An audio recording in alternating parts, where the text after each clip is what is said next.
Yeah?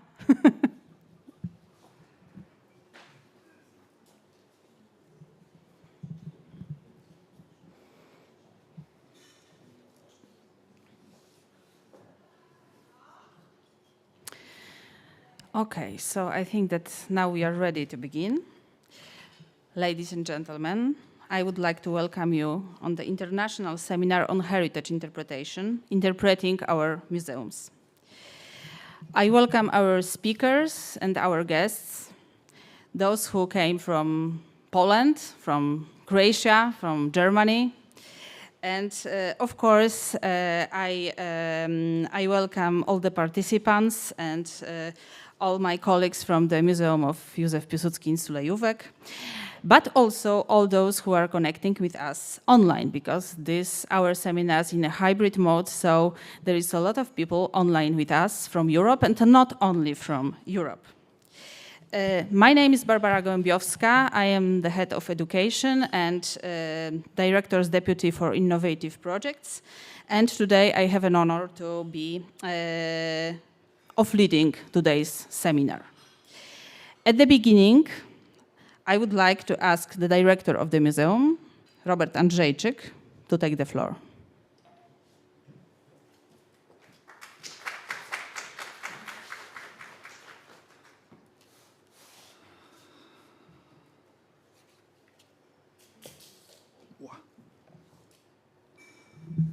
Dzień dobry, good morning, dobar dan, guten tag, labas ritas.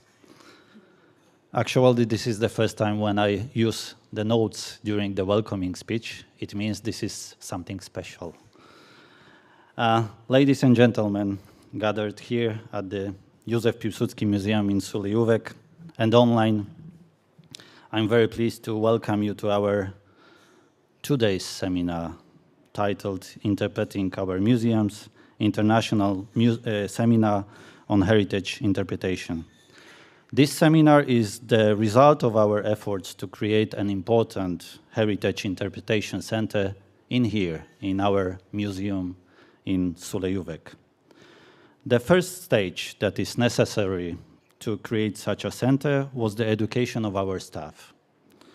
In 2022, we managed to obtain funding for mobility training from the European Union's Erasmus Plus mobility program. And as a result, this winter and spring, 30 of our employees were trained in heritage interpretation in Croatia.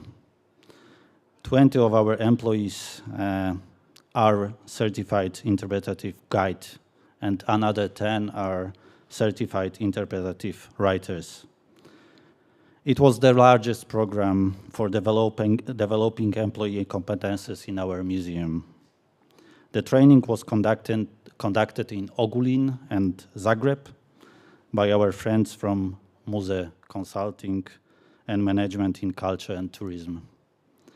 Thanks to this program, we currently have the most qualified staff for heritage interpretation among Polish museums. A side effect of this training program is an increase in Polish-Croatian friendship, and I already saw it today morning when our friends from Croatia were welcomed, and it was really cheering and very friendly welcoming. Another side effect was increase of tourist arrivals from Poland to Croatia this summer as well. We want to keep up with the pace, hence the decision to organize this seminar today. The next step will be to establish heritage interpretation department in our museum. And believe me, there is a lot to interpret in our museum, and we have a job to be done. And you will find it about it today and tomorrow. I have already said we want to keep up with the pace. This is why we want to implement further projects based on Erasmus Plus mobility program.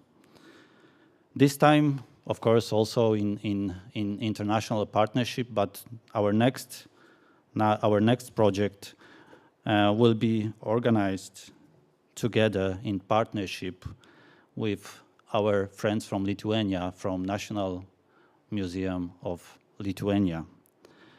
And this time we will use small-scale partnership programs. Finally, I would like to thank all those who contributed to the development of interpretation of heritage in our museum and the organization of this seminar. European Commission and the Foundation for the Development of the Education System, which is the operator of Erasmus Plus program in Poland, Interpret Europe, Muze Consulting and Management in Culture and Tourism, Małopolska or Lesser Poland Institute of Culture. Everything I said before wouldn't have happened without one person. I would like to express my special gratitude to Barbara. Barbara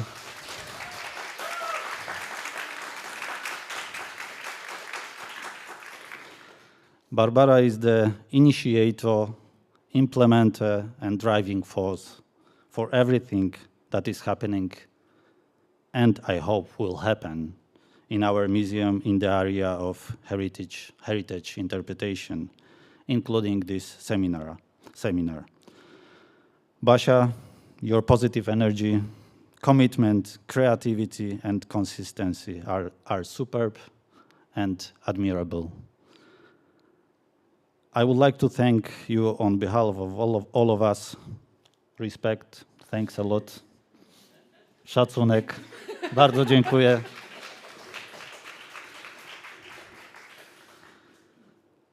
Dear colleagues, I wish you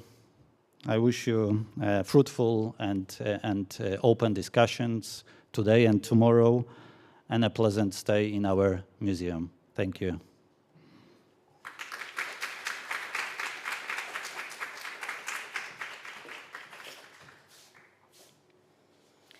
Thank you, Robert. I must say that it wouldn't be possible without your commitment and support, so thank you also very, very much.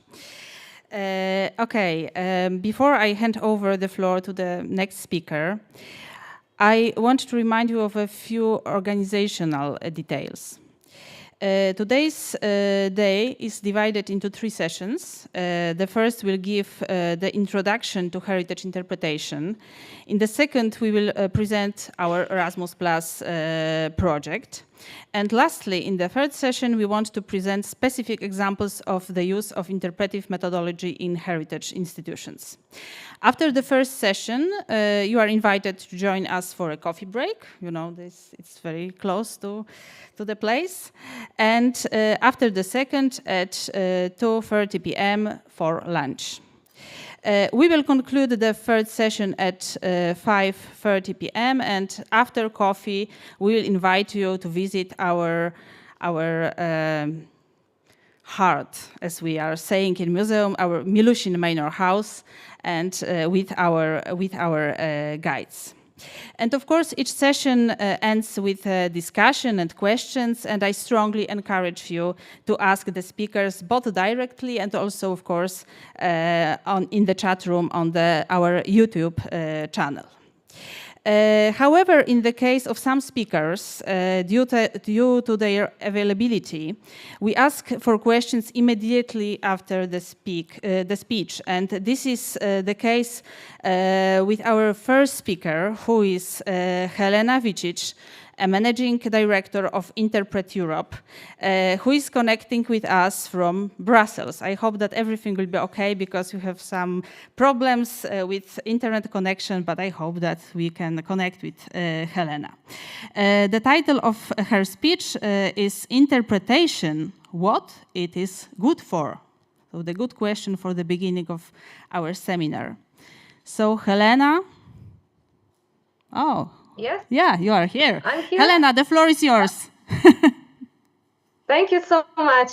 Thank you, Barbara. Thank you for inviting me, for having me there with you, although only virtually. First of all, I would like to congratulate you for this successful project, to yourself, to your team, to Moses from Croatia, and of course to your director, Mr. Robert Andrejczyk. You did a great job altogether, I'm sure, and it's really honor for me to be here with you and to speak to you today, because what you're doing is so important, not only on your national level, but really on the international European level. I have already told you, Barbara, I think you are a really good case example among museums. So let's see what we can, all we can do together in future. Okay, so today and before I forget, I also want to greet all the participants virtually and live. So although I cannot see you. Okay, so today I wanted to talk a little bit more in general about heritage interpretation, and I'm sure you will mostly experience it later in practice, how it works. I feel I should give it a bit of a framework, and especially regarding policies, maybe, so that we know, so that we can discuss whether interpretation can answer the most recent challenges regarding policymaking and also society in general. So I will share my screen now. Give me a second.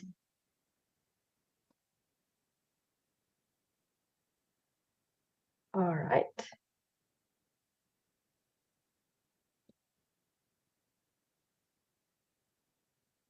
I hope you see. Yeah, you do.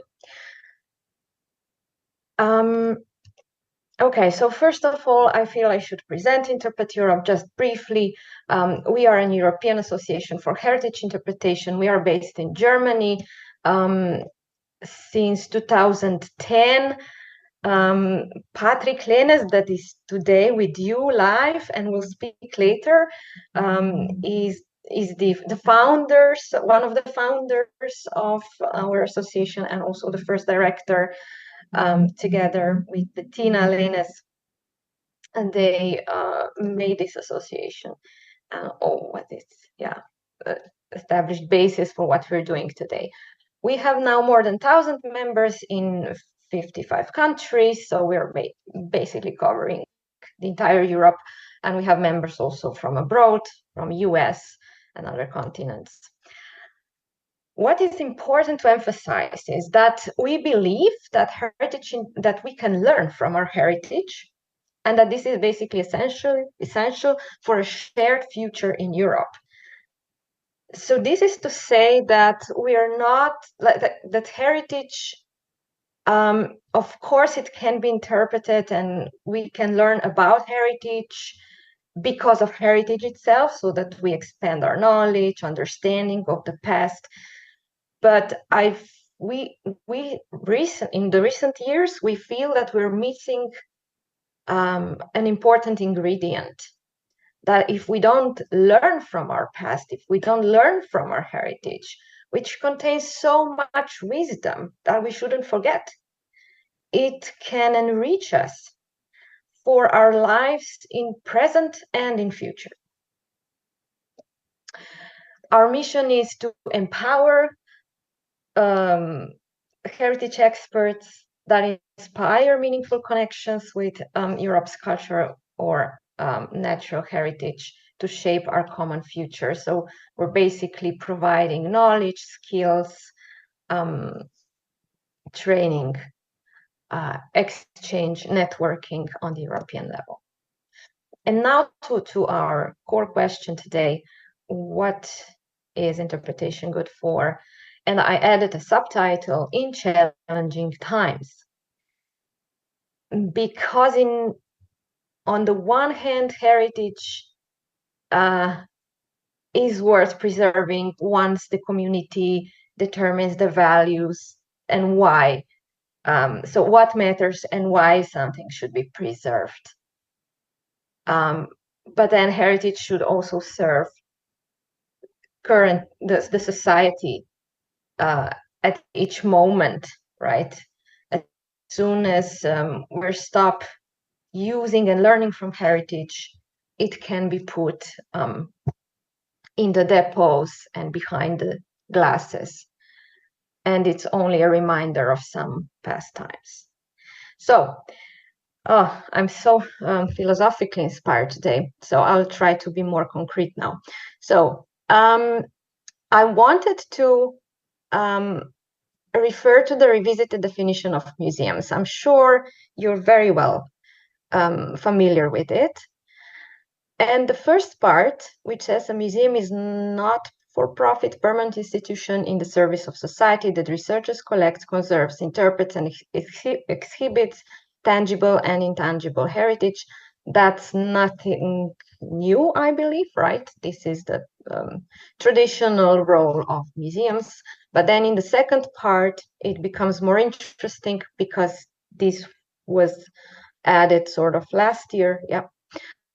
Open to the public, accessible and inclusive, museums foster diversity and sustainability. They operate and communicate ethically, professionally, and with the participation of communities, offering a varied experiences for education, enjoyment, reflection, and knowledge sharing. So I know quite a few colleagues from museums. I studied history, by the way, and some my schoolmates are working in museums, and they were not really happy with these editions because they felt it's too much. It exceeds their roles and their expertise. But yeah, so it is a challenge for museums to find a way how to also fulfill those roles. But not everything shall be done by the same expert. So why not inviting interpreters and interpretation in collaboration? And so while the whole culture and heritage paradigm is changing, and also the European Commission is expecting similar roles from the culture and arts field, Faro Convention is also urging us to work with communities, to open up discussion, to use heritage for debates around sustainability, social inclusion, social justice. So let's see what we can do. Let's see what museum sector can also do in this regard, and how can heritage in museums be used to this end. So what we're saying at Interpret Europe is that interpretation should make heritage more meaningful to people, and people more mindful towards our common future.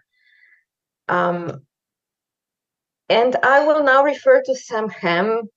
Those of you who know him, he's a well-read American author for interpretation, and he suggests three end games, sort of three goals of interpretation. And the first is the entertainment end game, which focuses on providing enjoyment and holding attention. The entertainment end game would also be appreciated by tourism, right? Tourism attractions that see these as the main goal. And then we have a teaching end game that strives to inform people about the facts surrounding the phenomenon. This is more an educational goal. And then we have a provocation end game, which encourages people to think and to discover their own meanings. And at Interpret Europe, we think that it would be better if we only take the provocation endgame for the final goal. Entertainment and teaching and strategies are also very helpful, but they shouldn't be the final goal. So the fun enjoyment, yes, but not per se, right? There needs to be substance behind, but then we're in danger to go too much into teaching. So we should rather provoke. And that doesn't mean in a negative sense, not to, joke around with people, but to provoke thoughts, provoke emotions, to unsettle them a bit so that people go home a bit unsettled with questions. Don't be afraid to put out their questions, even when you don't have the answers. That's even better. Okay, I intentionally chose this photo because I know you all know what it is, where it is, and what it represents. I think we can all agree that this place doesn't need a lot of interpretation.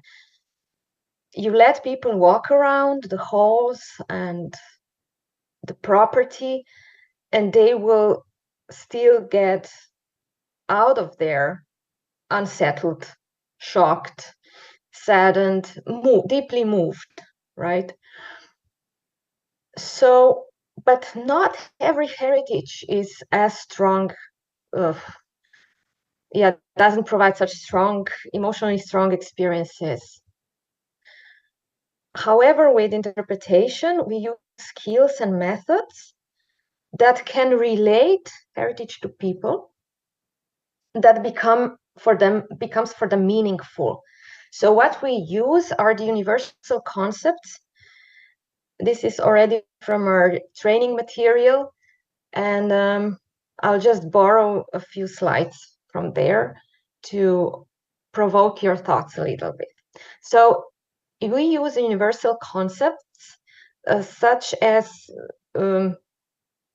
these are extreme states in our lives or strong emotionally charged moments in our life, or something that has a very deep meaning for us, like family.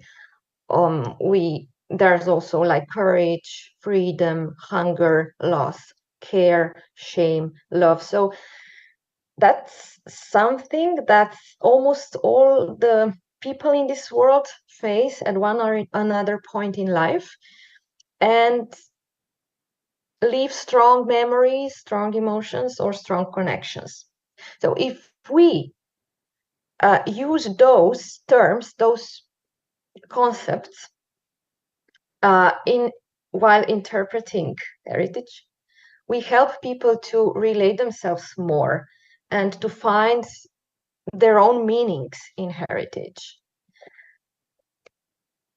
But so these were more valuable concepts on the individual level, but we have also a global level, something that means for the whole to the whole humanity a lot globally. And these are United Nations, for example, the 17 sustainability goals. Nations agreed worldwide that this is important to pursue for the entire world. And what we do in interpretation is to bridge this gap between, global and local, to show how we as individuals fit into this picture. Yeah, what is our role in this? If we care about a better future, and if we want to use heritage to contribute to the sustainable development, so what I referred to before, European Commission, Council of Europe, producing declarations how heritage can contribute. So this is the way we should connect our heritage with these global strong meanings. And on the European level, we have also a set of values that Europeans agreed upon them to pursue: dignity, respect, rule of law, solidarity, pluralism, tolerance. So we could also use our educational programs and interpretation to connect our heritage to those values. And so we come to this term, value-based heritage interpretation. We started using this term in collaboration with UNESCO in the recent years, and it means that we're interpreting values represented by particular heritage. Okay, I will stop now here with these difficult concepts and abstract ideas. But I hope it was enough of an introduction. Patrick Lennes will also have an interesting presentation later, so I hope I prepared some ground for him. I will just briefly explain what we are using in the training, which are the interpretation principles that we try to promote. So we always use this triangle composed by an interpreter on the left, people on the right, people meaning not just visitors, but also locals, and heritage on top. And you see that interpreter is positioned on the left.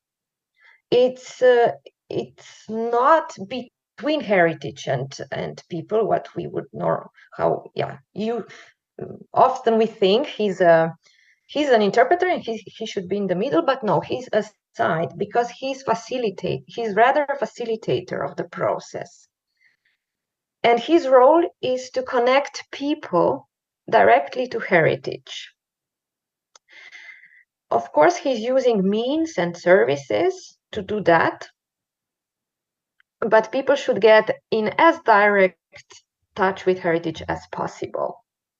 It's not all the time possible. I know, especially in museums, this is more challenging because you cannot handle directly with objects, but to provide as whole holistic experience as possible is something to think about.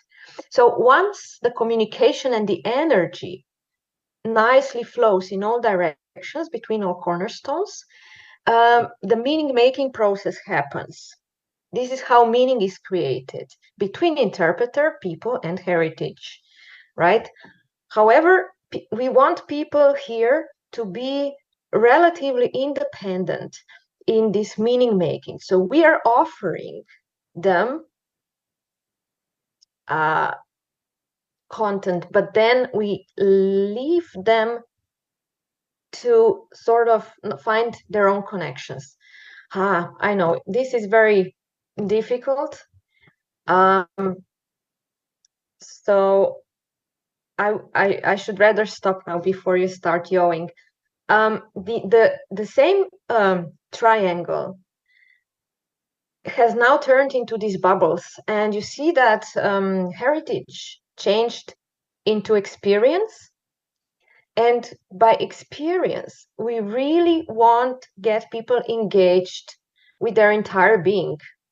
It's not like as long as we're only serving facts, we will only satisfy their intellect. We will trigger only intellectual level, but they have also physical level. So this means we want them to get into direct touch, involve all bodily senses, and so on. And then they have also emotional level. That's why we say, okay, sometimes interpretation should reach heart, hand, and mind, head, heart, and hand. Yeah. So we also want to trigger their emotions, and they also have spiritual level. We are spiritual beings. This contains values, attitudes, beliefs, preconceptions, so a mindset, so to say. We want to trigger that as well. And the fifth layer, I will rather call it a layer, is a social layer. We also want people to get into exchange with other people, either with staff, either with other visitors, or within the family, to share the experience, to share their thoughts. Because those of you museum educators will agree probably that according to social learning theories, social exchange is important for learning. So, we better remember if we can share experience with others. And then we have participation. Yes, I have explained a bit why we want people to participate. We don't want passive audiences, passive listeners, but active participants and co-creators. And the interpreter change into stewardship. Yes, we want, our goal is to that people take on the stewardship and ownership of not just this heritage at hand that they are visiting, not just, of course, also their own heritage at home. Through that experience, they can feel, oh, but my heritage at home is also important. Yes, that too. But we should also strive towards appreciation for all heritage. Also other people's heritage, other cultures' heritage, culture diversity, right? Respect for that and nurturing this feeling. Okay, let's move on. So the same principles that I described briefly are also here, offering paths to deeper meaning, turning phenomena into experiences, provoking resonance and participation, fostering stewardship for all heritage. I will just a bit more explain the first one, offering paths to deeper meaning. As you see, it's in plural, paths, not just one path. So again, it's important that we're not, if we want to raise democratic societies, we should better not create and serve our own meanings. We're very good at that. We're very good in coming to our own meaning about heritage. Why is heritage important to us? And then we transmit this to the people, to the visitors. So we are basically serving them on the plate. They will not come to their own meanings if they're served on the plate. It is an art how to do the opposite. It is tricky how to offer paths, different paths, and then they choose. They create their own meaning. But there are ways. Okay, just briefly, what Barbara and her team and Moses went through. Our main activity is training and certification. We certify guides, writers, and planners. We also have shorter modules. And for museums is the second one, in particularly interesting for children. It's been created between Croatian and Slovenian trainers, and especially in Slovenia, which is also my country. The children's module were run several times already for museums, so you might also want to taste that. And because we believe that with this approach that I briefly described, we can really tackle people's mindsets, and we could really contribute to sustainability and our common future. So why not use interpretation for that? And this is going to be a theme for next year's conference in Slovenia. So if I manage to provoke a little bit your thoughts today with my words, please join us. Join us next year in March. Block the date in the calendar and come. Okay, so that's from me for today, and thank you so much for your attention.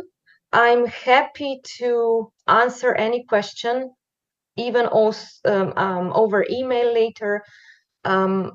Unfortunately, I cannot stay after 11 because I need to leave my room. So otherwise, I would have loved to be with you all day. Thank you so much for your attention.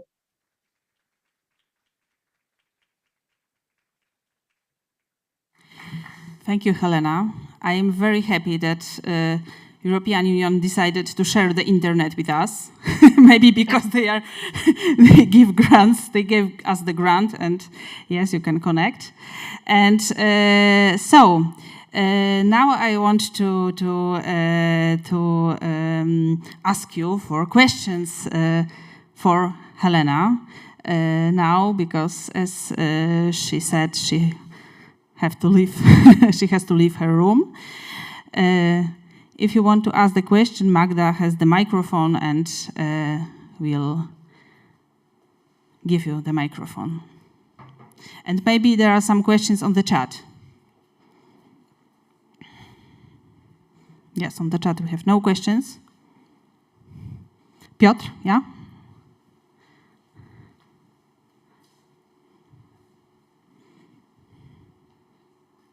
Hi, hello.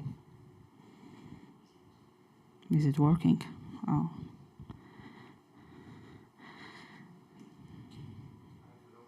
Oh.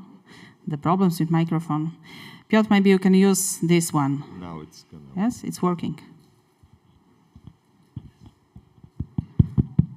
Yeah. Oh, thank you. It's Piotr Lidziak from Małopolski Institute of Culture and Interpret Europe member as well. I have a question for you. You mentioned museums. Are there anything specific about museums in the field of connection heritage with the bigger issues you mentioned, like sustainable development? Is there something special that museums can do in this field? Hi, Piotr, and thank you so much for the question. I guess yes. Depends what heritage they're presenting. If we're talking about the type of heritage, we haven't mentioned natural field so much today, but nature sector is also very important in this story and has a lot of potential. So what I want, so one part of the answer is that yes, not all of the heritage lends itself equally well to these issues, to these challenges. And each heritage should be analyzed, like what is the potential in it? To what extent it makes sense to involve this sort of concepts and ideas and questions. I'm thinking what else could fit this answer. I don't know about other specifics like the management and the functioning of museums, whether to what extent they have a chance. I would also say that the strongest experience they can organize and prepare, the strongest impact they can have. Like, remember the picture of Auschwitz. Okay, not every museum has such strong places at hand. But what they could do is to involve universal concepts, work with them, and open questions that are related to that heritage and future, sort of like what can we learn from this heritage for the future. It's not sure if I answered. It's a bit difficult to talk into the blue, but yeah, usually through the interpretive planning exercise, which takes months, we analyze the heritage, we ask the community what values they find in a particular heritage, what is important to them, what they would like to present to the visitors, so that we get the voice of the community as well, and we work with that. Thank you, Helena. And once more question from Dragana. Hi, Helena. It's Dragana. Hi, nice Dragana. to hear you, and thank you for this incredibly well put together for starting our discussions today.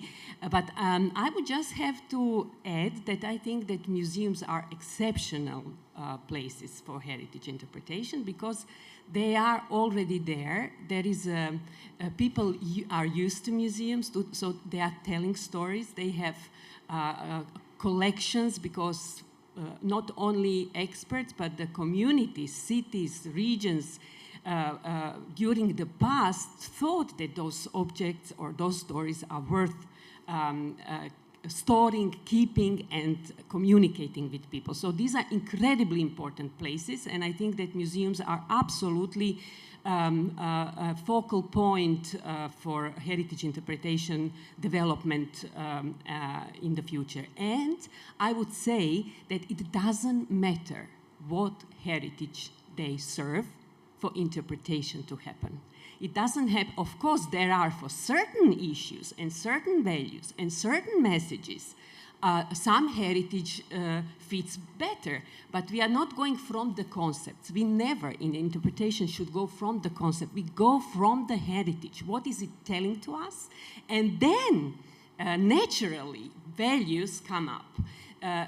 Not only values, but the things that are really relevant for people. So I think that it really doesn't matter what kind of heritage there is, potentially in everything from the past to be recognized as a message medium for us today and for us in the future. So just to maybe clarify that it's really for all kinds of museums, all kinds of stories, intangible, tangible, natural, cultural, they all are part of telling the story and put all these very important issues that you talked about forward. Thank you. Thank you so much, Dragana, for complimenting me. It's really great that you're there. There couldn't be a better person now there with you for such questions. Thank you, Helena. I know that you have to check out, so I don't want to keep you, but thank you so much that you connected with us. And maybe thank you for the invitation, and wishing you a successful and joyful day, the rest of the seminar tomorrow as well. Thank you and goodbye. See you next time. Bye-bye. Yes, and Dragana had a wonderful beginning of the next speech because, now I want to introduce you to Dragana Lucia Radkovic-Ajdemir, sorry for my pronunciation, who is the founder and CEO of Muses Ltd company, and our creation partner. This Muse company was our creation partner and organizer of our courses, as Robert said. Muse has extensive experience in designing museum exhibitions and using the interpretive approach, and I am very happy that Dragana is going to share this experience with us. Heritage interpretation and museum exhibition, shaping meaningful encounters. Dragana, the floor is yours.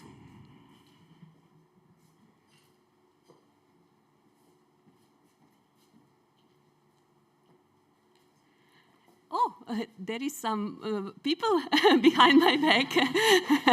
Thank you so much, first of all, for Piłsudski Museum, who initiated our fantastic collaboration, and I am really, really happy for that to happen. And I think that maybe part of it, sometimes private companies in heritage and museums are not really doing partnerships with public institutions. But this museum is something special because it's a private public museum. I think that's also this, a bond that made possible this collaboration so good. I thank you also to Interpret Europe and Helena, and Interpret Europe is definitely a roof that made possible for us to be here today. I will just a little bit put it here. Doesn't matter. You hear me anyhow, even if I move. So today's speech is a little bit changed the title. The role of heritage interpretation in exhibition planning is actually to make meaningful experiences in the museum. And I think that what I will try to transmit through this presentation is also to share with you the path that we were going through, because heritage interpretation is not something that was common in country where we come from. Still, heritage interpretation is not embraced in museums in our country, so we are still somehow pioneers, I would say, because heritage interpretation as a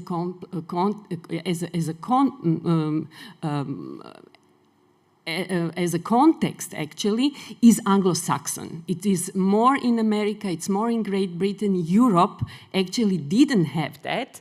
And Patrick and his Bettina, when they started, they had that urge to really give a chance to heritage interpretation into our continent, into our societies of Europe, because we can really learn a lot.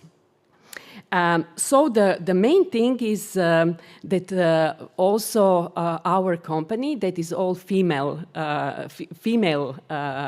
run and worked through.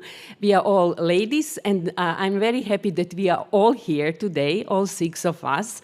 And you will be also, you will have chance to meet each one of them, because they will also give a presentation, except Lucia, but she will be here with us and take part in the discussions. We started our job in 2005, so already almost 20 years of work, which was a bumpy ride, you can imagine, for all what I already said. But I think that we did share some part of heritage interpretation going bigger and bigger in our country, because at the moment, actually Croatia has the most members in Interpret Europe. So that's really something that we are proud of, and happy to be part of that process.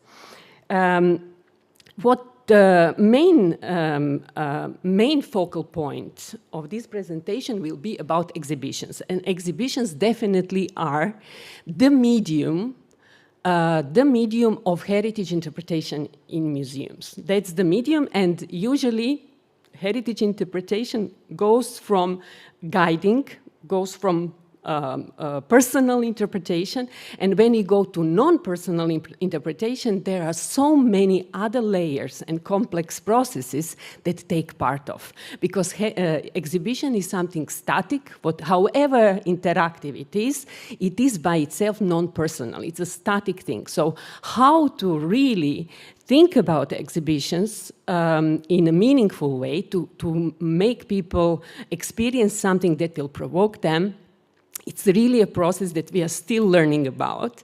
So it's never-ending learning process. So I will share where we come with this process, where we are, how we think about it, and also I will use all the photographs and examples from our work. So I will also share on a very, let's say, practical and in a way personally experienced level. The main task of exhibitions is to tell a story with some things, with objects, sometimes with intangible ideas. Exhibitions are a medium for communication and also the most complex, as I said. Every exhibition is actually inconceivable without interpretation, even if we do not use the term interpretation. And the only question is to what extent the processes and principles of heritage interpretation do we use do we learn about and use them in our things? So we cannot say that museums all around the world, including Poland, Croatia, are not using interpretation. They do, and even every humanities science, like archaeology, ethnology, they are all interpretive paths. So interpretation is part of humanities as a disciplines, but do we use the methodologies and do we know how to actually include people, because people are not, it's not only about heritage, it is also about people. So at the same time, this is really shifting the paradigm from all of us that are in humanities, we work in museums, we know about our collections, but very often we are so close and we love our jobs and we love our heritage, but we forget that it's people that it is all about. Museums are public institutions, they are really for the people. So that is the question. So exhibitions are definitely, as I said, lifeblood of any museum, but also exhibitions as a medium are used in other contexts, which are not only museum contexts, but it can be nature park, it can be some kind of heritage location. So there are many contexts where the exhibitions are really important medium. They serve also, why do people go to see exhibitions? And we know that exhibitions today are part where almost everybody goes to some kind of exhibition. For children or whatever, there is universal experience of going to see the exhibition. And these places that are exhibiting stories are, for different reasons, people go to find inspiration. People, of course, go to hear about something new. Sometimes they just go to be together with their family or with their friends. So there are so many reasons. And recently, especially after the COVID happened and hit it, completely changed the strong importance of people gathering in museums, in the heritage places, going to the exhibitions, even for the health reasons. Mental health is today in the museum world very strong issue. So also the healing part or well-being part of the exhibition is something that is having more and more importance. From a broader perspective, exhibitions vary in numerous ways. So first of all is what is the reason to make an exhibition? What is the final or the primary actually goal of certain exhibition? Why do we do certain exhibition? Who are people involved? Who are the ones that their heart beats for this exhibition? So all this is a very important thing when we look at the exhibitions. This one on this slide is actually the old exhibition of one project called Eco Museum Batana House in Rovinj in the Istria region of Croatia. And this is from 2005. And this exhibition actually started the whole traveling journey of a community reconnecting with their maritime past. Because it is about a small boat that was almost disappearing because nobody was building wooden boats for 10 years. And this community had an urge to do something about it. We are losing something that is so important for us. Even there are owners of those boats, but the people who know how to repair it, the people who know how to sail with it, are less and less. So it was like on the edge point, we should do something. And this exhibition started from the need of the community, of the local people. So that's why this exhibition also was a starting point of a whole process of safeguarding of intangible maritime heritage of that place. And this exhibition was extremely strong moving point for this community. In 2016, that project was listed on a UNESCO list of the good practices of safeguarding intangible heritage. So exhibition has that potential. And that was really something that we are very proud to take part of this whole project. Exhibitions also differ in a production level. So I'm really talking about practical things now. There are grand scale exhibitions, there are very small budget exhibitions, but they all have the great power for the communities or for the organizations they are placed in. This one, many of our Polish friends who were having their education in Ogulin know very well. It is Ivana's House of Fairy Tale. That's an interpretive center. The first, actually, it's a like visitor center. The first institution under this name in Croatia, because we didn't have this kind of interpretive centers, visitor centers at that time. And it is also very important for the community of that region. But the slightly different perspective was how this exhibition was made.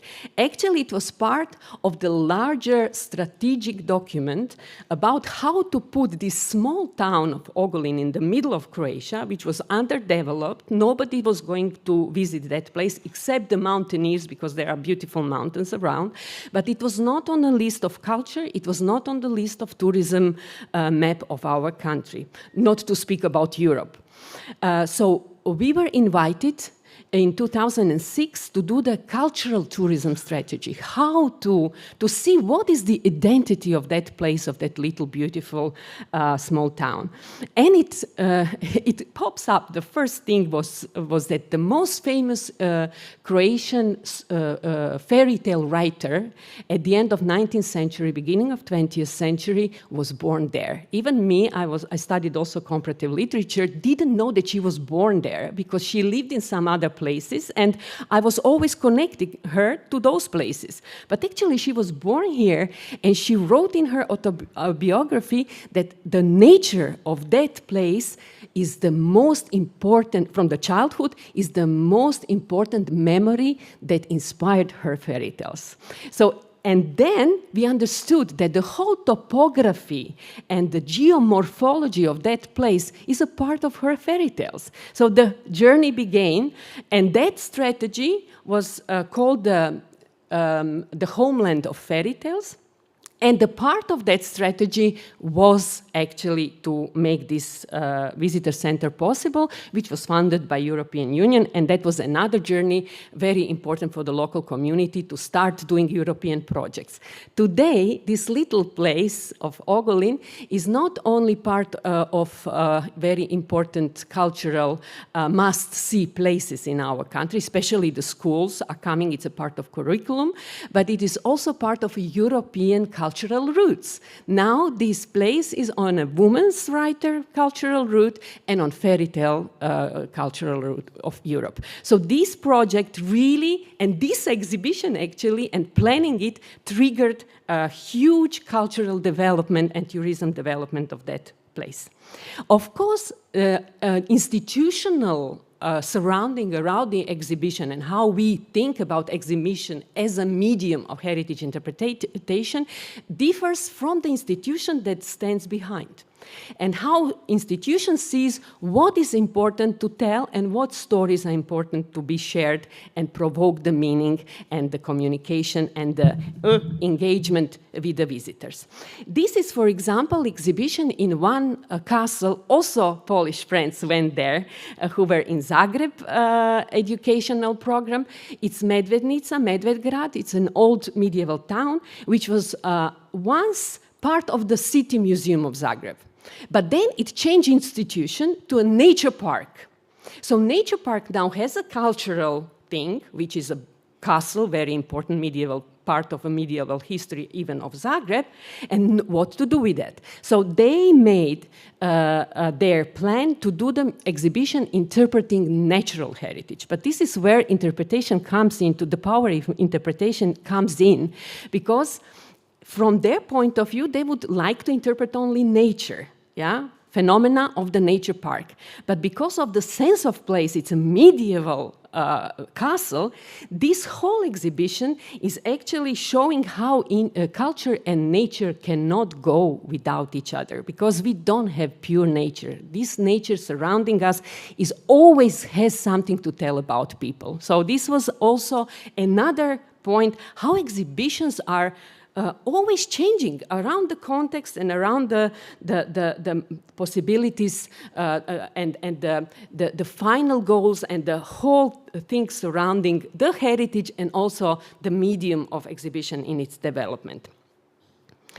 And additionally, despite all these mentioned differences between how exhibitions are born from and where they are born, there is one thread that connects them all, and that's interpretation. So the interpretation planning process it doesn't matter what context it is, what heritage it is, there is a planning process that is really connecting us all, because we all come from different heritage contexts and we represent different heritage.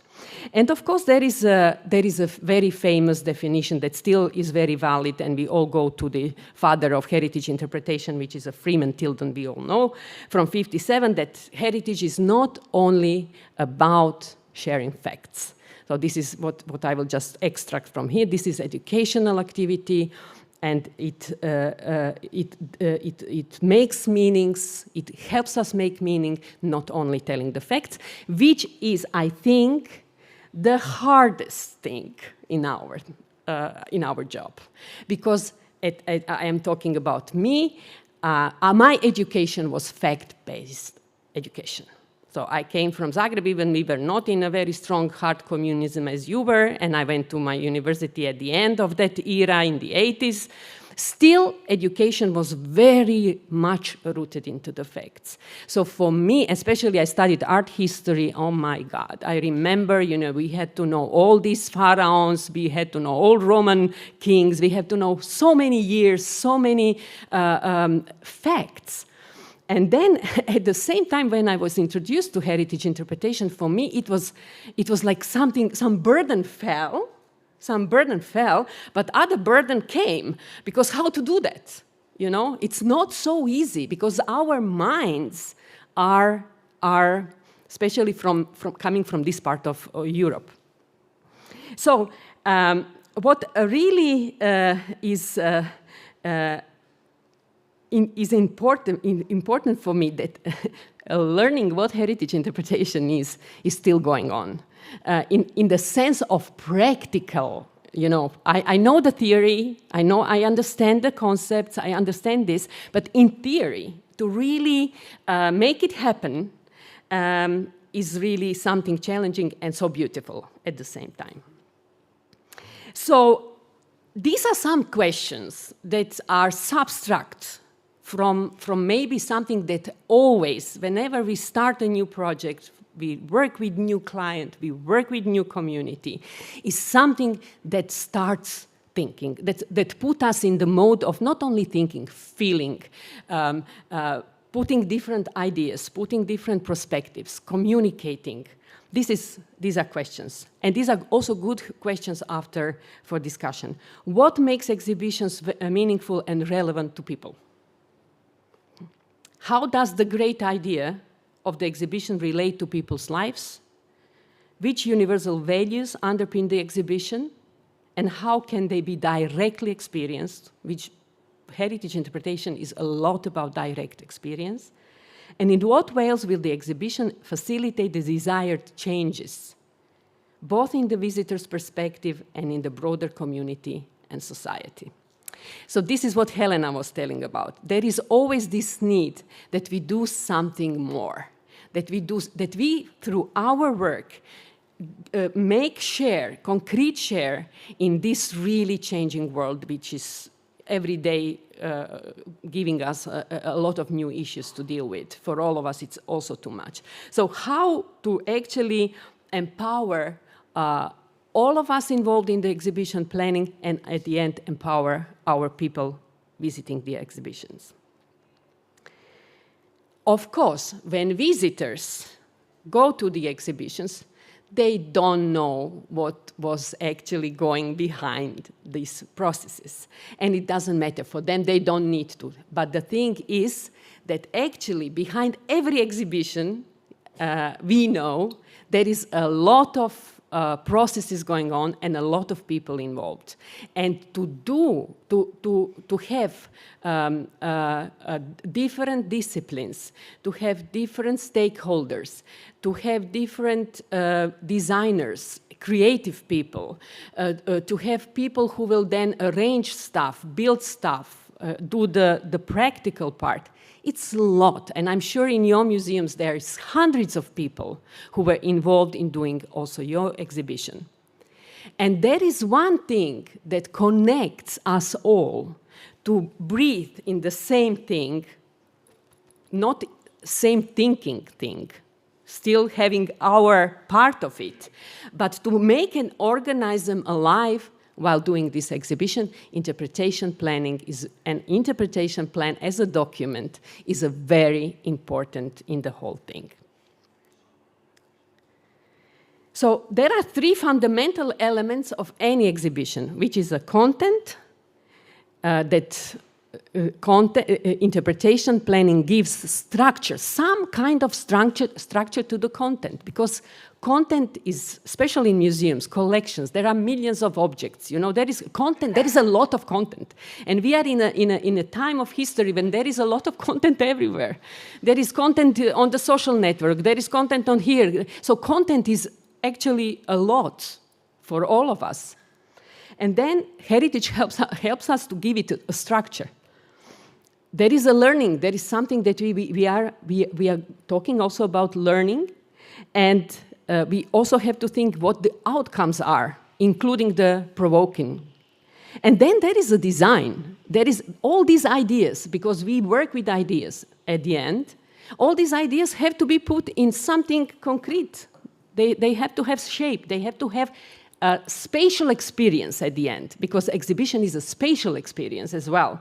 So these all things that are part of the exhibition are actually are following something that goes from the interpretive plan, which is the final document of the process of interpretation planning. But I will go a little step backwards. There is one document that is very common that is called interpretation strategy. So what is actually interpretation strategy? It is a strategic document on a higher level. We all know, that deal with some kind of strategizing in our institutions. We know that there are levels of strategic. There is some strategic document on a European level, there is strategic document on national level, then on municipal level, institutional level. So these are levels. And this is clearly interpretation strategy is a strategic document that is crafted so that we know the actions of a long-term interpretation development of our institution, our city, town, neighborhood, whatever. Sometimes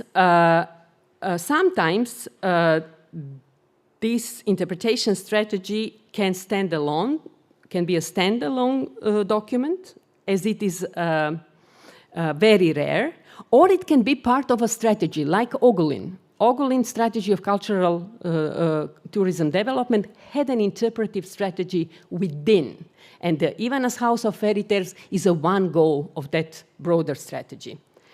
But usually, interpretation strategy talks about these things that are related to mission, vision, values of the institution. So this is, you know, how our interpretation has to do with the body, with the organism of our institution, which is an important, absolutely important step in any heritage dealing with institution. So this interpretive strategy is actually that level. These questions are also meant for some kind of after discussion, is what potential advantages do you envision an interpretive strategy, as I just described what it is, can bring or may bring to your institution, community, or your current project. Just to think, would it help? Would it help? Something like that. Is it something necessary? Is it something that you think that can help interpretation as such to happen? And then what insights can you share from your experience if you already did something like strategic planning for interpretation on that level? Did it help you? What was your personal experience of that process? And then we come to interpretation plan. An interpretation plan is the basic document of interpretation planning as a process. According to Interpret Europe, our roof network of European level, we know, interpretation plan serves as a powerful value statement. Its main role is to facilitate the transformation of heritage experiences into transformative ones.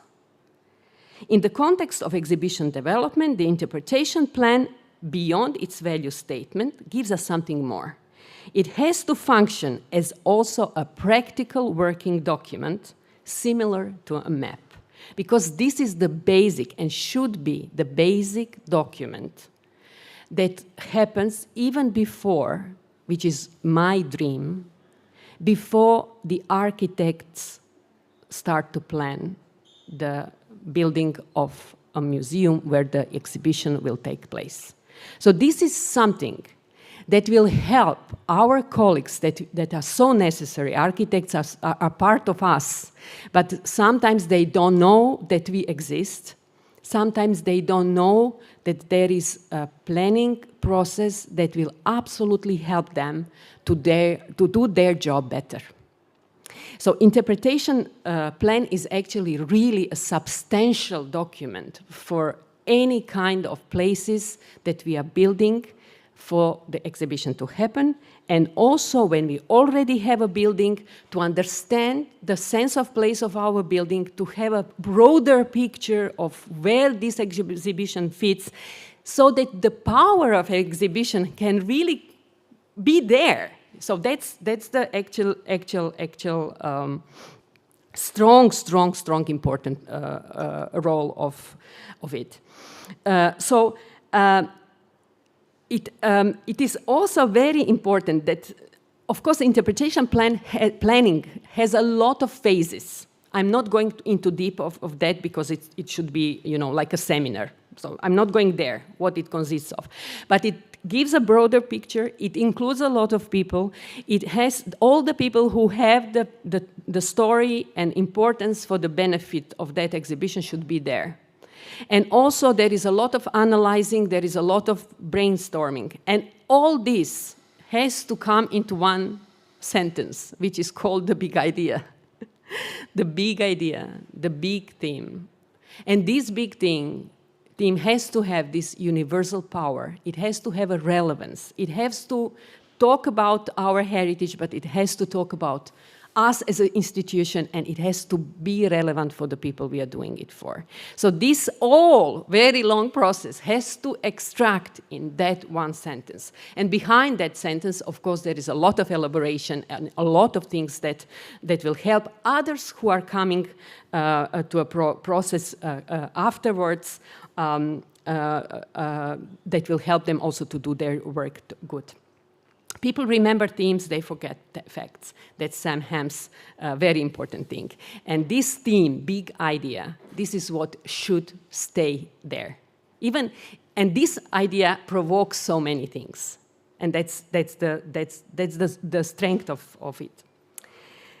What visitors encounter, this big idea will be in 3D exhibition scenography. This big idea will be in 3D regional objects and models that we use. This big idea will talk through two-dimensional graphic that makes part of the multimedia interactive. This big idea emanates through the whole thing.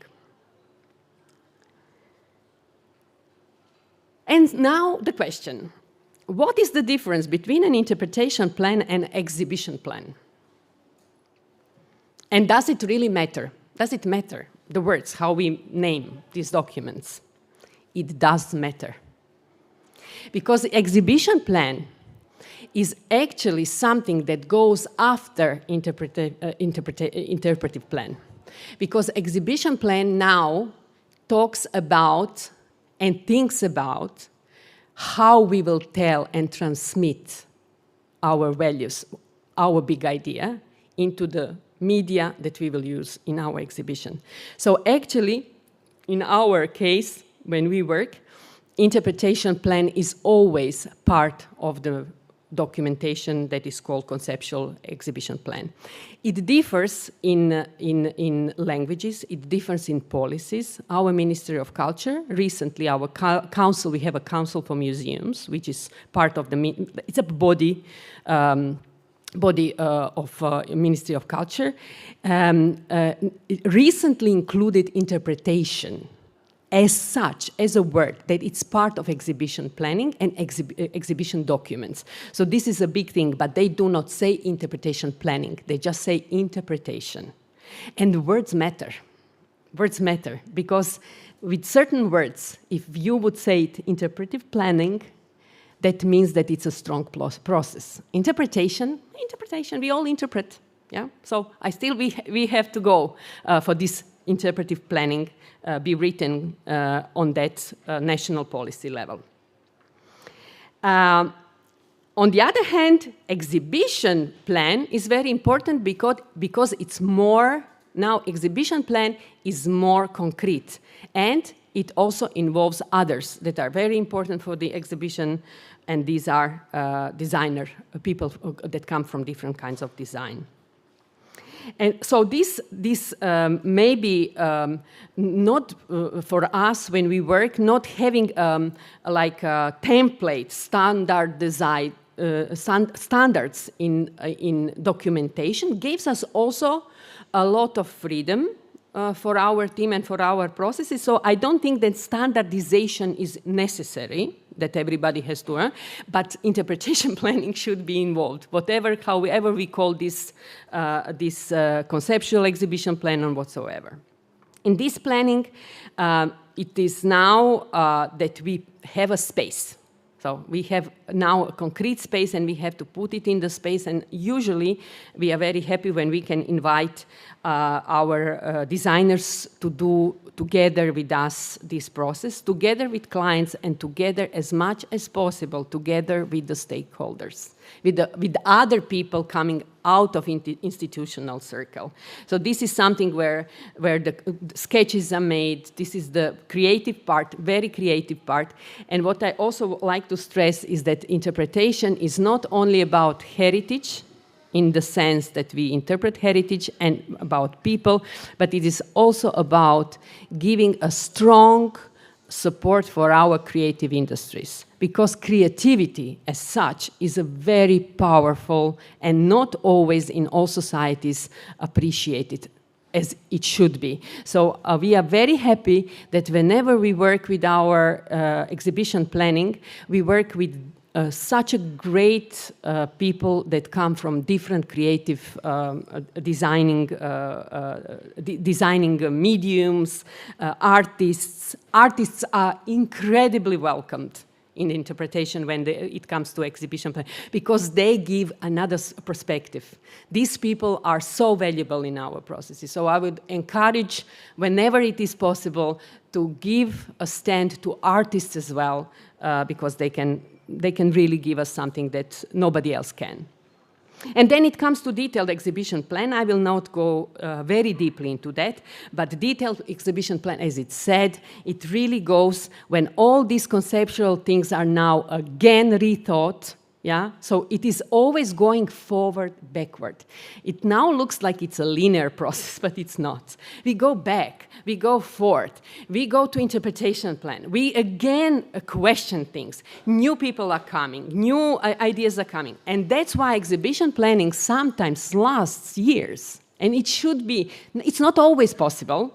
It's not always possible, but we should take our time to digest this process as well. Yeah. So this is the detailed exhibition plan where really our designers are doing this. This is a very proper documentation with all these technical pictures and this and that, and final financing budget, which is very important because these budgets are the basic thing that you will also search for money, and that the whole thing of fundraising will start, which is also a great part we don't think about, but interpretation should be realized. So there are so many practical things and skills that are important that big exhibitions and small exhibitions even start being implementing. And then there are renders. Of course, renders are showing us how this is one exhibition, I'm not going into it, I'm already a little bit too much, so I'm not going into that, but that's one process we did with the exhibition on nature protection in one nature park that was, again, underdeveloped, didn't have a proper place to gather in visitors, didn't have any organizational structure for visitors in that area, so this is something that was part of Natura 2000 project. We did started documentation in 2013. Documentation was finished 2015, and the implementation started in 2020. 21 it was realized. So it was quite. This process was quite even for our Croatian context was quite fast. And not everything is good when it's fast. And then exhibition production, then it comes up that all these people who are involved. Of course, carpenter doesn't need to know our interpretive plan. But there is something that is also good, that all that are involved have some kind of introductory thing, because these all are advocates. These are all not advocates, also advocates, but they are all ambassadors. These people who are doing your exhibition are doing something creative, something new, some new things, and they're also ambassadors of this exhibition. So this is good to involve all people. And then the role of interpreters and in the process of implementation is very important in the job that is called content development. Because interpreters are not doing the idea, but they are following the whole thing, the communication with all involved. So we are all in the line. And then in this phase is when the content is being developed, we are actually supervising every little thing that goes on in the production phase. And that means working with a lot of illustrators, photographers, video artists, all kinds of people, creative people that are part of the whole process. Because in these details, there is a devil, you know? So if this, you say this should be this and that, and then the illustration is done by somebody who is not really artist in some kind of illustration you need, the whole visual thing afterwards, communication, will go some other direction. I think this is very important, and we find it very important in our job. And of course, working with local community is an amazing thing, and doing and giving the voice for a people surrounding and living with that heritage is extremely important. Like filming. This lady from one association of protecting intangible heritage of that mountain that interpretation took part about. And this is the final exhibition, how it is done. What is the most important for us is that the profound experience of heritage phenomena and stories about that mountain on that particular exhibition, but on any exhibition we talk about, is actually something that exchanges the communication and the exchange of ideas of people, visitors, with the content, with themselves, and also lays the foundation for a society of free thinking and responsible citizens. So I hope that I place some question marks and that I opened you for a discussion and for sharing opinions and thoughts, and that I didn't go too long of the timetable. Thank you so much again for, it's my pleasure to be with you and to share. Thank you.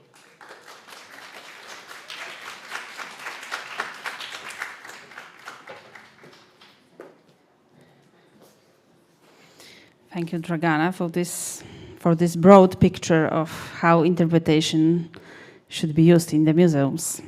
It was really very, very interesting. And but the questions for you will be at the end of our session. So now I want to one organizational thing. I want to ask all the online participants to refresh your browsers. I know there were problems with chat, but now everything's okay. So if you refresh your browser, you can ask questions. Okay, our next speaker was Tomasz Adamski from the Małopolska Institute of Culture, but unhappily he was unable to attend us because of the health problems. So I therefore wanted to invite Patrick Lennes, who is a research associate at the University of Freiburg and one of the founders of Interpret Europe. We met with Patrick in Shigishoara in the conference of Interpret Europe this year, and we had a wonderful conversation in the medieval streets of Shigishoara about the heritage interpretation ideas and the role of questions in heritage interpretation, and of course challenges of heritage interpretation in contemporary world. So I'm very happy that Patrick agreed to share with us his concept and his ideas. The title of his speech is "Why do we need heritage interpretation here and now?" So, Patrick, the floor is yours.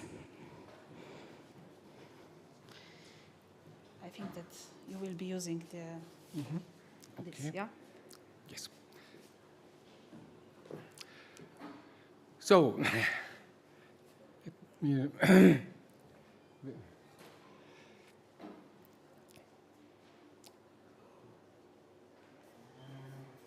oops. Yes, here. This picture was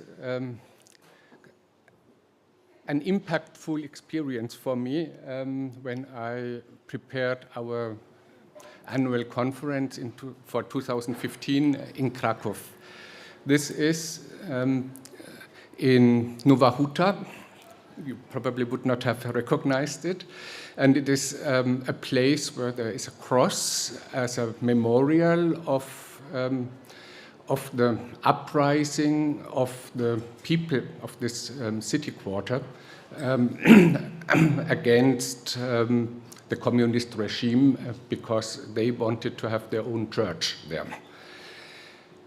I have been there preparing this conference 3 times, and I had 3 different guided tours, guided visits, and this was really interesting. The first one was somebody from the Friends of the National Museum with whom we had a cooperation project, and he showed us the town of Nowa Huta from the perspective of an architect, as a very interesting and innovative architecture in the post-war area.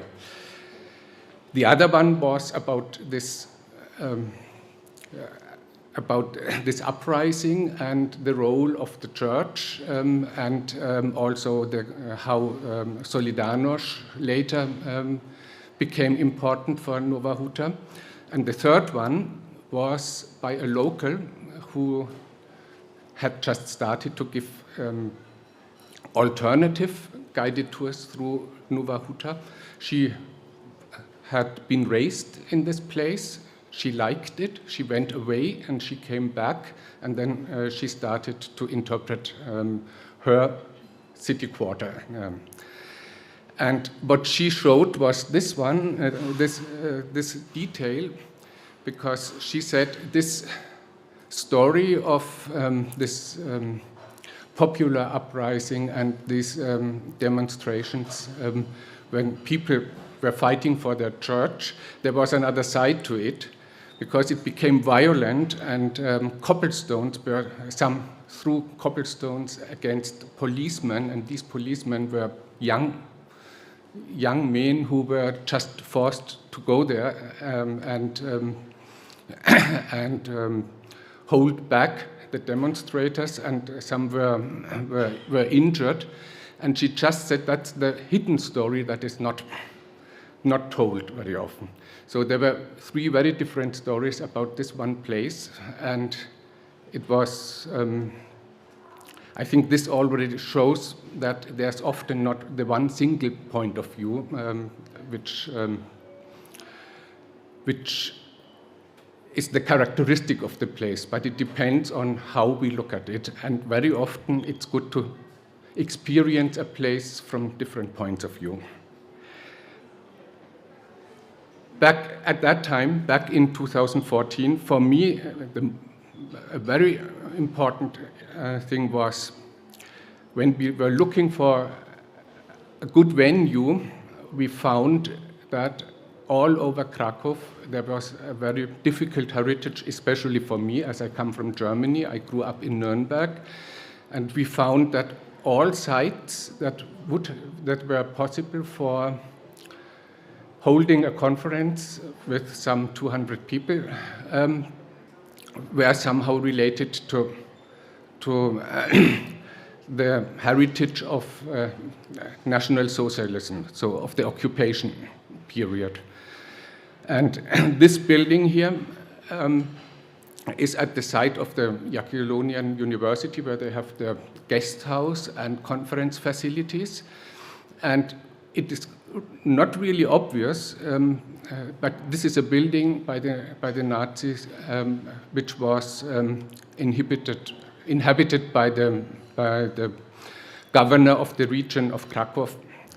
And we found it difficult to have our conference at such a place, but there was this this good thing that there is now, it hosts now an institute of Holocaust studies. But what this made for me, experiencing all this very difficult heritage as coming from the country of perpetrators, it raised the question to me how something like that could happen. Like the total loss of civilization in German culture during the Nazi period. And the follow-up question was for me, what does this mean for us as heritage interpreters? Do we have a special responsibility towards society to safeguard human values and to make societies more resilient against inhuman ideologies? This question is, I'm dealing with this question since these times, so this really changed my professional focus also at the university. And since then, a lot has happened. When these questions appeared for me, I had this impression, this is nothing imminent. In 2014, we felt quite safe regarding democracy and so on. But very quickly, things changed. So maybe most of you know this event. It is on the left side, the inauguration and the mass coming to the inauguration of Trump, and on the right side it is Barack Obama's inauguration. So what Trump said and his press speaker said was, this was the largest audience ever witness an inauguration, despite there was the obvious evidence by these photos that this was completely wrong. But he said he insisted on that period. And the day after, Kellyanne Conway, who worked with Trump, she phrased the term of alternative facts. And this is something that really changed a lot between 2014 and our present, our here and now. Because this disinformation attacks against human reason, they undermine trust in what we can see on the one hand side and in meaningful language on the other side. Heritage matters because as this happened, in the next morning after the inauguration, Trump, one of the first actions Trump did in the morning was to call the director of the National Park Service that he should prove that his inauguration was the biggest one. And this is because all this, where this happened, is a national park. So we can see that heritage plays a role for populists, and it can be very important in terms of how we perceive or how people want to make us perceive history and identities. Putin's version of history and of cultural heritage of the Russian world was what he drove him maybe, or at least what he used to legitimize his war against Ukraine, because he said Ukraine doesn't exist on its own, it's just an invention, and also a culture war defending and opposing the Russian culture and Russian values against the West, which is really done, and he states that openly, that it is about a hybrid war against the West. And so he phrases it the other way around, of course, that the West is waging a hybrid war against Russia. Also, we saw in recent years that regarding nature and environment, the corona pandemic unleashed demonstrations and a fundamental mistrust in science in parts of the society, in some countries at least, and we had quite a movement there of deniers who said that this is a conspiracy, and they were opposing all measures that limit their personal freedom, and they were sometimes quite cynical when it was about protecting the vulnerable. And similar trends can be seen with the climate crisis and the necessity to transform societies to sustainable development. I think all over Europe and beyond America, but also other countries, we could see an increasing polarization within societies and fracturing. So this is how you can perceive the here and now when you are sensitized because of this Krakow experience, where this question where I became sensitized to all these trends that undermine democracy and undermine human reason. How can we turn the tide? And one statement which was very surprising to me might be important, and it came from an unusual institution, a resolution by the Council of the EU on the cultural dimension of sustainable development. Do you have a water, please? So what they wrote in this, in their considerations, they stated that culture is not just a sector within society or within economy, but culture as a system of shared meanings within a community.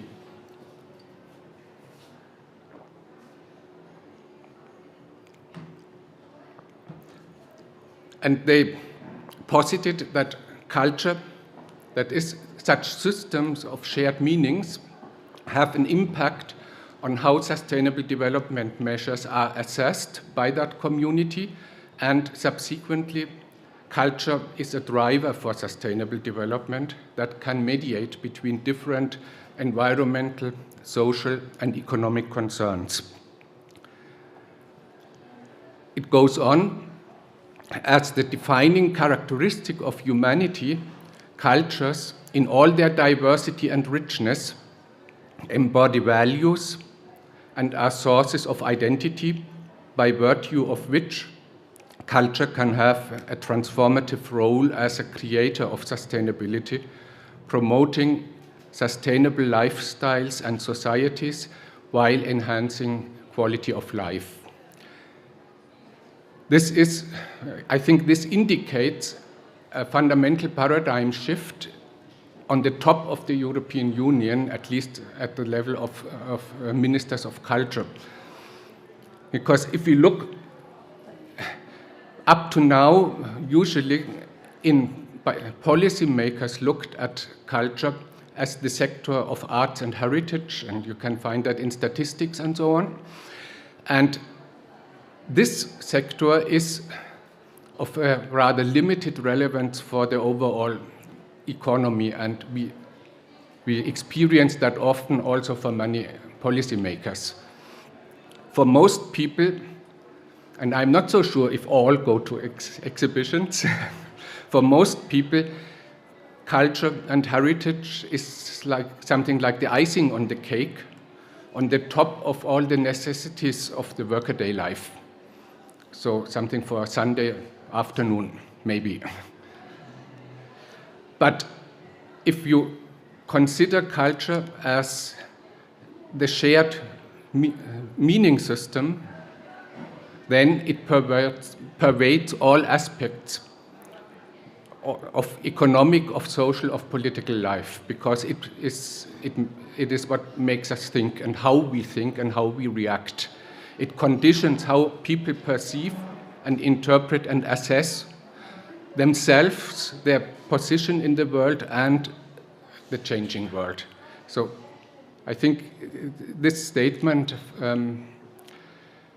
has not found the resonance yet it deserves. But is this claim by the ministers really true? Because there's one caveat. They say culture as a system of shared meanings within a community is a driver for sustainable development. And that's quite optimistic, I think. These here are two pictures of Germany. The one is after many Syrian refugees arrived in 2015, and there are volunteers having a meal together with newly arrived refugees, and there is some support, intercultural relation, and open-mindedness towards these refugees, which was dubbed welcome culture sometimes. The right wing is also from Germany, and this is maybe some have heard about Pegida. It was a movement against Muslim influx into Europe, and they made quite loud and powerful demonstrations, and some of the same people later were the corona deniers. What I want to say is that our cultures are, if we look at the country, but even at a city or even at a village sometimes, there are many subcultures there, and they have different meaning systems and they have different values. And I doubt that many of those on the right go to the exhibitions in museums like this here. I'm not sure, maybe you can tell later. What we hoped was that we can encourage the newcomers to go with us to our museums to learn more and to get acquainted with the culture of the place where they now arrived. But they were also not much interested, most of them. It's always difficult to generalize, but as a tendency, many were not really interested in heritage and culture because it's not their heritage, and so they did not identify with it. So meaning systems impact the speed and the direction of transformation, sure, and that's the right where this statement of the Ministers of Culture is right. But we have to deal with differing meaning systems, and they are sources of different identities, and they may embody very different value priorities which impact how people assess change. And therefore, subcultures can do both. They can mediate between different concerns, or they can polarize. And that's what we can experience during the last years more and more, that the trend goes in direction to polarization. And they can be also both a driver of transformation or an inhibitor, because people protest against wind power plants, which they find ugly or which do disturb the traditional cultural landscape. So these questions are also not so easy. It's not that everything is wrong that comes from the different sides. And when we look at UNESCO's mission statement, since wars begin in the minds of men, it is in the minds of men that the defenses of peace must be constructed, then we must think that systems of meaning in defense of peace must be compatible beyond the cultural differences if you look at the international level. And the same is true for challenges like global challenges like climate change. Also there, to really make progress, meaning systems must transcend these cultural differences. And this is still a real big challenge for our time, for our here and now and the next years to come.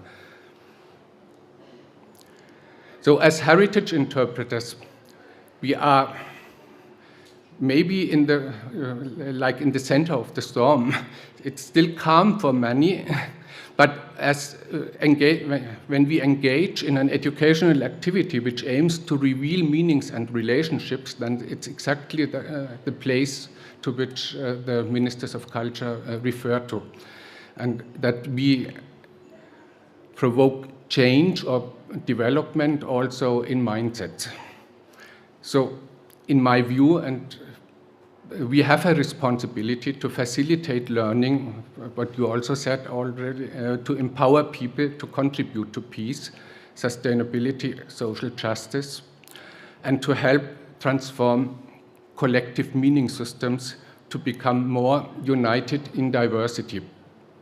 And again, here we have a paradox in this slogan by the EU, to be united in diversity. There's a tension in between. And this is not so easy to navigate, but a challenge for us. And I think heritage interpreters, museums, but also in other places, in memorial sites, we have a task for the future. One aspect could be that universally shared meanings could maybe serve as a common ground which bridges cultural differences. So we had heard already that universals are important, they relate to concepts like good, bad, freedom, solidarity, authority, conformity, tradition, peace, which all people find somehow meaningful and important, regardless of the language they speak or their cultural background. But it is not so easy to do this, to practice this, to put this into practice. And one hint came from David Larson, who introduced this idea of universal concepts and intangibles into the heritage interpretation field and trainings and technical literature. And he said, or wrote, a universal concept is an intangible meaning that has significance to almost everyone, but may not mean exactly the same thing to any two people. So you realize that a similar paradox with united in diversity. So they are, he continues, they are ideas, values, challenges, relationships, needs, emotions that speak fundamentally to the human condition. But this paradox that they are universal, they have a universal meaning, but they may not mean the same thing to any two persons. That's like a riddle.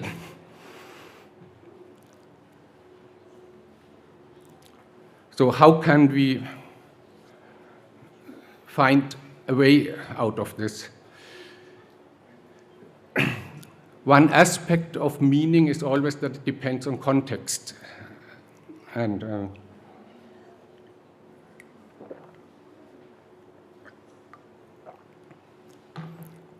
so freedom can mean very different things in these sentences. We defend our freedom to live according to our traditional way of life. This could be somebody who votes for Trump or for Putin, but also others. We defend our freedom to overcome traditional roles and inequality, and they might be opposed. Or we defend our freedom to drive on our motorways as fast as we wish. We have that in Germany a lot, and it's still blocked despite all evidence that this would help to mitigate climate change, to have a limit, a driver's limit. It's impossible because of freedom. So these are examples how different the meanings of freedom become in different contexts.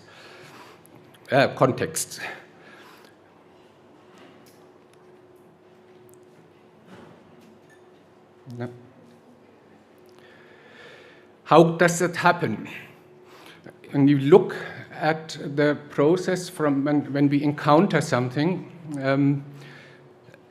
it could be an object or something else with, at an exhibition, including the interpretive texts or whatever. When we apprehend something, we have sensory clues, and then in our mind we have already available concepts and meanings.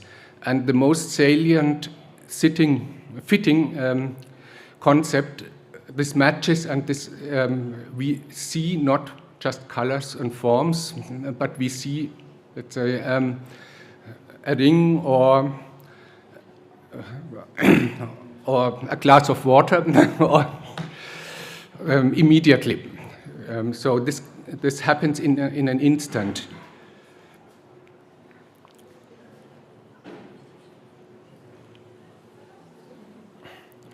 What then often happens is the concept that comes into our mind because we perceive something, it triggers associations.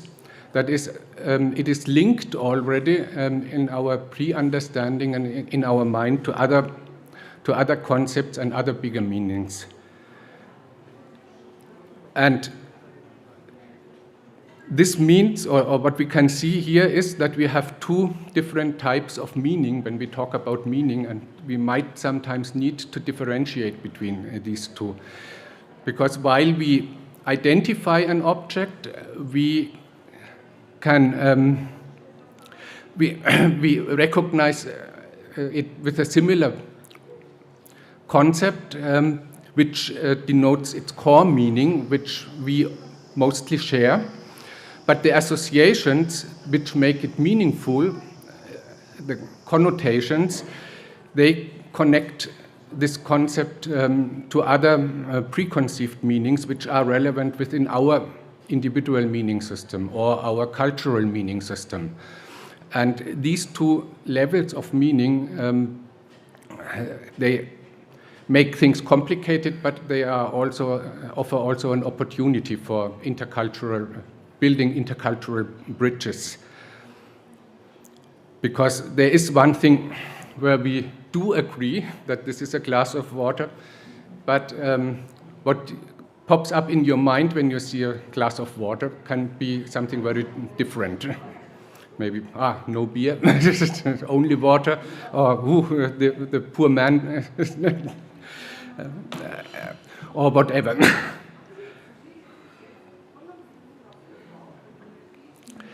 Interpretation then integrates an idea or several apprehensions, what we have, and integrates that into the comprehensive meaning system we have. That is, when we interpret something as an individual, what we perceive, then we try to find out in which way is it meaningful, in which way is it significant, and we do that against the background of our preconceived meaning system, which we already have available. And there is, of course, there can be huge differences in different sections of society, in different cultures or in different subcultures. And we need to be aware as interpreters who do this educational activity that the recipients who come may have very different worldviews or comprehensive meaning systems, depending on their cultural backgrounds or their personal experiences and so on. So we cannot count on ours only. And we need to be aware of that if we want to address specifically values that need to be reinforced or strengthened, as we have heard, or if we want to foster sustainable development goals and so on, because how they are digested by people and how they interpret that, what we tell them personally, can vary hugely. And I'm not, after these thoughts, I am not entirely sure whether we should always say, let people interpret on their own, regardless what's the outcome. Because if people interpret on their own, reinforcing their stereotypes and their cliches, then that's probably an outcome which we would not think is helpful to tackle the challenges which we have right now.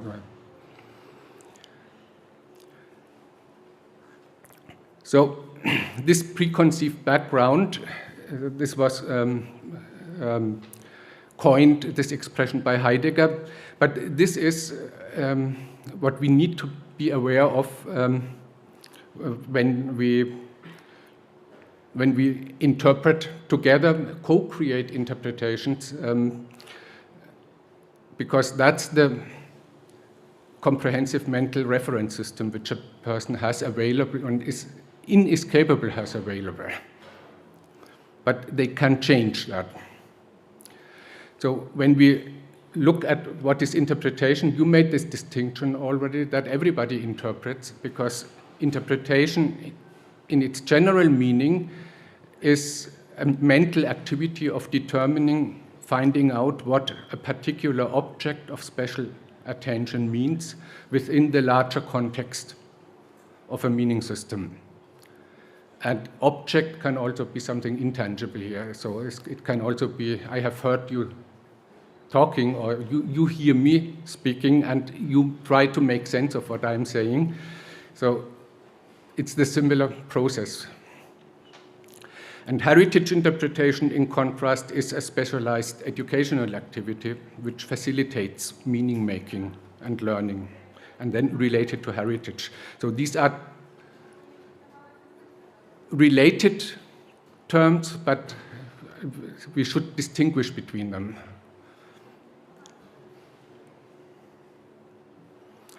So interpretive encounters, they can provoke in the individual the iterations between the attention, which is to the object, the outbound attention, and the introspection. They can provoke thinking, and there are also two types of thinking which we should probably distinguish. Normal thinking, ordinary thinking, is actively questioning how available meanings relate to each other, those, without questioning these concepts and ideas themselves. So you just connect them, and you say, okay, this doesn't make sense maybe. And reflective thinking is actively scrutinizing and reconsidering one's own preconceived meanings and stances. And the latter one is the one that can provoke change. And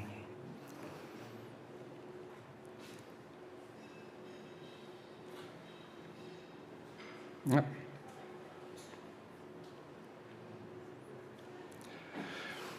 So do you understand your own comprehensive system of meanings? Probably not necessarily, because that's one of the riddles of the human mind, that we have something like that, we know that we have that, but we cannot oversee it in one moment. Our thinking and also our reflective thinking needs to focus somewhere. So we cannot really get it, the whole as an entirety in our conscious focus and attention, but only in the thinking process we can check meanings and relationships, partial meanings and relationships. And then we find out very often when we do that, it might be clear, such a relationship, like between freedom and driving cars, or maybe not so clear. It might be blurred or vague. It could be differentiated or very coarse, and that's where populism comes in, that they very often operate with very coarse, undifferentiated, simplified messages. It might be coherent and consistent, or it might be flawed, so there might be logical breaks. It might be in tune with reality, or it might be fictional, partly or fully fictional, and this could be fake, or it could be intentionally fictional, like when you read a novel. And it can be open as a mindset, open to new learning and reconsideration, or it can be fixed and closed. Mm-hmm. So this kind of reflection, if we can trigger such kind of reflective thinking through interpretation, then Hannah Arendt showed that this is connected with the build-up of conscience. And she wrote, referring to Socrates, that conscience is the anticipation of the fellow who awaits you when you come home. So when you are alone, and when you start to think, reconsider the thoughts you have appropriated during the day. So that she talks about the soundless dialogue of the thinking ego with itself. And that's very close to what makes conscience also.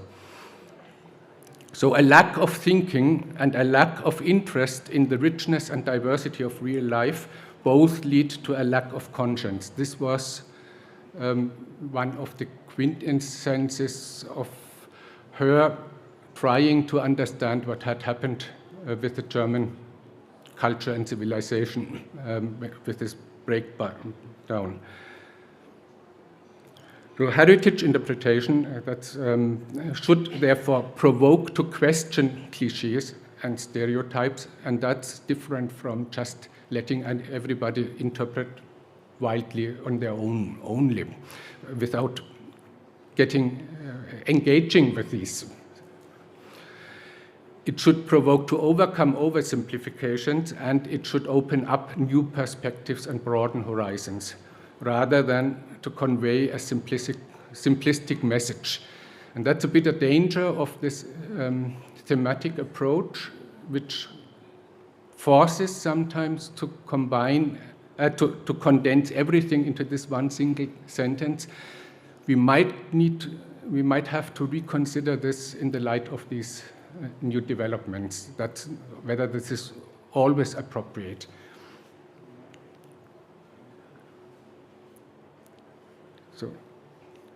So what can we do in a more practical?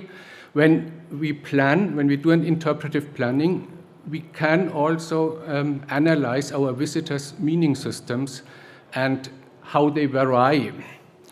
Do they have shared and different meanings, including shared or different stereotypes and cliches? What are their prevailing value preferences, and how do they relate to these values Helena had mentioned in the morning? Do they have special sensitivities? And this is also important for co-creators and communities to be aware of this and to deal properly with these. Do they experience internal tensions of counterbalancing values, which would be great if they have some, or do they have highly dominant or absolute values, which can be a problem? Because if somebody puts one value absolute, then there's a risk to get into extremism and fundamentalism. And are there potentially conflicting views? And this can then be used as a background to prepare multiple perspectives interpretation, to deliberately change points of view, but now not of people from today, but of persons and groups in history, so that which allow to address different perspectives and different points of view without being highly loaded by today's conflicts. And here we have the market square of Freiburg. So you could think about what did this church, this cathedral mean for those in power. They are different, like, of course, for the average people, for immigrants who came there, because also in medieval times there were some arriving and coming, and for immigrants who left to another country in their memory. What does it mean for different minorities and marginalized people, and for non-conformists, maybe? And this can help you to find story elements from different perspectives which you can integrate into one bigger interpretation, which can then also maybe help people to empathize better with people who have other backgrounds. Okay, Thank you very much.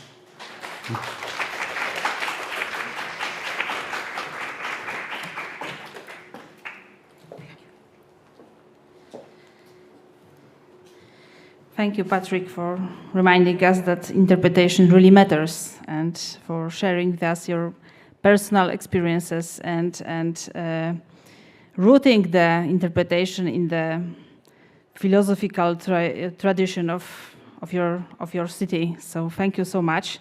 And now there is a time for questions and comments. So please, who want to ask something, who want to comment on something, or of course the same is for our chat guests. Nothing from chat? Nothing, okay. So I'm asking you here in Sulejówek, who want to add something? Agnieszka, where is the microphone? Okay. No, this one is working. It works? It works? Okay. So it was good to listen to those two referates, yes, of Dragana and Patrick, because when I listened to Dragana, I had many questions or rather doubts. And of course, when I was on the course, I have also such a questions because always I've thought about our exhibition and the process of making this exhibition, and I found that it was not so simple. And I thought, is it possible that it would be more simple, or could we do something better, more clear message, or something like this? And maybe that it's not the question that the exhibition should be interpreted better, but the guides make different interpretations, because it's the story of one man, theoretically, but there are so many stories behind it that it was not possible to give one idea, because it would simplify the things too much, I think. So I listened with big interest, but I have to admit also that it was difficult for me to understand, and I just asked Basia if she could organize to translate it into Polish, because it are so deep university level ideas or reflections that I need to think it over slowly. But anyway, I agree with those thoughts and with this your conclusion on the end, that their interpretation could be all different from different points of view, and we cannot put it in one museum. We cannot put together only one narration. That I don't. Maybe you think it's. It should be one narration, but I cannot imagine it done in such a way. So I would like to ask you, how do you find this? Because with nature museum, it's more simple. So you haven't seen. Okay, it's the perspective of the birds or of the lizards, yes. Okay, so it's my reflection or the question for you. Dragana, do you want to comment? Yeah? Okay. I see that this thing that I just had to, I cannot talk to you, giving my back to you. So I saw that this one big idea was actually triggering a lot. And this one big idea doesn't mean thematic thing. It doesn't mean that it doesn't open many perspectives, that it doesn't give values, because it's one sentence that pushes up to as a guideline in a way. But with exhibition, it is very complex, of course, because there is not only one idea in a thought sense, but it is how to bring the content of the exhibition we know we are dealing with, to give the space for many perspectives and for many different opinions and meaning makings to be it relevant. But obviously it is not only about one sentence. Please don't make it, I mean, don't simplify me, because it is never one sentence, of course, and there is a lot of, but there has to be some kind of thing that we are dealing with. So if, for example, we were dealing with one manner of Renaissance that we actually, lately, we did an interpretation plan over there, we put sustainability as the core of the interpretation of that manner. Because we were dealing with things that were, through many different focuses, amplifying the sustainability that we can learn from the past in that concrete heritage thing. And you understand me? So, and as Patrick said, 3 different walks, 3 different, sorry? You're telling me something? Okay, 3 different walks, 3 different, that's why personal interpretation always gives us more possibilities. Exhibition, as I said at the beginning, is a static thing. So it is always some kind of statement in time. It cannot be so fluid, because it is not the media. But what we can consider always is that it gives a lot of potential for every time doing some kind of, for different people to provoke and to give space for making their own meanings.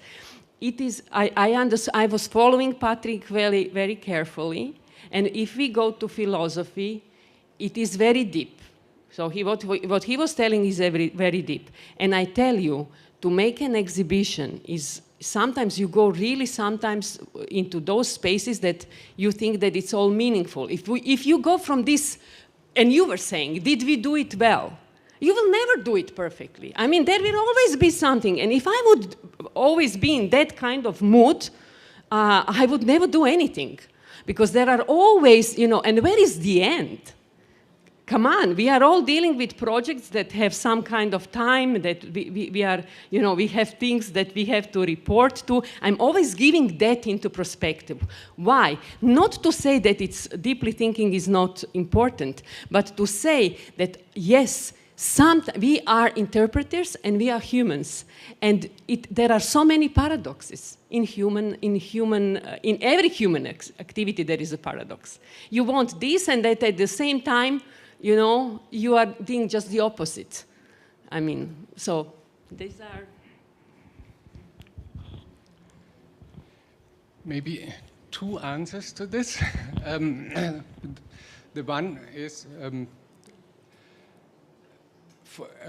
What you are asking for, or how you can address this problem, is an interpretation strategy, because not one exhibition is not, there's this one size fits all, and that doesn't work normally. But what you can do is, in an interpretation strategy, to think about what is really the essentials and the quintessence which you would like to convey to all those who go to the permanent exhibition, and then complement that with special guided tours and with temporary exhibitions where you can, I think that's a common approach to do that. The other thing is that a problem with the theme and the thematic approach, as you probably also heard it in the course, in my view, is that if you follow Sam Ham, he allows for this quintessence only a single declarative sentence. So like a thesis, and he rejects questions. And I think, in my view, a deep question can be a very good interpretive theme that provides focus and coherence, but still can leave this deep question open for contemplation. And I think there we can meet probably with this. Absolutely, and this sentence is a question mark. Yeah. Yes, but that's Sam Ham deliberately says. Yes, yes. No, but for us. Yes, yes, yes. I remember that somebody asked me during the course, can a question be a main theme? And I was thinking about it, I was discussing it with my colleagues and also I think with Eva. And yeah, then I met Patrick and there was the same idea that, yeah, maybe it can be. So, any other questions, comments? Yeah, it should be.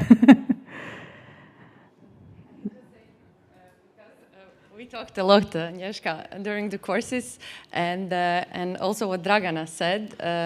I think with exhibitions which are permanent at the spot, so they are made, so they are, in a sense, let's say a piece in time. So if you would do this exhibition now or in 3 years, you would probably do it differently, not just because you already done it, but just because the climate, the years or change, and your perspectives and the perspective of the world change.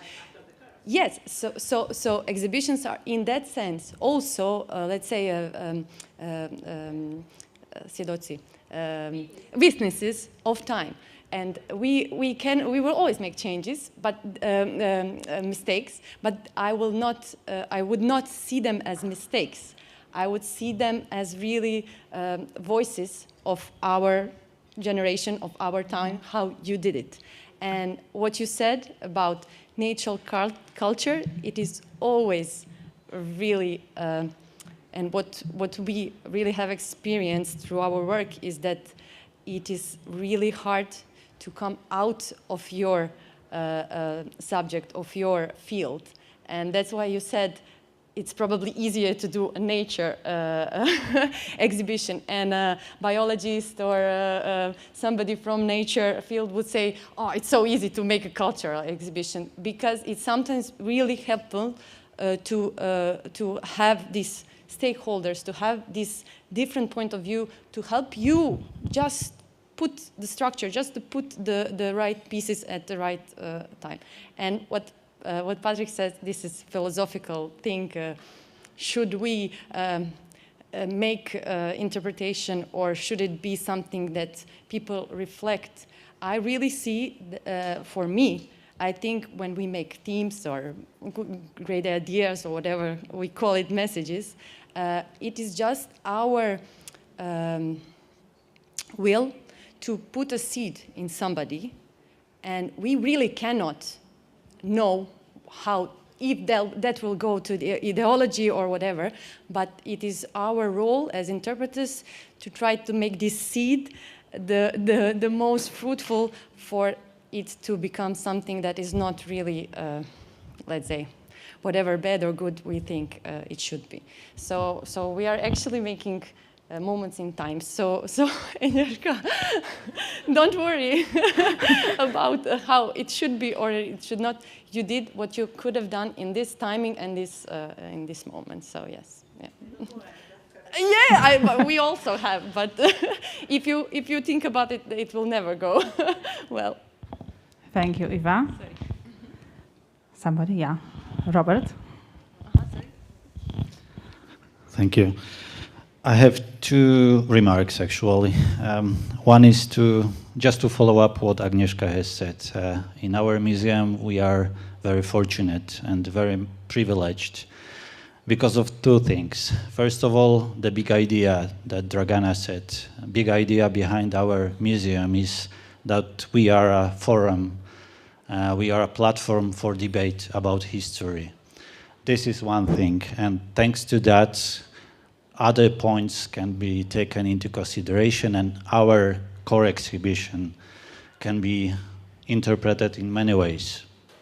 That's one thing. The second thing is that we are also very much privileged and fortunate that we have Józef Piłsudski. And he is a very complex person. He was a very complex person, and he started as a socialist and ended up as a de facto head of a semi-authoritarian state. And everybody can find something in this character. This is very, very important. We always say that we are museum for everybody. And surprisingly, that's true. Because everyone who comes to us can find something for himself or herself. This is really something which still surprised me, because everyone who comes to us comes out from the exhibition and comes out from our museum with a smile on a face, and always, maybe not always, but usually says, I have to come back, I have to rethinking and come back.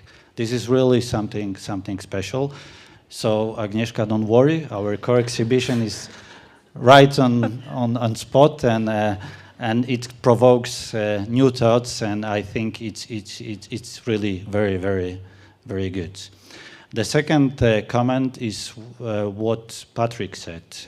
You were saying about the common code of culture, and I remember you said that those on the left picture or the right picture doesn't come to the museums. In our case, it's not the case, actually. Because you were showing the refugees, Syrian refugees, and I believe right-wing people, corona deniers, and so on and so on. In our case, that's not the case, because we are very much open for the refugees, and of course, the previous year, 2022, with the Russian aggression on Ukraine, we had a huge influx of Ukrainian refugees, including Sulejówek, very small, cozy town. Actually, Sulejówek was the town in Poland with the highest percentage of Ukrainian refugees per person in Poland. And of course, we were widely open for the refugees, and thanks to, again, Barbara and our team, we created so-called program, so-called Moms for Moms. So yeah, this will be the English translation. And this program actually was awarded the Grand Prix Award for the diversity chart in Poland.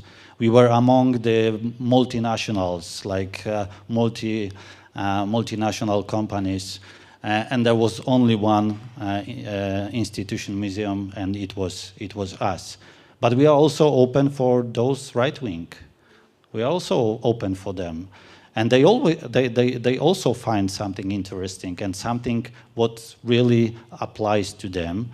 And what comes to my mind is really special. We always invite Związek Piłsudczyków. I don't know how to translate it into English, but the Piłsudski supporters, let's say.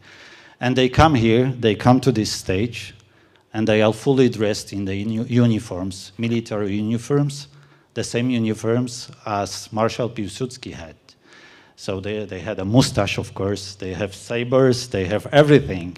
So this is, I'm telling this, of course, trying to show that everyone can come to us and everyone can take something from us. And this is something that sometimes we forget, but we are really privileged as a museum. But sometimes people don't think this way. But we are what we are. And this big idea that we are the forum for debate came actually from the Piłsudski family. This is something really exceptional. Thank you. Thank you, Robert. So, I'm really happy that the discussion is here, and it's the main success for each conference and seminar where discussion arise. So I'm very happy. But now comes a very important moment that was not in the conference agenda. As you know, we are also meeting here because of a project Robert was talking about that has been carrying out over the last year here in our museum. And the project involved 30 museum employees who completed certified heritage interpretation courses in Croatia. And now we want to invite our certified guides and writers. Everybody is certified now. Thank you, Iva and Ivana.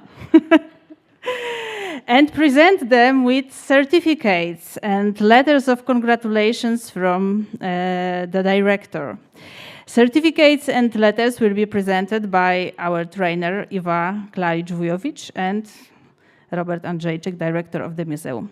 And how we are going to do it, I will be reading out my colleagues' names in the course groups, and I ask you to approach and stay next to me, facing our audience, but please, in the same order, you will be read.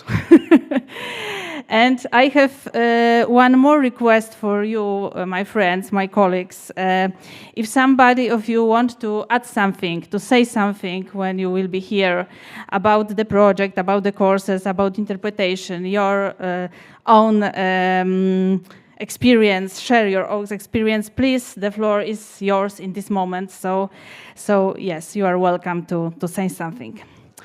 So we start with the first CIG course in February, so winter people. And I would like to welcome Dawid Finzi, Antoni Pluta,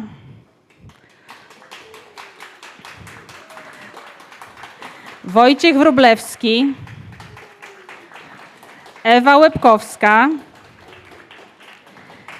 Katarzyna Antonowicz, Agnieszka Kaczmarska, Joanna Sieracka, and Agnieszka Pogorzelska.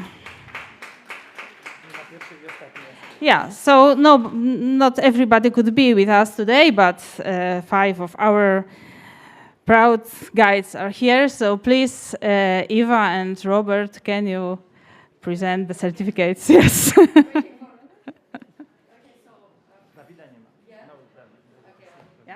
Yeah, take it. Congratulations, Antoni. Congratulations.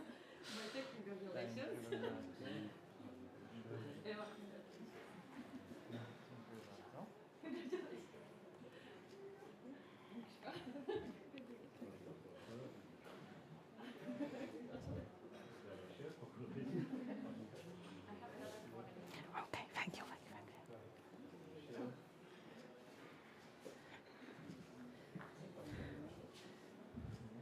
So now please, Robert and Eva, stay here with our guides to make, and Alicia make a photo of our group.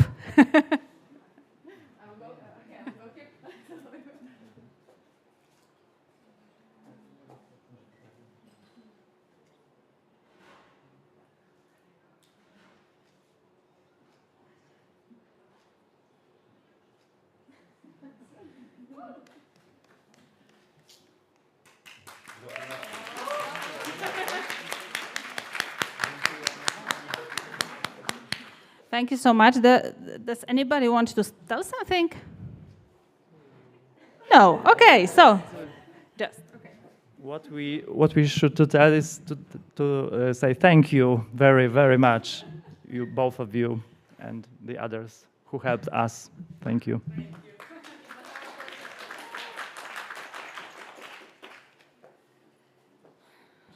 Thank you very much. Yes. So there. Maybe we can make place for another group. Thank you. So, now CIG, Ogulin, March, and Agata Augustynowicz, Angelika Dłuska, he's not here today, Ewa Bielecka, Zuzanna Zasadzka,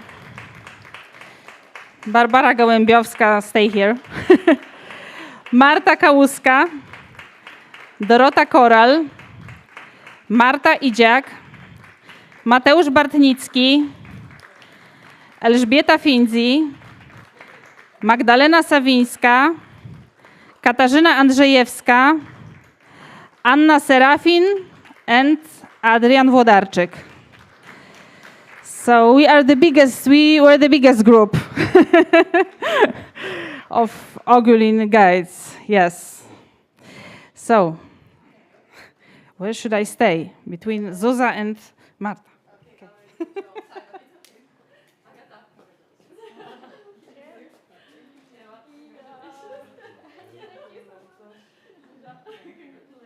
This is coming from Ivana. I'm sorry because she's not here, so congratulations. Thank you. Congratulations.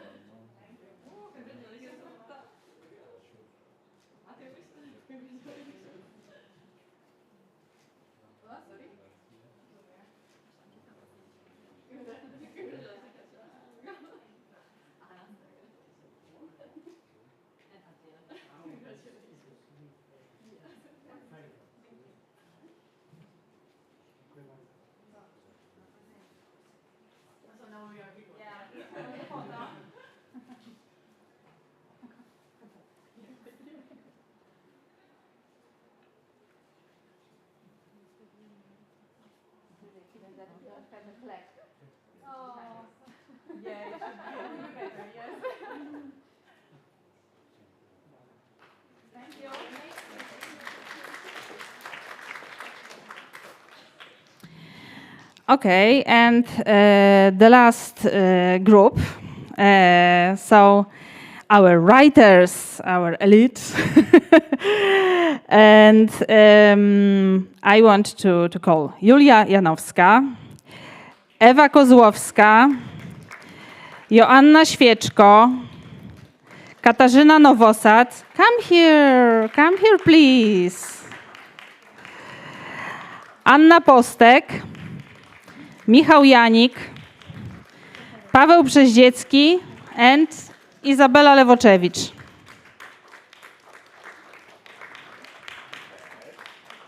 Where is Julia?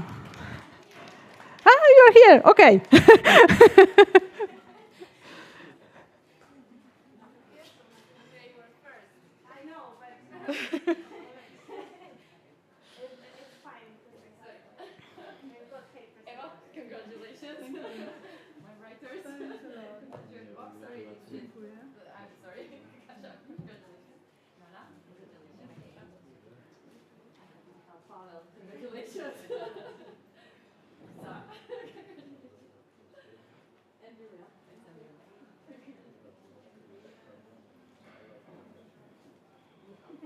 Yeah, I think. Woo!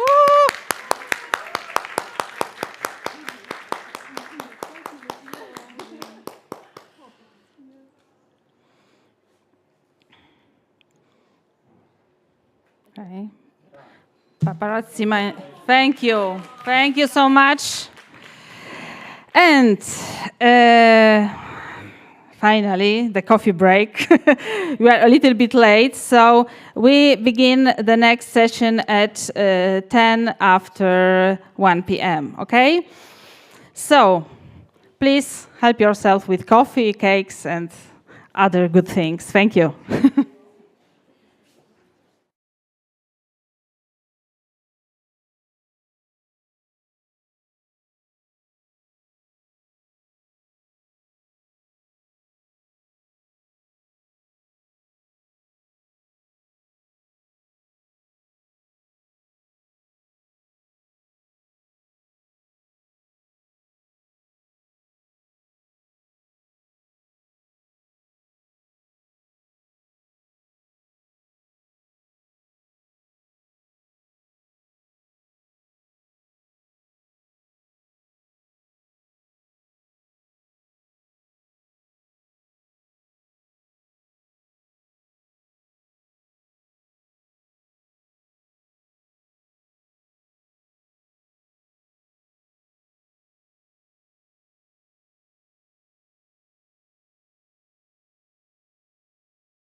Okay, so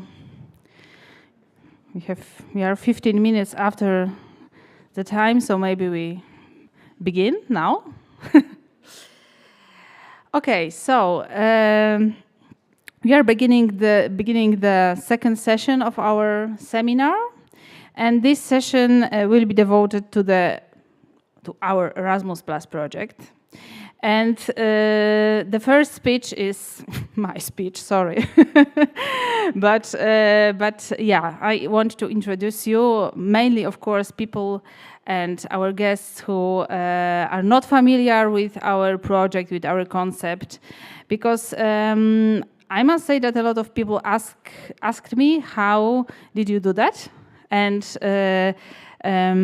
I think that they were inspired to do similar project. As I must say, I was inspired for Erasmus Plus, and I was inspired for Erasmus Plus by Kasia Liwak-Rybak, who is here. So the head of education of Museum of Warsaw. So you know, this Erasmus Plus is like a stream of inspirations. So the title of my presentation, I'm waiting for it, is a quote from Henry Miller. One's destination is never a place, but a new way of seeing things. And of course, there is also a subtitle, presentation of the project through interpretation to appreciation and protection. Building an adult education program based on heritage interpretation methodology implemented as part of Erasmus Plus program in Józef Piłsudski Museum in Sulejówek, so just to be strict. And in my speech, I want to tell you about the project we are concluding today, which has strongly introduced our museum to the theme of heritage interpretation. I choose a quote from the writer Henry Miller as the title because today, looking back on our journey, I get the impression that broadening our horizons is one of the greatest qualities we take away from the last few months. Okay, sorry. Some problems?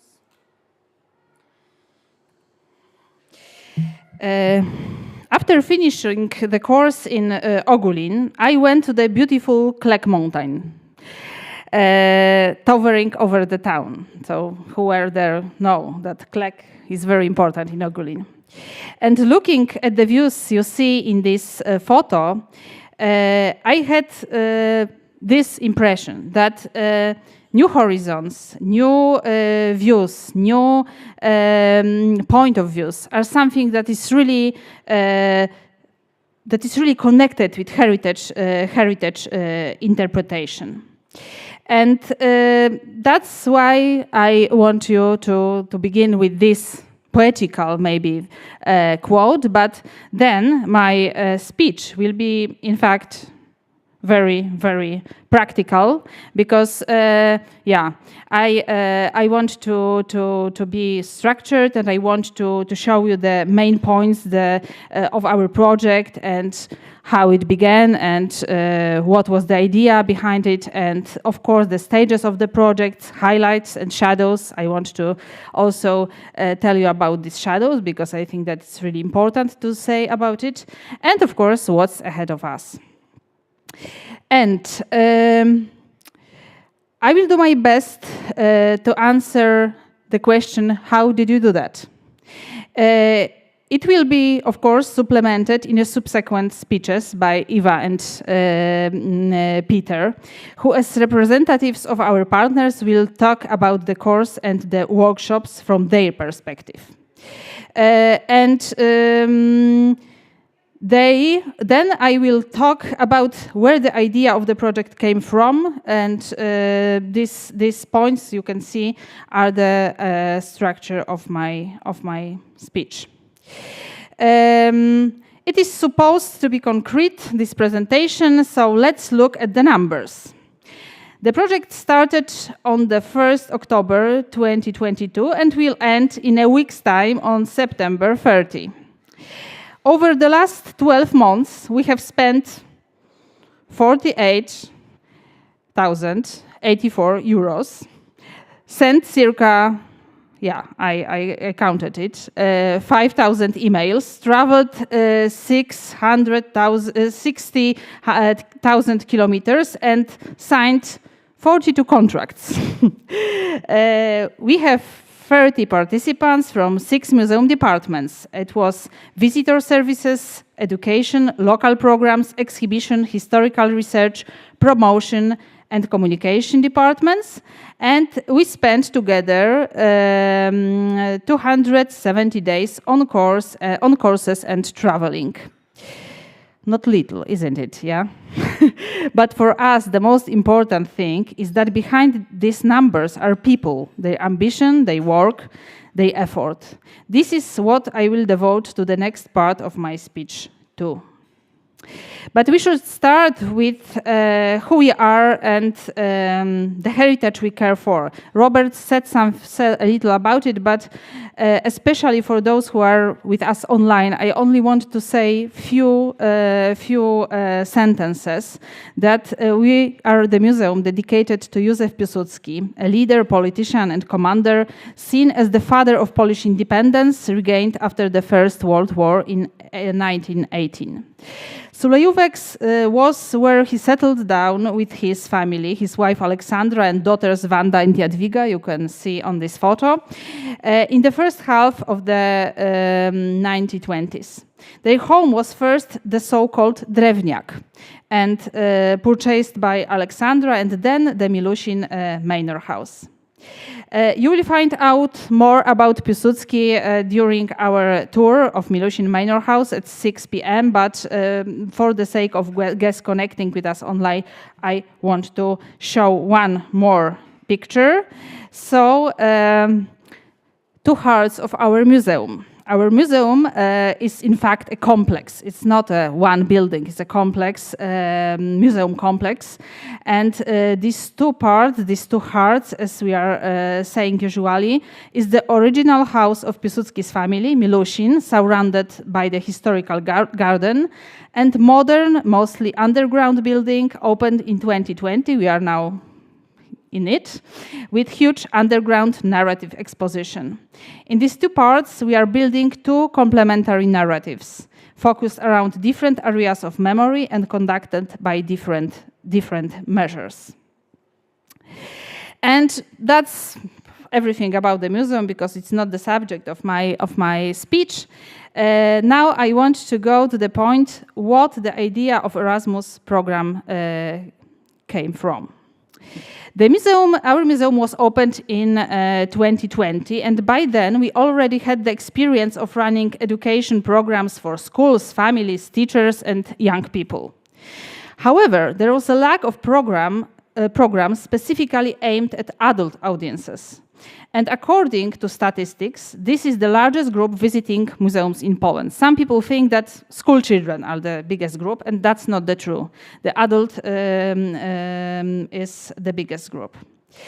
After the opening, at the end of the pandemic restrictions, because our opening was in the middle of pandemic, we began to organize a wide variety of events aimed at these audiences: performances, debates, concerts, plenaires, guided tours. So, in fact, we're organizing a lot of things for adult guests. However, as you can see from the graphics itself, our activities lacked coherence and often sufficient coordination. Each department organized its events according to its own goals and rhythms. So it was there was nothing, maybe not nothing, because our heritage is something that is common, yes, but it was a lot of things, a lot of events, but we are looking for something common in it. And that's in this context, we defined our key needs in the area of adult education. And that's where to broaden the adult audience of educational programs by making them more attractive and accessible, making the adult program more coherent and better planned, and also improve the competences of the team and to integrate the team, because, you know, it's you know how it is to work in the big museum. And our museum is, in fact, 100 people are working now in our museum. So there are departments, and each department is doing something. And sometimes it is not even enough time to communicate, to collaborate. And we are looking for some things, some project that can integrate our team. And of course, we are looking for ways in which we could respond to the needs that were defined. And we started to think about heritage interpretation. And why? Why heritage interpretation in our museum? Because it seemed very promising for us. The first point was that we have been already experiencing the interpretation based on ideas and built around the original objects. It's like Dragana said, that everybody is making in museum interpretation, yes, even if he or she doesn't read Freeman Tilden. Interpretation is always in the museum. And this interpretation was the basis for creating our permanent exhibition, which has received many awards. And a good example, I want to show you only one example of interpretation in our exhibition. Of course, you will be able to see this scene. This is the scene on this photo of the May coup d'état, and when it was historical moment when Józef Piłsudski, supported by the army, took power from the legally elected president Wojciechowski. And you can understand that this is a very, very controversial moment of Polish history. The symbolic center of the scene is a phenomenon, a fragment of the railing from the Poniatowski Bridge in Warsaw, where Piłsudski and Wojciechowski met. Around, on both sides, there are photos, quotes, and films presenting the point of view of both sides of the tragic conflict. The guests are encouraged to form his own or her own opinion about the presented events, and the universal dimension of the conflict is emphasized. So it's a very, very, in fact, interpretation attitude. And so that's one point. We really felt that we are good in interpretation, in fact, and that is not something new for us.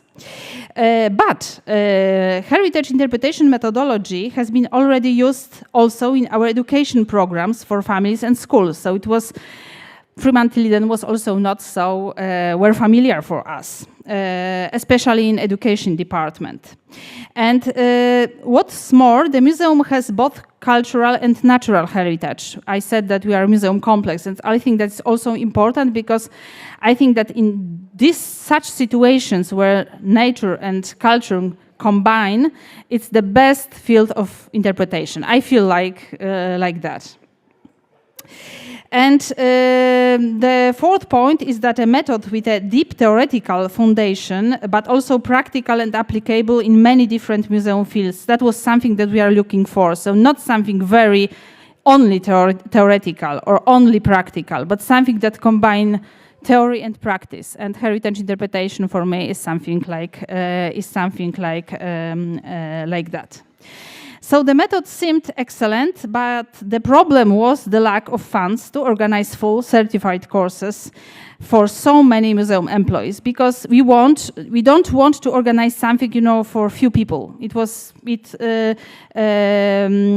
didn't have sense. Yes, we want to organize something for people who are working with adult audience, so people from very, very different departments, and that's why the idea of Erasmus was born.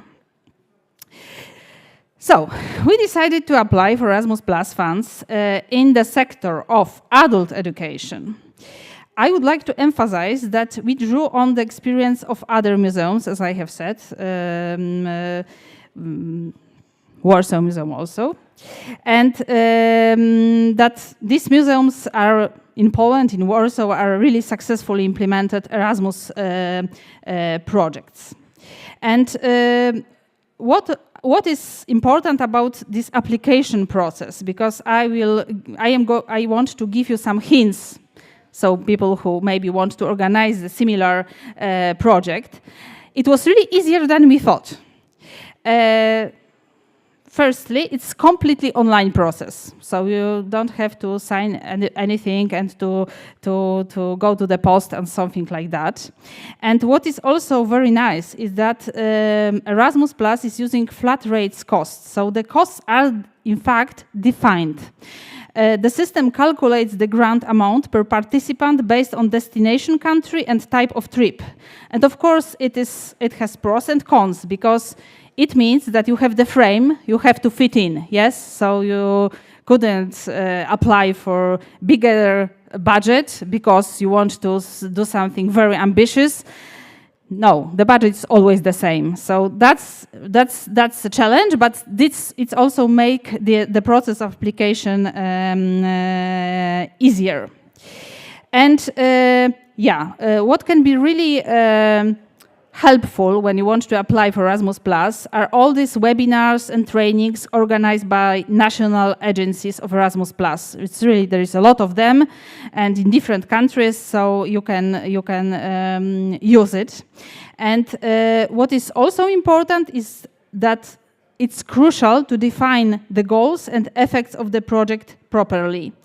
And but it's also not so difficult, because the application form leads you step by step, and you are filling the the empty pages, and it's really easier than it was really easier than we thought. So it was February 2022 when we applied for Erasmus Plus, and in May 2022 we are awarded the grant. Of course, we are very, very happy, but I think that we weren't quite aware of how many challenges lay ahead of us. In this moment, we conducted recruitment for the project. Of course, initial declarations were collected before the application to estimate the participant number. And I must admit that we apply for the maximum amount of participants. So 30 participants is a maximum amount of participants in the mobility projects. And yeah, so it was, you know, va-bank. And and the second thing is that we, in this stage, we're establishing details of the agreement with our Croatian partner. Muses, our Muses company, and once again, before the application, we started to look for the partner. The partner is the most important thing in all this process. Yes, you have to find the proper partner, and yeah, we are very happy that we find you because we are looking. I think that I sent about 50 emails for different certified trainers, but there were always some problems. Yes, somebody don't have time, somebody don't have place, somebody. So it was really not so easy, but yeah, finally we found Muse in Zagreb. And what is also my hint here? A lot of courses are organized especially for Erasmus Plus. So the Europe is full of courses, Erasmus Plus courses. And but if you want to have the tailor-made course, so something that you really you know what course do you want, it's also much more crucial to find the partner in the first stage, because it's not so easy. And the third thing in this stage was waiting for the contract from the national agency. Yeah, yes, it was a long time, not because of national agency, but because of, you know, this European level. And initially the courses were supposed to take place in the fall. Do you remember, Eva? Yeah. But due to the late date of signing the contract with national agency, we postponed them to the beginning of the following year. And this is also the hint: always have the plan B. And finally, on October the 1st, we signed the contract and we started the project. And there were 3 main stages of this project. The first was preparatory phase, and it was from October to January. There were workshops, English lessons, and of course contracts with participants, preparation of contracts with participants.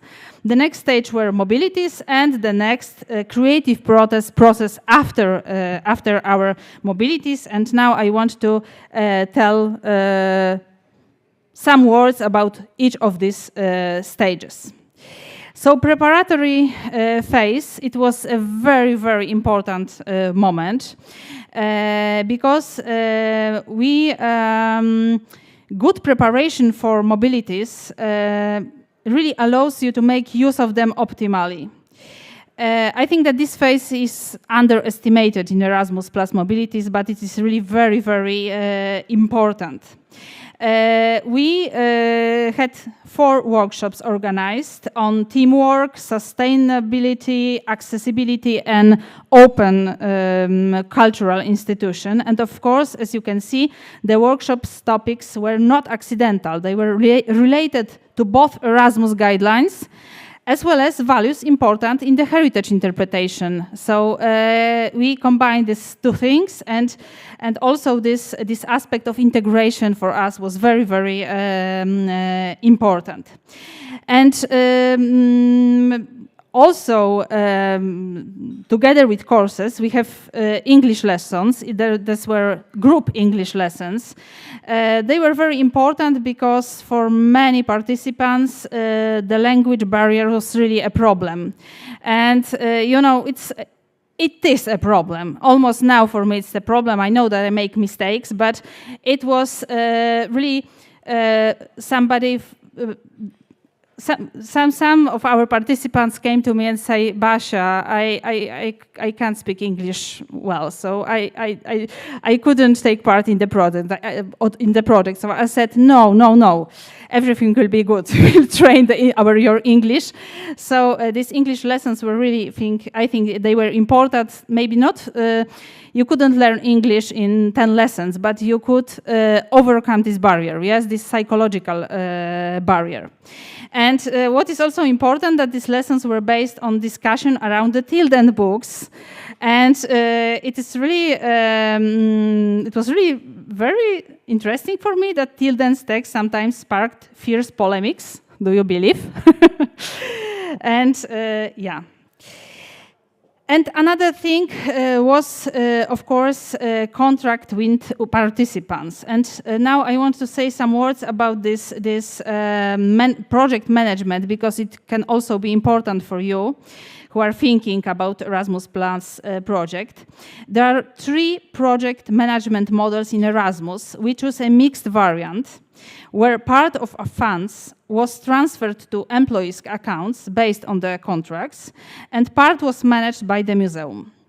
And generally, the museum covered the cost of courses, workshops, English lessons, and insurance, and the employees organized their own accommodation and travels from the funds that were transferred to their accounts. And this is really a very convenient model because, you know, I couldn't really imagine organizing, for example, hotels for all of us and train tickets or plane tickets. It would be, oh my God, a lot of work. But of course, this model requires the preparation of very, very detailed contracts. It was not easy, but I think that it was, yeah. So at the end, everything was good. So, mobility, so the most important phase of the project. As you know, we have 3 courses in Croatia, 2 CIG and 1 CIW. And yeah, we went there mainly by ecological means of transport. So European Union also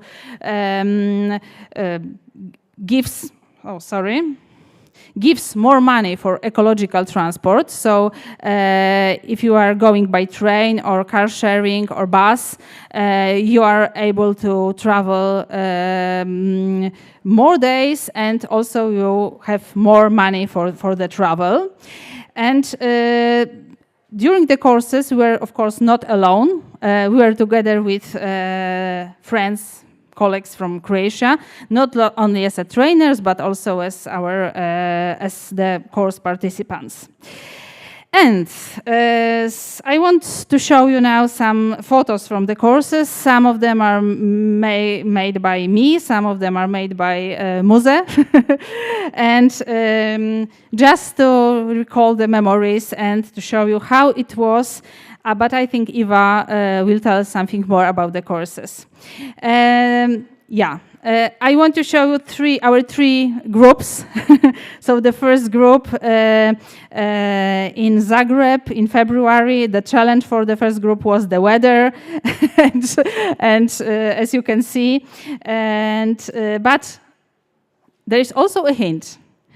In spite of the weather, the beginning of the year is not so bad for organizing courses, because usually in our museums, organizations, it is not, the moment of a lot of work. So yeah, it was, of course, but it was cold.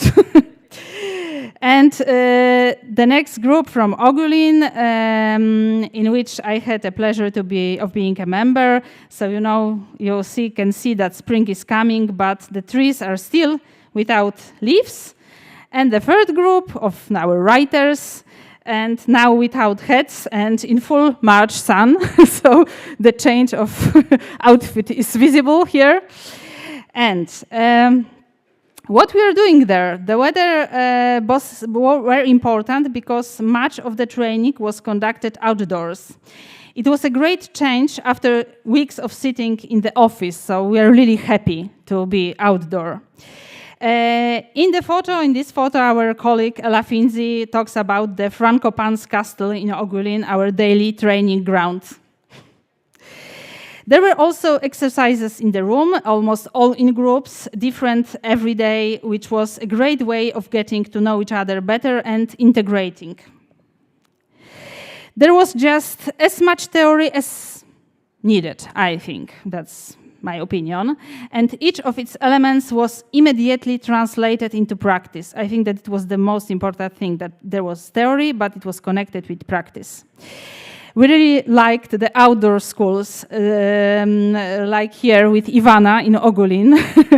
So theory, but not inside, but outside.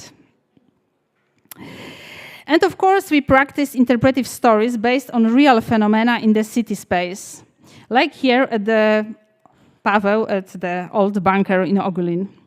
It was very interesting to listen to several stories about the same object. Each one was different, what is a miracle of heritage interpretation. So there were, for example, 10 stories about the same bunker, but each of the story was different. And it's really something incredible.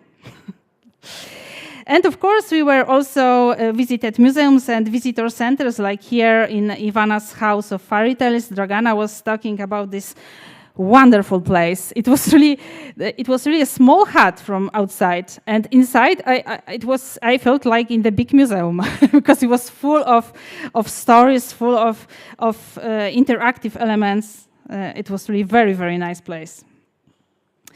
Of course, it was a lot of fun sometimes, and there were moments that were really very, very a moment of joy, of real joy. But, however, on the last day, each of us had to pass an exam by preparing our own interpretive story, and it was a long night. here for Kasia and Eva, I think, or Marta. I don't know. I'm not sure. Eva, yeah. It was a long night. Sorry, girls, for this photo, but I really love it. Because this effort of the last night is visible here. But, yeah, the effect was wonderful. Everyone passed. The stories allowed us to discover unusual objects, such like here, as the old railway bridge, described in a wonderful way by our Eva. So that's about the courses, and Eva will tell you more about it. And now about this last stage, so creative process, because I also think that it's very, very crucial thing. After returning from the courses, some of us found it really difficult to find our way in the museum reality. And to use the power of motivation resulting from the courses and fresh experience, we organized 3 workshops with trainers from Małopolska Institute of Culture. One of them was Piotr, who is here on this photo and who will be also talking about this stage. And this combining of interpretive experience from Croatia with our museum heritage was really very, very exciting. We have a lot of critical reflection, brainstorming, prototyping, and the goal was transferring the knowledge and experience gained in Croatia to museum adult education. And now to summarize, highlights and shadows. And it's, of course, it's very personal. It's, of course, based on the talks with participants, but how do I see it? And I think that undoubtedly it was, as Robert said, the largest staff development project in the history of the museum. And we gained a lot of knowledge and experience. There were those new points of view I was talking at the beginning of my speech. And what is really precious, we have new contacts and new colleagues from Croatia. That is wonderful, and Polish-Croatian friendship is, I think, stronger now. And for a lot of us, it was the experience of overcoming the language barrier. And I think that it was also very, very important. Of course, satisfaction and new motivation for work, a good start to international cooperation, and the perspective of new service in the museum offer. So interpretive walks, we are now thinking about implementing it in the museum offer. And what about shadows? And I must say that really there were a large amount of time spent on project participation and coordination. Of course, it was about participation. It was a wonderful time, but in our museum we have a lot of things to do. It's not a very quiet museum. We are organizing a lot of exhibitions, a lot of educational programs. So you know this. I think that it was 3 weeks, 3 weeks of work for each of participants, not only this 1 week during the course, but taking everything together, so workshops, homework, so on, it was 3 weeks. So it's a huge amount of time, yes, for 30 employees. So also a great challenge for institution. And another thing is that we need to add money from the museum's budget to the project.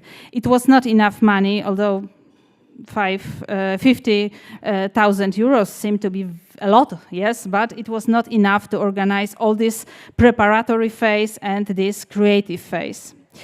And of course, a lot of administrative work. And in this place, I want to thank people we usually don't notice. So our accountancy, lawyers, our human resource departments, it's a great job. And without it, nothing happened.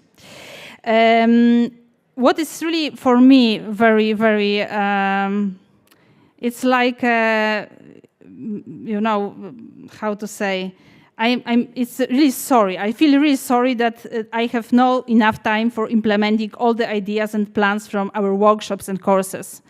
For example, we have the workshop. We have the workshop connected with the sustainability, and there were a lot of wonderful ideas connected what we can do in the museum to be more sustainable institution. And it was not enough time to implement it, but I hope that there will be a time and everything is ready for implementing. And sorry, yeah. And of course, one thing what is maybe a little bit surprising for you is carbon footprint. Yes, I'm really aware that carbon footprint of so many people traveling is really very, very huge. But taking courses abroad, I think, made great sense. In a new environment, you are much more open to new experiences and knowledge, as well as you get familiar with different culture and build international bonds. You are also not overwhelmed by everyday life, and learning is fun, not effort. So, of course, we can organize such courses in Poland, but I think that it was worth this, even those carbon footprint. And what's ahead of us? Of course, this thing that is really, I'm thinking about it with some fear, so financial settlement and of the project and report. But then more nice things like implementation of interpretive methodology to our daily work in adult education and different fields of museum activity, so exhibitions, guided tours, educational programs, promotion, etc. As you could notice, our participants were from 6 museum departments, so I think this is a great thing because we can now implement the methodology in very different areas of museum. And what is really a challenge is maintain this team spirit that was that we really felt in Ogulin and in Zagreb, and continue to cooperate and to work in a team. Robert already said that we are planning small-scale partnership program with National Museum in Vilnius, and that's ahead of us. And also, we plan new department in the museum, Department of Heritage Interpretation. And Erasmus Plus accreditation is also in front of us, and we want to continue the program of the mobilities in the following years. Maybe this will not be only courses, but also job shadowings and other mobilities that are possible in the Erasmus Plus agenda. And now, let me, from this place, I want to, as usually it is done in such situations, to say thank you to some people and some organization. And I want to give you symbolically these 2 beautiful primroses from the Klek mountain. I will make this photo on Klek. Yeah.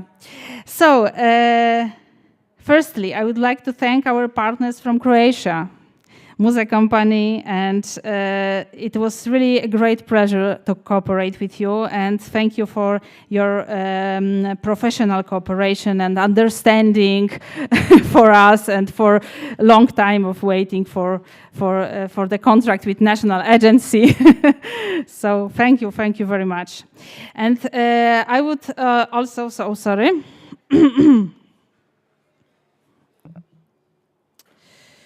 Don't want to, I want to remember about everybody, so I need my notes, but I couldn't, yeah. Oh, something happened. I couldn't use my notes. Okay, so I try to remember. I would like to thank you, our trainers, Eva and Ivana, and thank you very much for your knowledge, commitment, smile, and creating extremely warm atmosphere. It was really something unusual. Thank you so much. It was a great thing, I think, for everybody of us. And also, I'm grateful for the partnership of Interpret Europe and for the partnership of Małopolska Institute of Culture. And thank you, Peter, and also, of course, for our trainers that are not here now.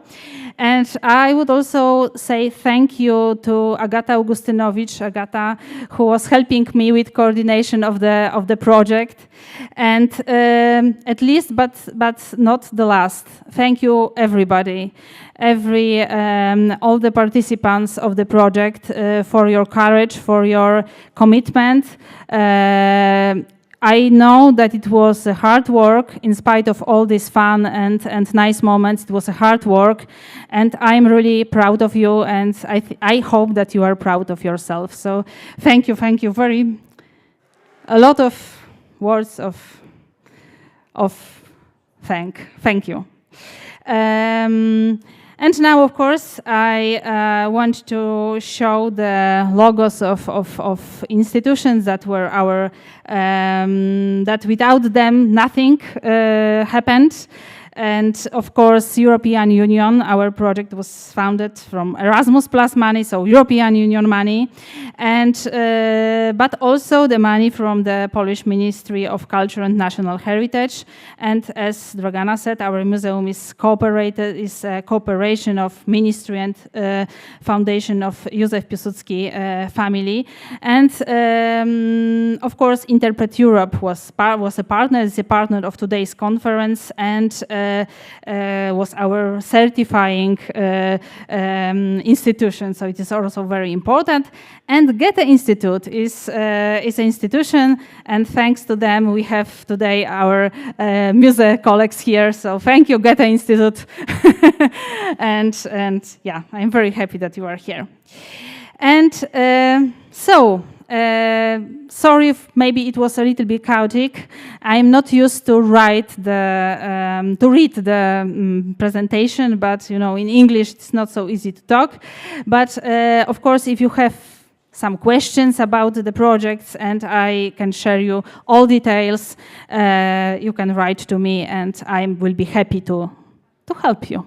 Thank you.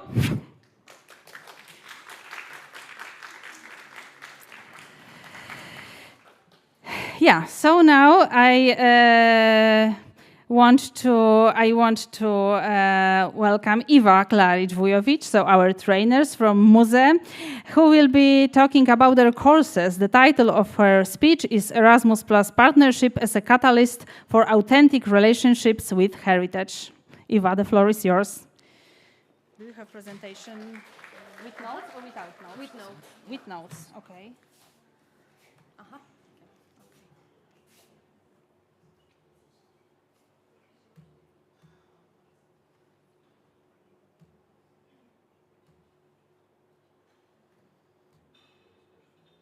Wszystko jednaki folder trzeba otworzyć i pendrive otworzyć.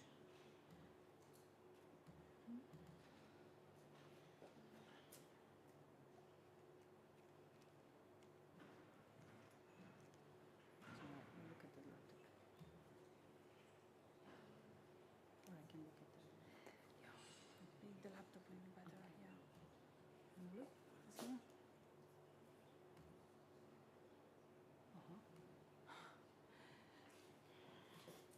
So sorry for technical problems. It is always the moment of technical problems during such conferences. I have it also on USB if it's something that... It's also on my laptop. You have to go. No, just for a moment, because I have X-ray on my chest. But I think back as soon as Thank you. Okay. Ale tu jest ta prezentacja.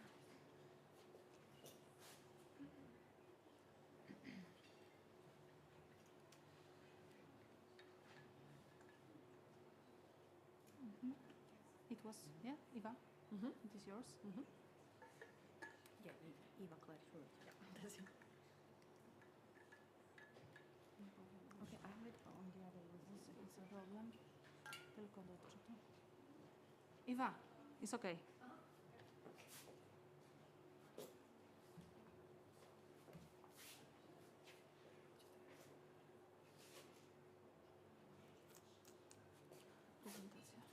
view, Gora? Do you have view somewhere here? Yeah, let's here to do.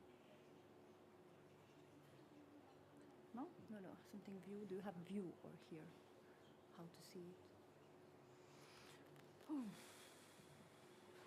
Yeah, that's one. it's a problem. Something happened with the laptop.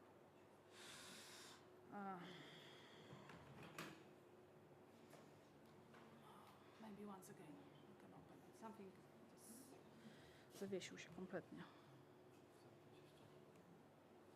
Mhm.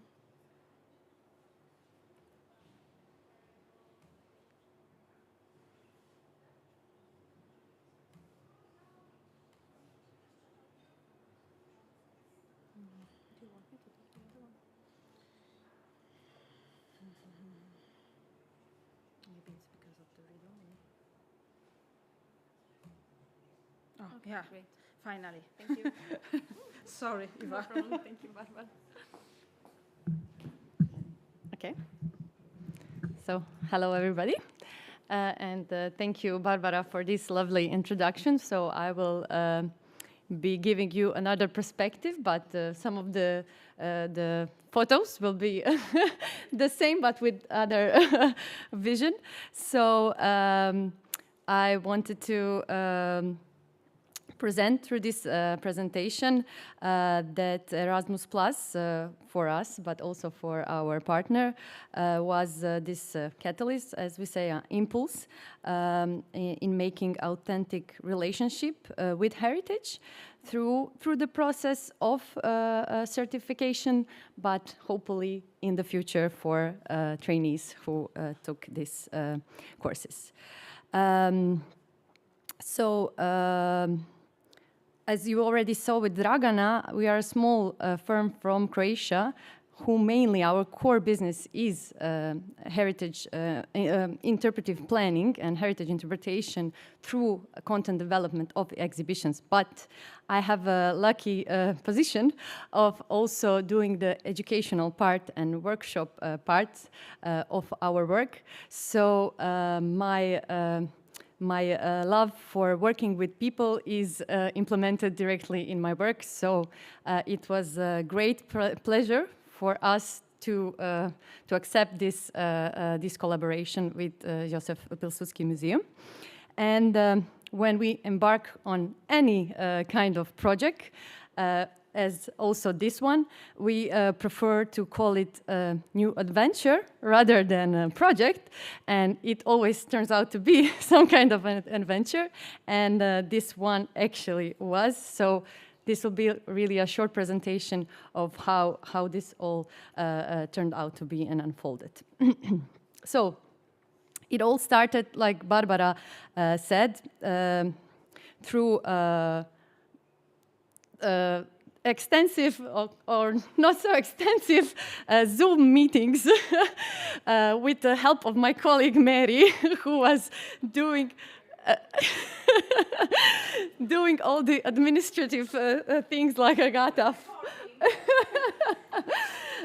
So our role in this Erasmus Plus project was actually to host our Polish colleagues in Croatia, and this opportunity turned out to be nothing short of really remarkable, because it offered also for us a fresh perspective on our work and our seeing of heritage interpretation, and also expanding horizons on both sides. And I think that is really, really important what you said, apart from the carbon footprint, when you come out of your place of life and work and everything that you do, you really are much more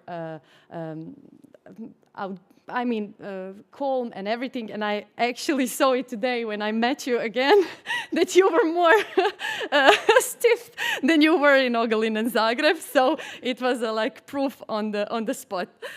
So I hope we were not like that in Zagreb, but maybe we are more open now here as we are in other countries. So, but it was also, and that is really the best part, it was really a connection and really amazing discussions and work of highly educated professionals. And that was really the thing that we expected in a way, but it overcome our expectation in the way that you are really an amazing team of professionals who do amazing job, and it was really shown from your work at the courses and how you did the exercises and the homeworks in the final phase. So. The planning of the course, and Barbara told you all about that phase, that it was conducted from 3 certified courses.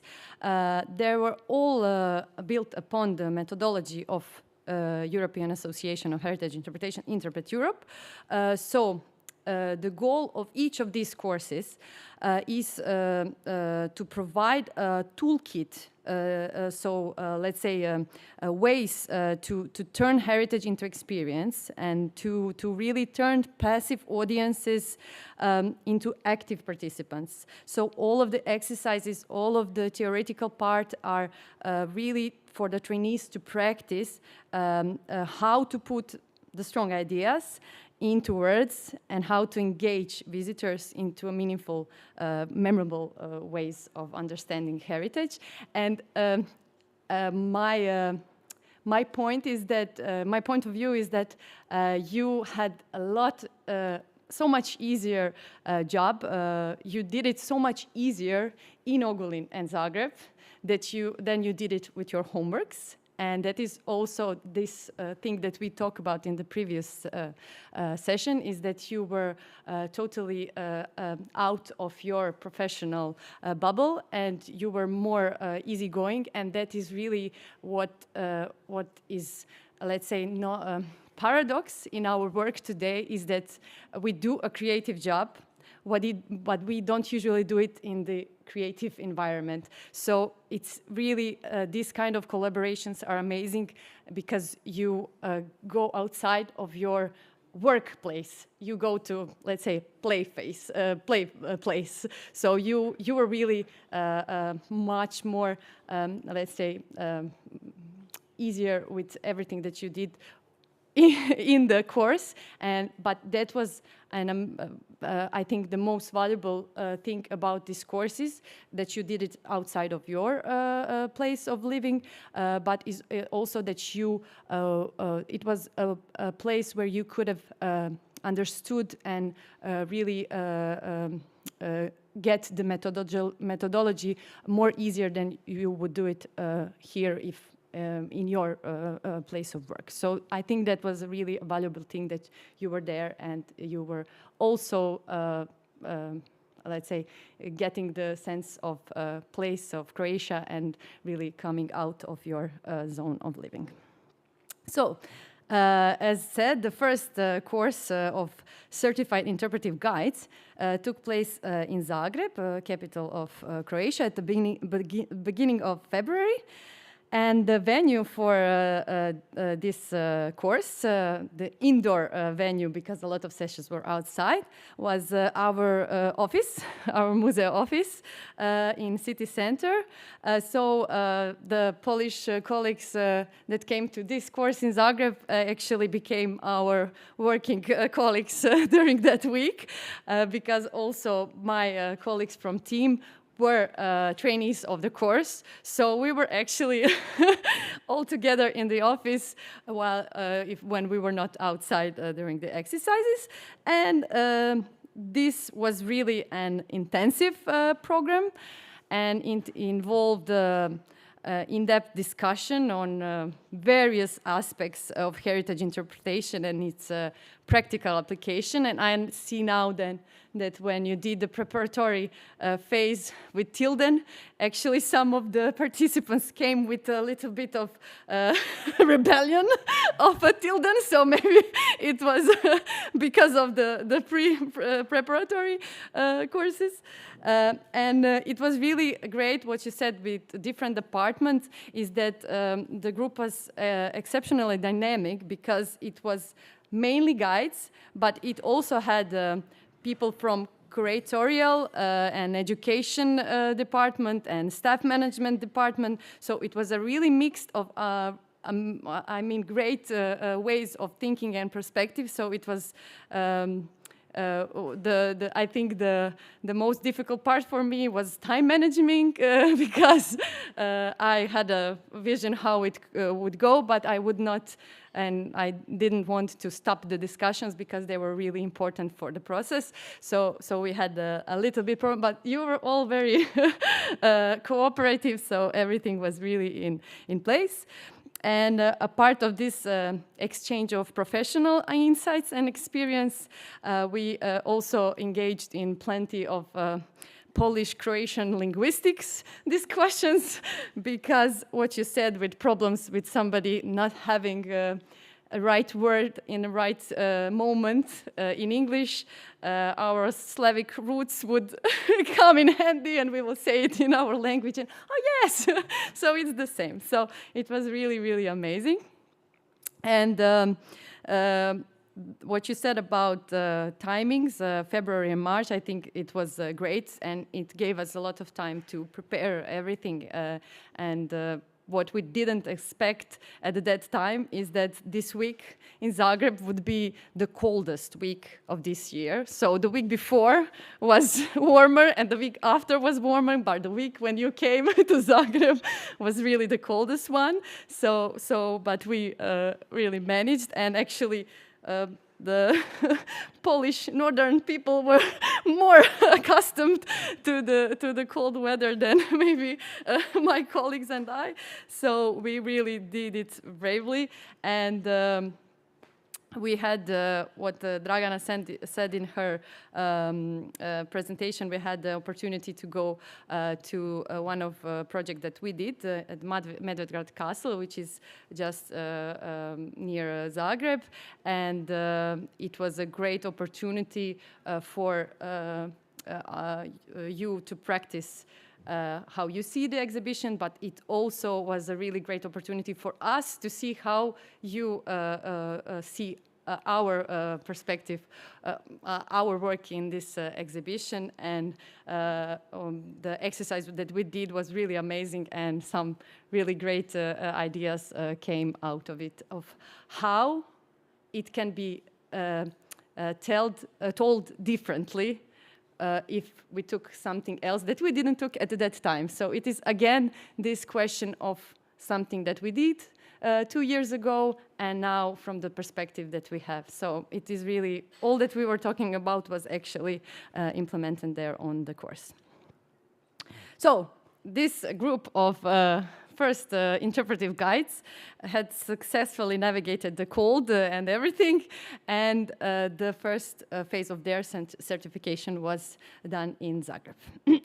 Then in March, the second group of certified, again, interpretive guides who had more luck with the weather, they went to a lovely small town called Ogulin, and it is the homeland of fairy tales, as Dragana already mentioned, inspired by our fairy tale writer Ivan Abrlić-Mažuranić. Actually, the landscape and the town is inspired her for the fairy tales.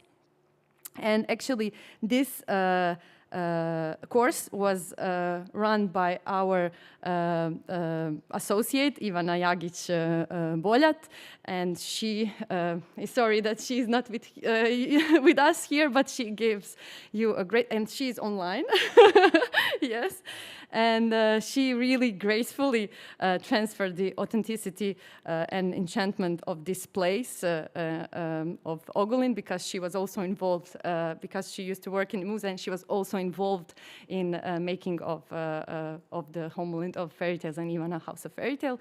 So she really gave this another perspective. But the best part of this was your view of Ogulin, like Barbara already put in her photos with Klek and everything. So with through exercises, we emphasize together and you did it amazingly, discovering by yourself this sense of place. And through exercises, you really closely observe and uncover this distinctive characteristic of each phenomena, of each places that we went to, indoor or outdoor. So this approach was really enriched with universal values that were triggered by these local roots of the captivating stories that Ogulin really has, and it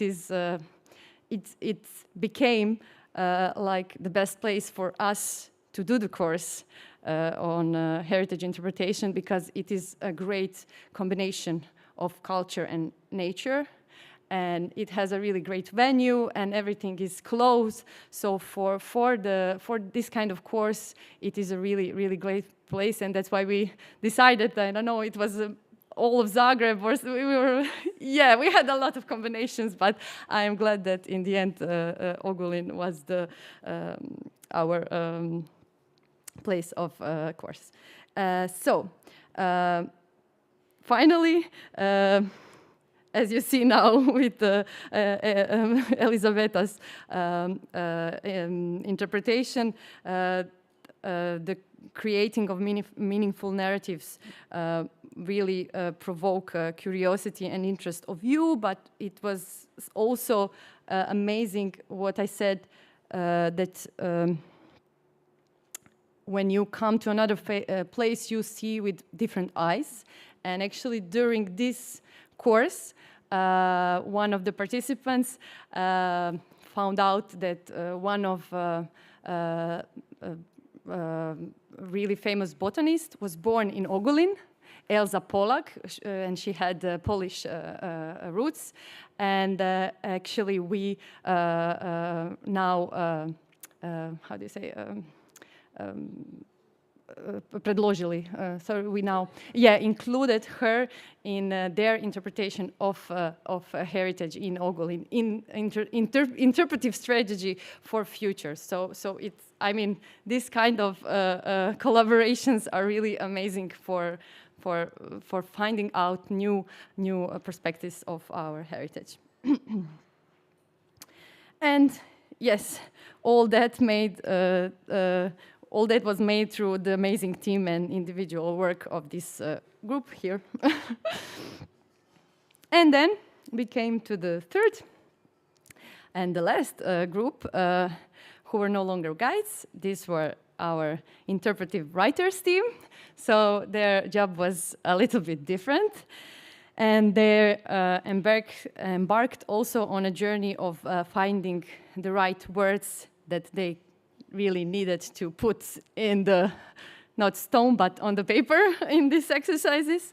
So to make a meaningful text that would really engage people and grab their full attention was made through also these inspiring exercises and again discussions that were extensive in this group, and but they really had a right amount of determination to lead them in making this catchy text inspired by heritage on the side. So it really led to amazing work that was made there, but also that was made afterwards in their homeworks. So this was all of the participants of ours. So we were also, because of the Erasmus exchange, we also had Croatian participants. So here we had 4 more participants from Ogulin and from Zagreb, and in the PES group was also 2 ladies guides from Ogulin. So it was also opportunity with this Erasmus project that people from Ogulin could take the course because there are not so many to really make the whole group. So it was really a great opportunity also for them to take this education. So what were the results?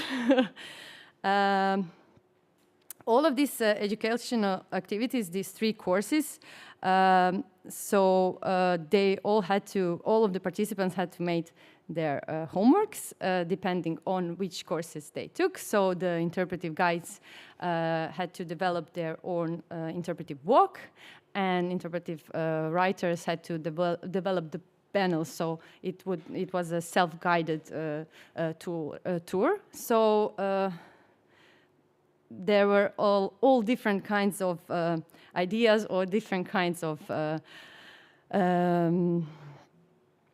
homeworks, and it was really amazing for me to see how your thinking work and how you looked at your job here.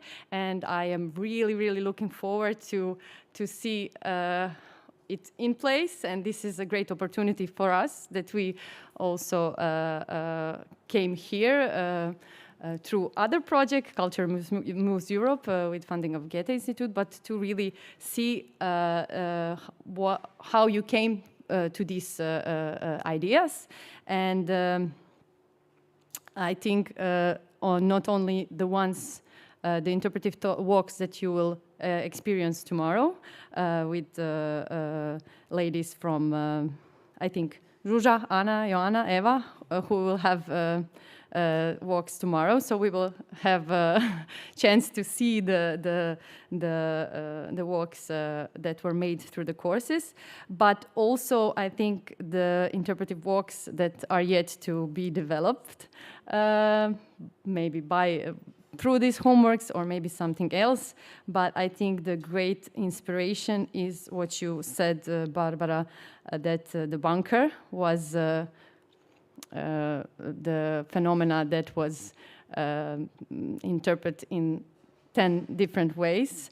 What you did in your homework is several of you took this art installation by Stanislav Brach, and it became part of several interpretive walks, and who had other different phenomena, but one walk took this phenomena and concentrated on human mental and emotional structure. So took it a different point of relating with this phenomena, and another homework took it as an image of iconic leader, like a pop art. So it was a totally different way, because it was totally different great idea of that walk. So this is the upgrade that you can do with such soft activities as interpretive walks, that you can take and something that is actual, something that is really at the moment important, and you can, through the exhibition and through the phenomena, indoor, outdoor, you can talk about some subject that was not maybe implemented in the exhibition when it was done. So the important part is that each of these interpretation through homeworks and everything had made an authentic relationship with the heritage that has been presented. So I want to thank you for this, for listening, for actually the whole collaboration that we did, and I want to once again thank all of the participants, all of you who were there, that you came, and it was amazing that 30 people from Poland, we were amazed that nobody got, I think just one person was changed the courses. So I want to congratulate you on this embark that you did to going there, and for your really effort that you did in doing your homeworks, and really taking in count my comments on your homework. So thank you for all of the revisions that you did, and for having us here today. Thank you.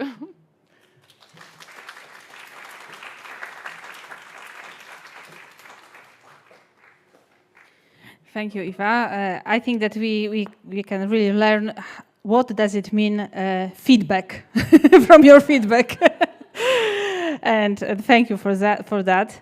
And now I want to ask for another perspective. The next speaker will be Piotr Idziak from Małopolska Institute of Culture, and Piotr was our trainer during the workshops after the course in Croatia, and the title of his presentation is Team and Interpretation: Conclusions from Competence Training for Employees of the Józef Piłsudski Museum in Sulejówek. 15 minutes, it will be enough. We have lunch time, so that's sorry. We have just 15 minutes. We have, this time can be accepted, but yeah. So thank you. Okay. Is it the last speech before the lunch? Okay. I'm Piotr Idziak. I'm from Małopolski Institute of Culture. For many, many years, we work with heritage interpretation, and we disseminate the truth around the globe, or at least the Małopolska region and Poland. And today I want to have my presentation on the screen. Yes. Oh, okay.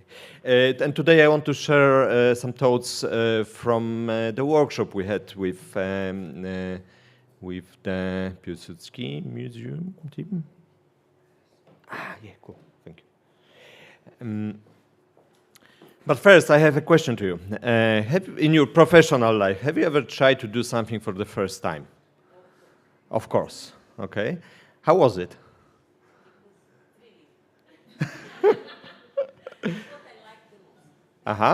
It gives you energy and good emotions. Is it challenging for anyone doing for the first time? Yeah. First times could be thrilling and give us energy, but could be challenging as well. Yeah? This is this tricky situation, and I had the opportunity to work with that bunch of people, team, for whom interpretation was the first time. Yeah? The first time after the great course they had before, but then they have to do it for the first time on site in this museum. So I have a pleasure to be tasked to lead the follow-up workshop at the museum, and it proved to me to be a highly engaging experience. And I'm here to share some insights from the work.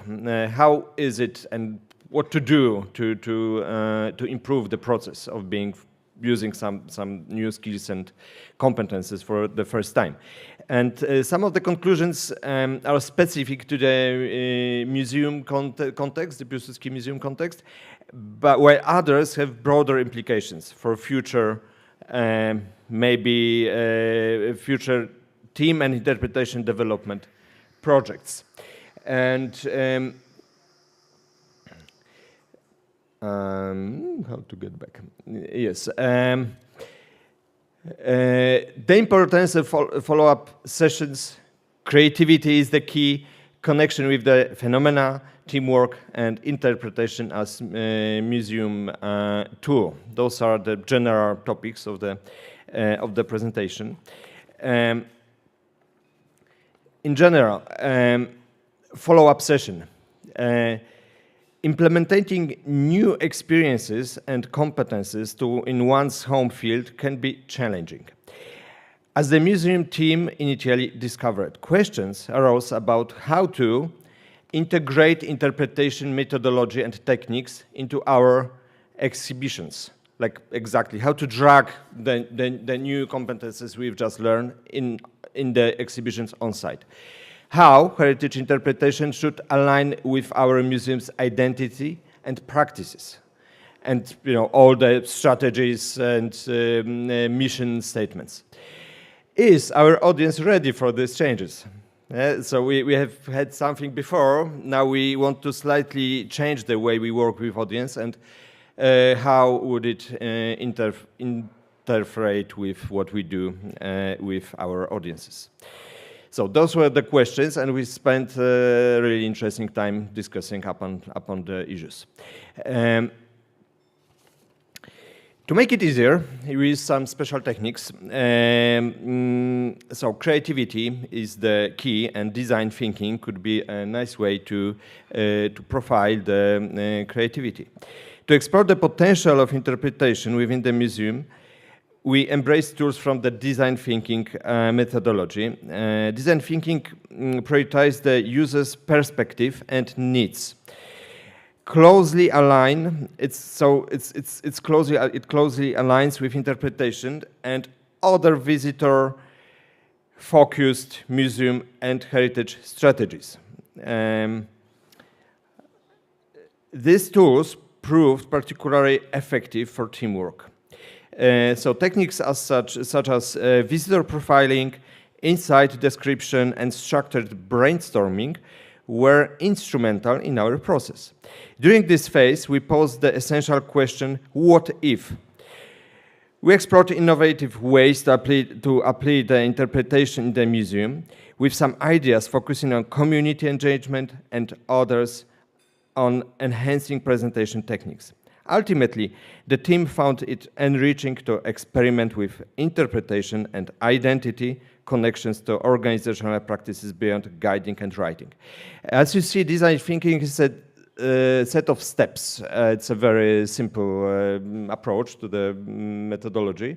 But first of all, we start with visitor profiling to develop our, I would say, thinking in visitors' shoes or looking through visitors' eyes, and we'll come back to this issue later at the end. The great thing during the workshop was that we had an opportunity to work on site in exhibition, so we can stay connecting with the phenomenon. So it's finally the situation when it works. It really, you can feel it works better than working in some on site, but in not your site, or somewhere else, or just in a room like this. So working with phenomenon inside really gives the feel of inspiring discussions. So we spend a lot of time discussing what universals are at play here, connecting exactly with the phenomenon. What stepping stones are most appropriate, taking in consideration not only the phenomenon, but the set of phenomena, whole exhibition, the space. And of course, what open-ended questions can be added, and what kind of discussions we can have in this exactly situation on the exhibition. And teamwork. As I said, we work with in the team of fantastic museum employees. We've just seen them all in the row here on the stage. It was the fundamental principle of the interpretation training we had. So we were trying to make the meetings, the workshops, as enjoyable as possible. So we have some team building practices, some group discussions. We gave time for the team to discuss upon all the difficult issues, to spend time together, and it's a pleasure to develop some ideas together via brainstorming and even playing games to give us some endorphins to make our imagination works better. What else? So finally, interpretation seems to be a tool in Józef Piłsudski Museum. And at the end, we are looking for opportunities and ways the tool could be used.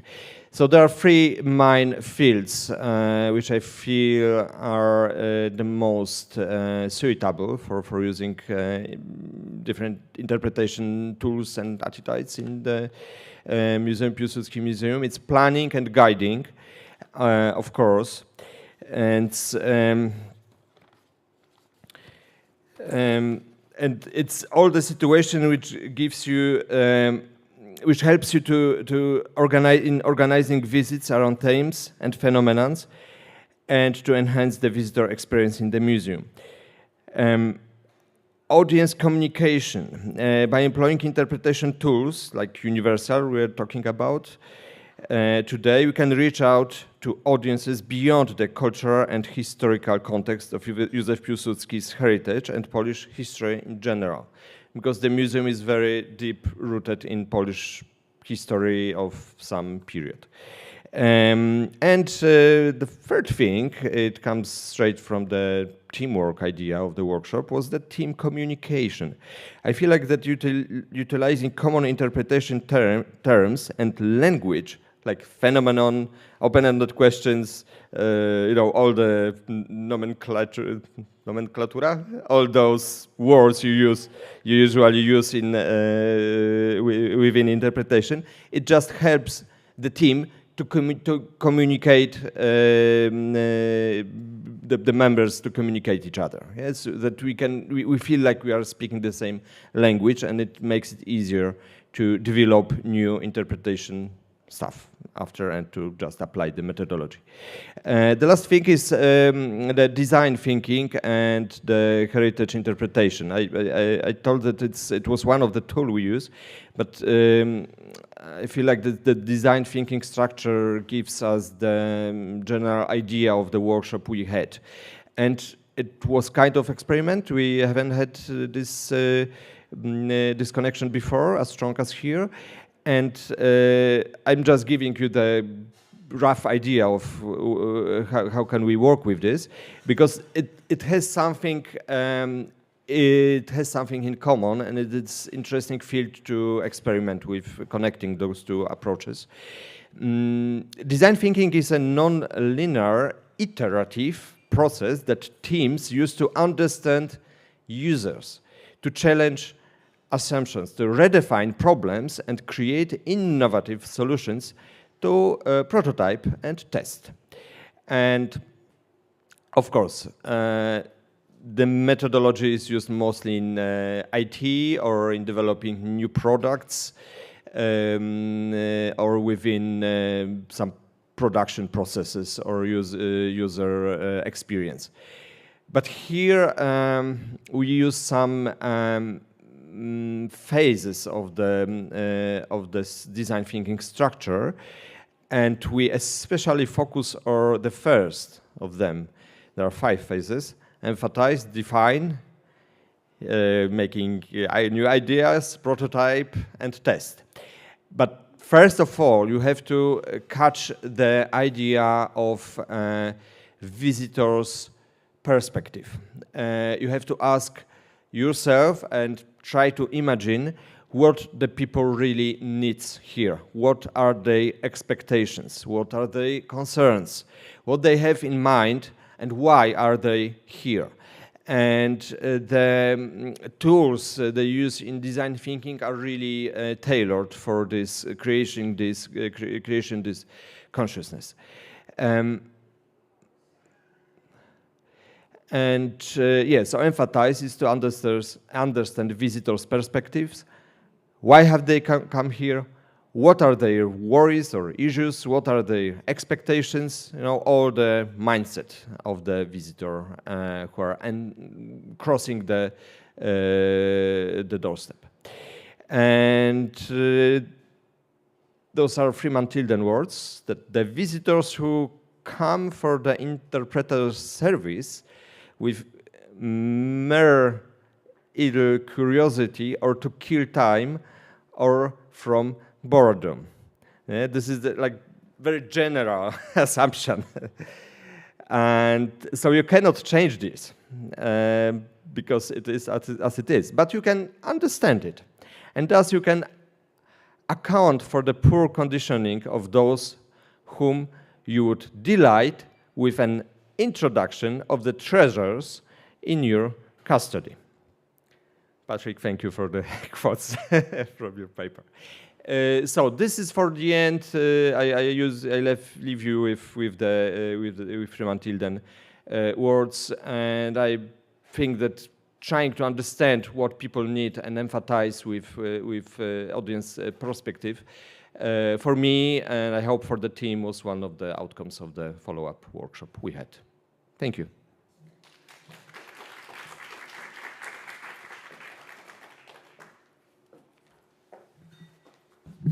Thank you, Peter. Not only for those workshops, I think that they were really very important for us because, you know, for some of us, the Ogulin was in Zagreb like a dream and something that happens somewhere, someone. And after your workshops, we realized that it can be introduced here. Yeah, it's not a dream. So thank you so much. And also I must say that it's Małopolska Institute of Culture is the place where my personal story with heritage interpretation began in 2011. So thank you so much, because these are the roots of these projects here in Krakow. So thank you, Peter. And do you have any questions for me or for Eva or for Peter? On chat? Nothing? Oh, nothing. Hey, people on the internet. You can also ask questions, and somebody is, yeah. Hi, hello, Hi. Barbara. For those who don't know me, I'm Mary from Muses, and I would like to ask a question to Barbara. I would like to know, since I get a hunch that organizing all of this was a huge job, what would you do maybe differently next time if you have another Erasmus and you have in Lithuania a new partnership? What would you change? And do you have any advices for somebody who's entering or trying out a new Erasmus Plus project? It's a very good question. Yeah, I think that it's so sincerely, it's too much work for one person. Yeah, I think that's really, although my education team is a wonderful team, and they helped me a lot with this project. And also people from different museum departments, as I have said, from accountancy, lawyers, so on. But it's really a huge work, and I think that this should be a team. Such things should be organized by a team, and yeah, that I think that I would change it the next time, and I think that this project with Lithuania should be organized by a team. Not one person, especially because this is, more complicated project, yes, because this is the partnership, so two organizations, yes, and much more complex project, because it is not, we have here defined courses, yes, so this with agenda and so on, and here we'll be doing something totally new. So, yeah, I think that's huge work. But generally, I'm very happy that we did it.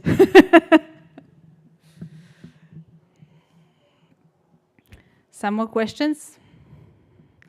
If not, we can go for a lunch. So I want to invite you to a lunch. The lunch will be in our Adelcia restaurant, so you have to go around here. And here is Adelcia. Adelcia was a servant in Piłsudski home, Milusin, so that's where this name came from.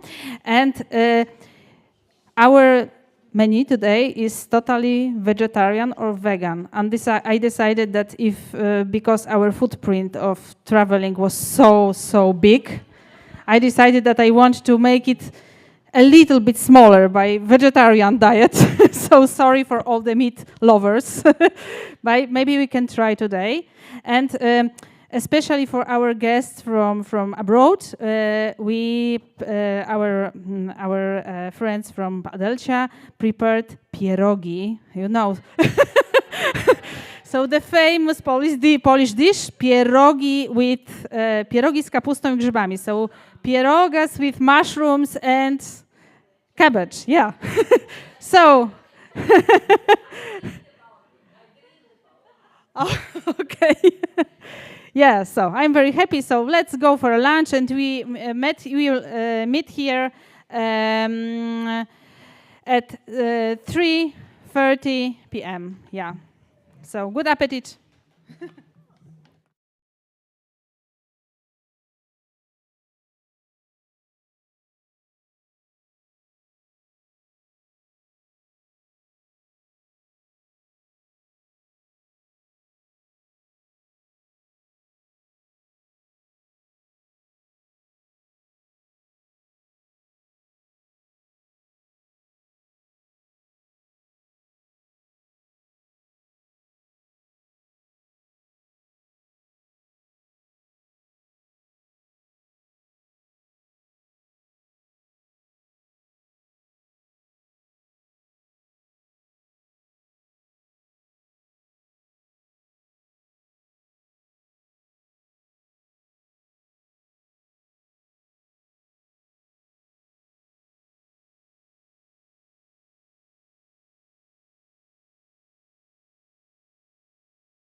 5 after the defined time, so it's enough to begin.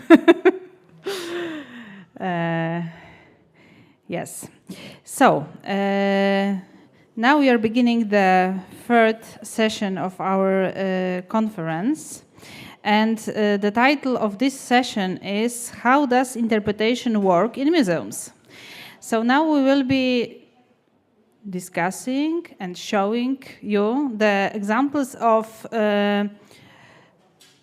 real interpretive projects realized in museums, different interpretive projects, exhibitions, education projects, and some other initiatives.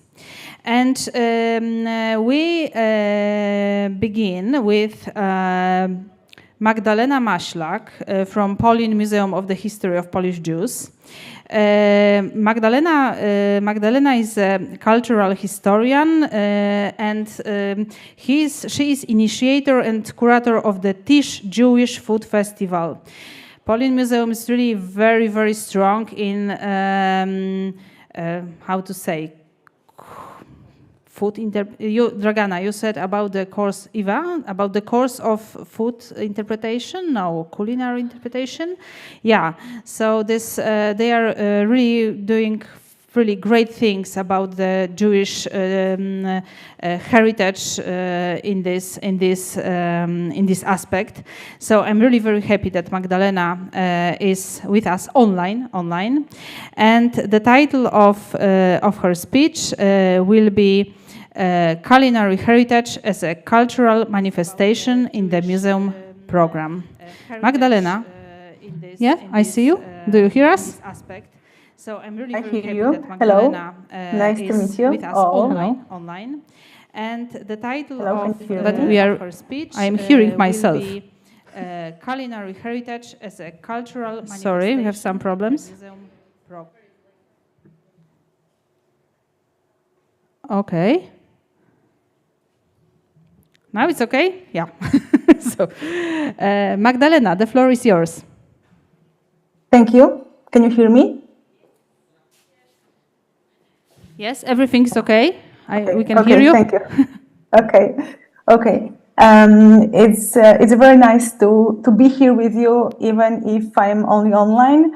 I'm sorry I couldn't come physically to take part in the conference, but in 5 days we are having the next Tisch Jewish Food Festival. So we are it's a pretty hectic time for us. But I have a short presentation, which is a lot about the interpretation in our museum. So I start sharing the screen.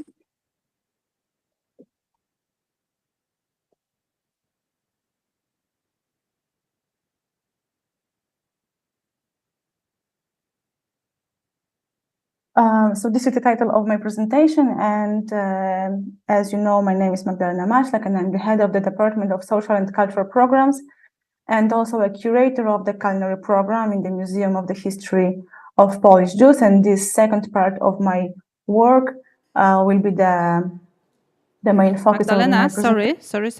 Yes? But we are seeing your notes, I think, and not your presentation. I'm sorry. Okay, I'm sorry.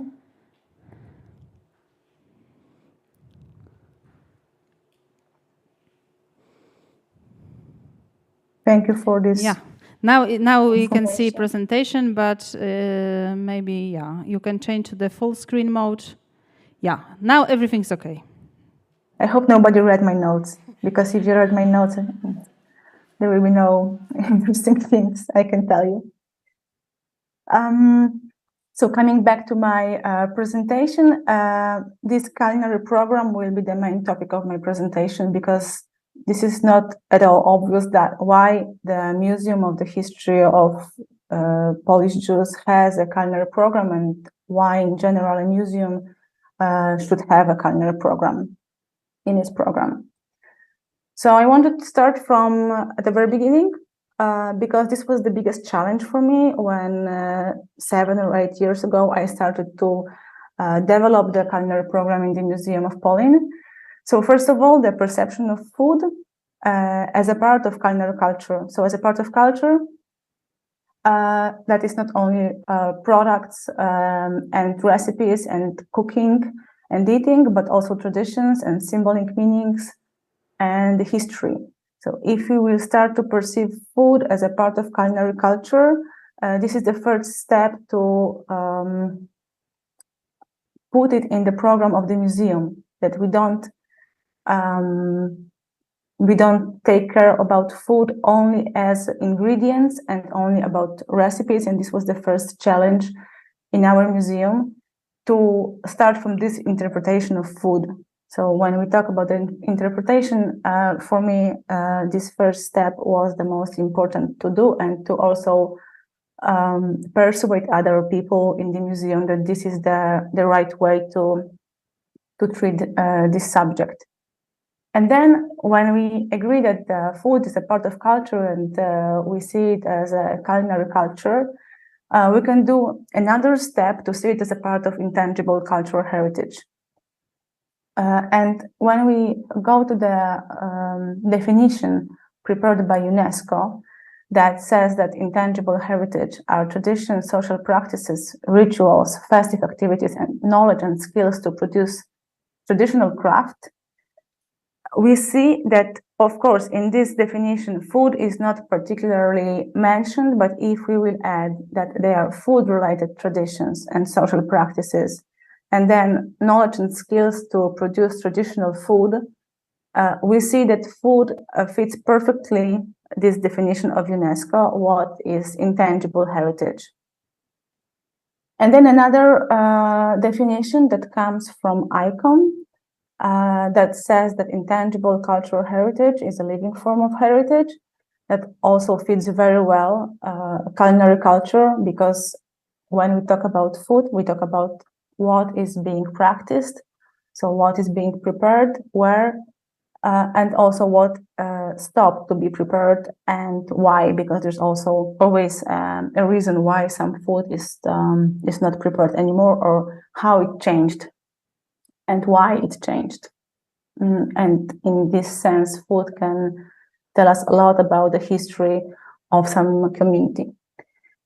And another definition of ICOM says that intangible heritage is inherited from our ancestors and passed on to our descendants, providing a sense of identity. And when we think about the culinary culture, again, it's something that particularly fits this definition, because it's something that is passed very often in an oral way from our ancestors to us, and very often it provides us a sense of identity. So how we feel, it's what we eat is how we feel. And having this all confirmed, we can also come back to the ICOM definition of role of the museums, that is the preservation and protection of both the tangible and intangible heritage of humanity. So if we agree that we see food as a part of culinary culture, and culinary culture is a part of intangible cultural heritage, it becomes obvious to us that museums, as they should take care also about this part of cultural heritage. So focus also on food and culinary culture. And then another challenge. I was thinking about this presentation in this perspective of challenges and also then opportunities. So here I decided to put on the presentation the starting point, Jewish museums in Europe, because the situation and the perspective of Jewish museum in Europe is pretty similar. Usually, these museums work with the absence and the void, because usually the Jewish communities that were present and vivid before the Second World War, they or don't exist anymore, or they are very, very small. So if we will take example of Jewish community in Poland or in Warsaw, before the Second World War in Poland, 10% of inhabitants was Jewish. That gives us 3 million of people. Right now, the official numbers say about 15,000 people. That gives us half of the percent. So the community is very small, and it's very difficult to for people that are not Jewish to have the access to have an encounter with the Jewish culture, with the Jewish community, Jewish traditions. And then on the other hand, when we try to tell the story about the Jewish community, we go back. We tell what happened before the Second World War, but then, of course, we have to say what happened during the Second World War. So the history of Jewish community very often focuses on the history of Shoah. So very often, I noticed this when I started to work in different foundations, different institutions that took care, that educational institutions that took care about Jewish culture and Jewish history. Very often our narration was focused on the Shoah because it was a very important point, turning point in the history of Jews. But then the effect was that we told the story of the Jewish culture, Jewish community, saying about the end of this community. So these are these two difficulties, and then apart from this, I just wanted to say that our museum is not a Jewish museum; it's a museum of the history of Polish Jews, because we can't perceive ourselves as a Jewish museum. Most of us is not Jewish. Today is Friday evening. If I was Jewish, I couldn't join you because in a moment we'll start Shabbat and work is not permitted. So even us as the very big museum that take care of Jewish culture, we're not Jewish percent. So here the challenge was to focus on life, not on death. And again, we go back to this living form of the heritage. And Jewish culinary culture is a perfect example, and in general, culinary culture is a perfect example of focus on life, of focus on this living form of the heritage. And here we see that local Jewish culinary cultures always intertwined with the local cultures. And we have this very particular situation that part of Jewish tradition, part was inherited by the Jewish immigrants that migrated to, for example, United States.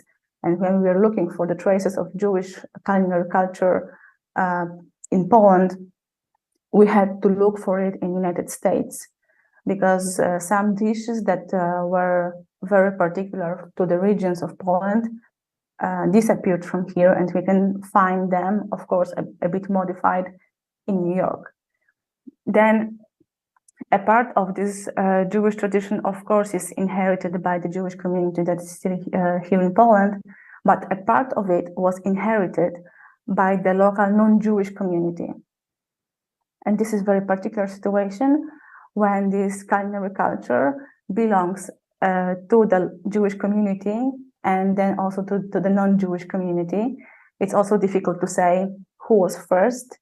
But when we talk about traditional Polish homemade food, it's very similar to the Jewish Ashkenazi traditional food. So the food that is very important for Jews, for example, in New York, for their identity. And then I wanted to move to the opportunities. I don't see well the clock, so if I'm out of time or short in time, just please give me a sign. So I picked 4 opportunities that, in my opinion, are the most important when we think about introducing this food interpretation in the museum program. First of all, food is common. It's a part of everyday practices. And here, from my perspective, not only Jewish, also non-Jewish. And this is a very good tool to work in the field when we have different communities.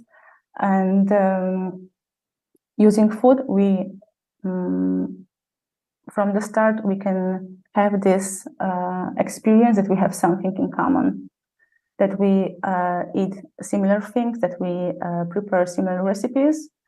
And thanks to this, we don't see a representative of another community as a stranger. And it's much more difficult to see another culture as an exotic culture.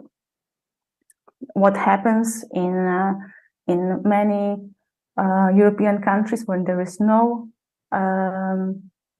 direct access to the Jewish, contemporary Jewish culture, and there are different myths about kosher food, etc., etc. The second opportunity is that food is democratic and inclusive, that when we organize any kind of event on food, everybody feels invited, everybody is in contact with food, and there is no special knowledge required to participate in these events. And every participant has a feeling that they know it, because they eat food, they know how particular food tastes. So the access is very easy. Another thing that is very important, especially when we work on a field that is sensitive and difficult, is that food brings always the positive energy, because sharing food and inviting people to one table, cooking and eating together, it's always a kind of a trust and good intentions. So people feel more safe and more willing to open themselves, because just because of the concept of the event, so eating or cooking together. And the last one I chose is that food is beyond borders and nationalities. And when we take Jewish culinary cultures as an example, it's a very good example, because Jewish culinary culture evolved in diaspora, so in this dispersion in the whole world where Jewish community lived, and migration. So very often Jewish food has a lot of local influences, and some dishes are common for local Jewish and non-Jewish community. So the very nice phrase I once heard from a Jewish American that came to Warsaw was when he saw our dishes in milk bars, which is Polish home-made food.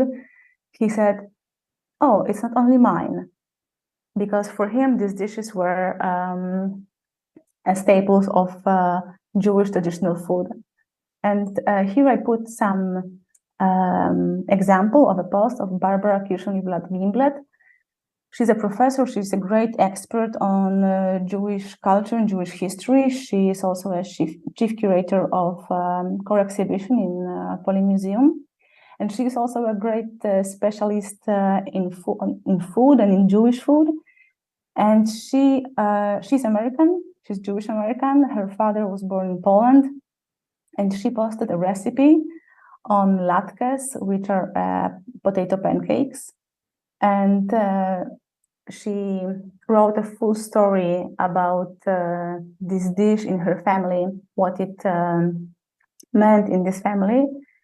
And I want you to know that the recipe she posted is an Italian recipe, Italian Jewish recipe, even though she's not Italian, but the food was the same.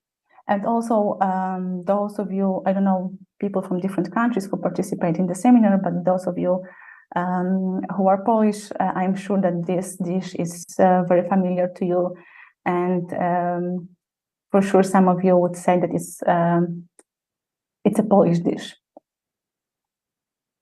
And at the end, I wanted to share with you the effects of my work on this field of culinary culture in the program of the museum. 6 years ago, we started to organize a Tish Jewish Food Festival. I came with the idea to organize a festival that will focus only on Jewish food. It will not be a Jewish culture festival, but a Jewish food festival. And since then, we organize every year this festival. The name Tish in Yiddish means a table, but also in Hasidic tradition, it's a very joyful time spent together at the table, talking and eating and drinking together. So this is why we picked this name for our festival. And also, as you can see, this is the Polish poster. I'm sorry for the English speaking people, but on the poster it's written Tish Jewish Food Festival and then land, because every edition has its main topic, and it's 5 days of different events. We have Shabbat dinners, we have guided walks in the city that tells the story of the city from the Jewish food perspective. We have different meetings, but everything is around food in practice and in theory. And I wanted also to say that last year I received this confirmation that it's a good direction, because Tish received the European Cultural Heritage Award Europa Nostra in the category Education, Training and Skills. Partly because of this democratic approach and this position beyond borders of Jewish food. And I also wanted to show you 2 examples of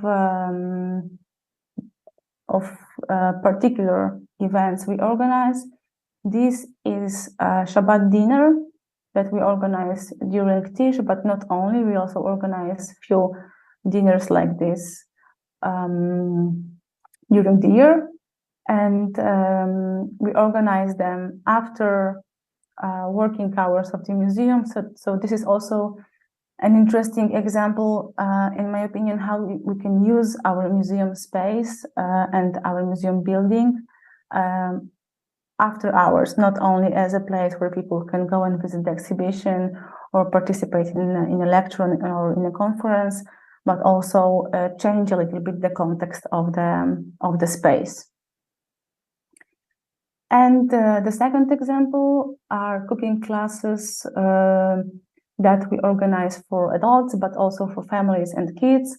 And people really love participating in these classes, and this is a very nice way to introduce to small kids the basic information about Jewish holidays through this nice and attractive for them way of cooking something and then eating something.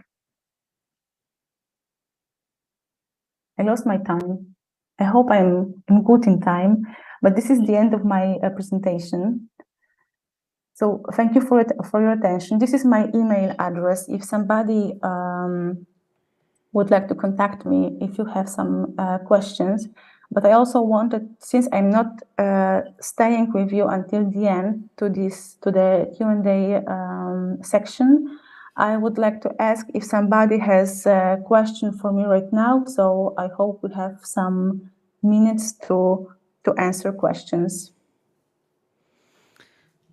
Yeah, thank you, Magdalena. Yeah.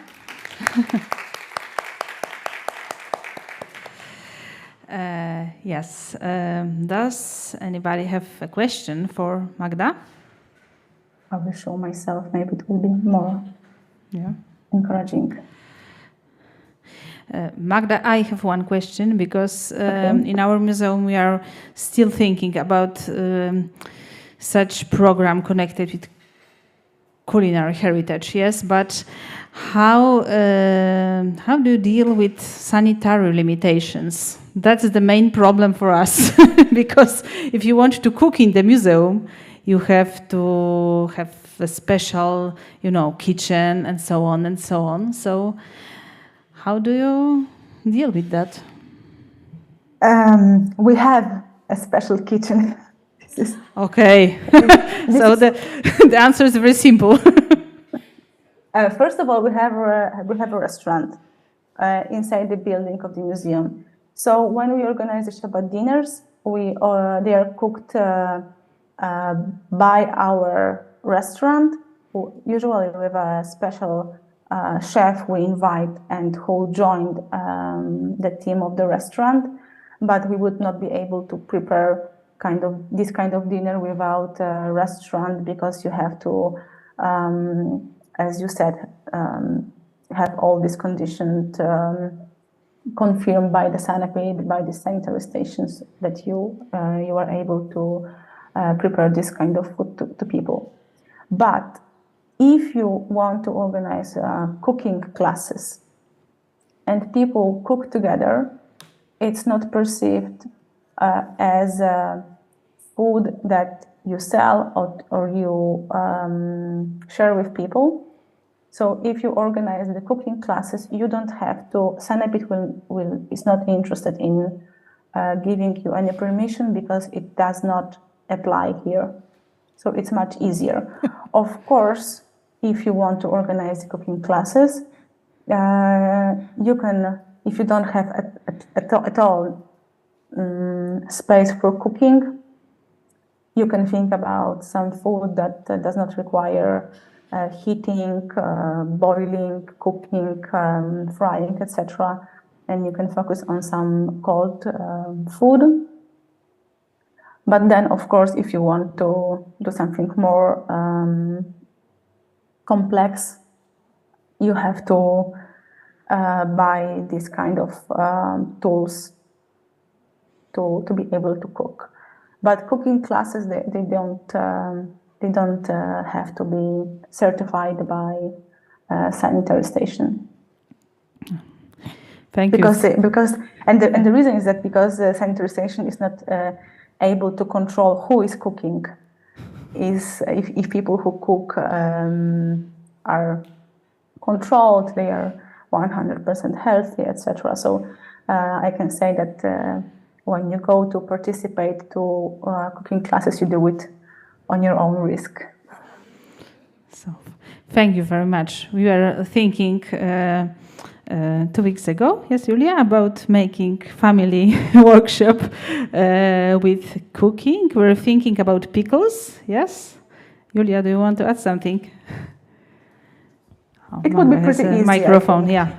Yeah, because I think that the person who conducts the workshop, this person has to have some permission to work with food. That's what I heard when I wanted to do it, but I'm not sure. So, do you know anything about it? When you serve food to people, when you prepare the food, when you sell or serve food to people, but when people prepare the food on their own,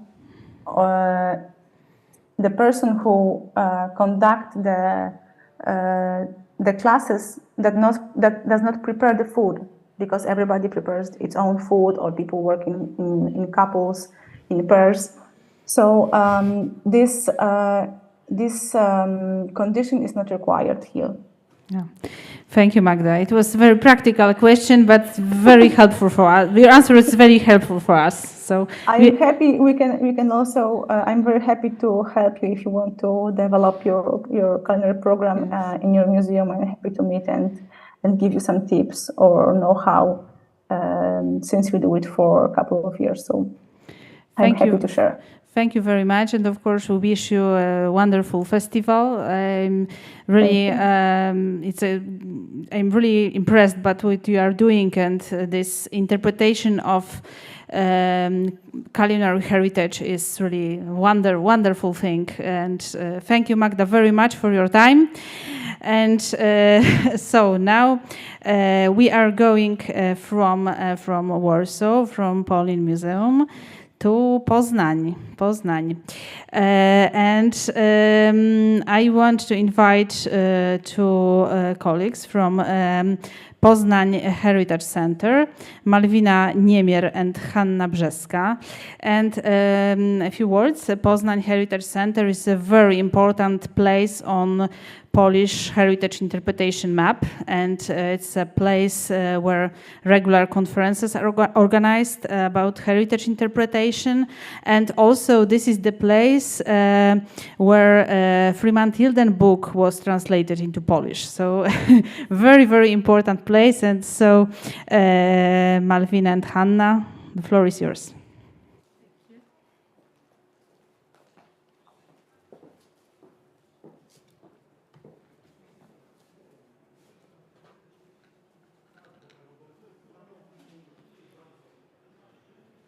Can we what?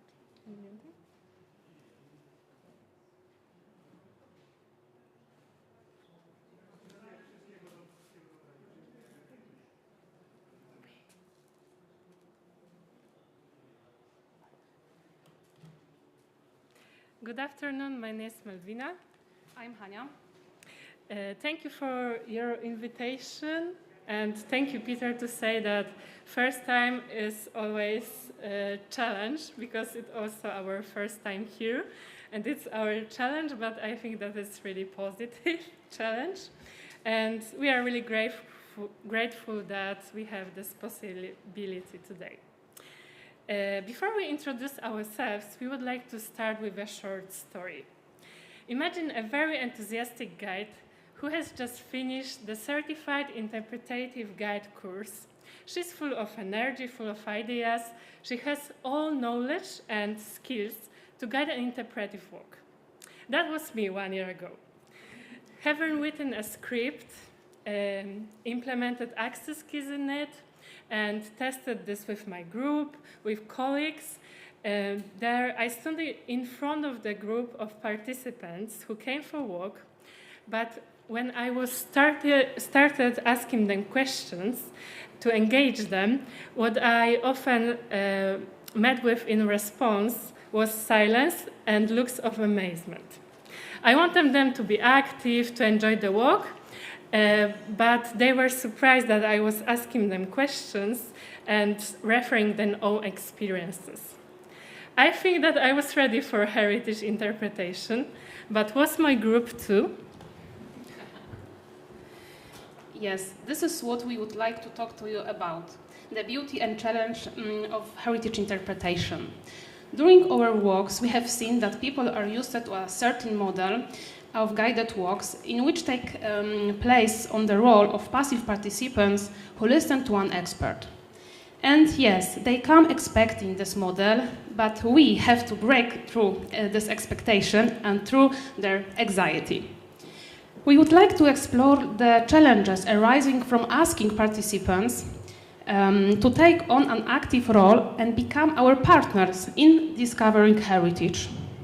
We also want to demonstrate the possible ways in which we can break through the model and through that people are used to.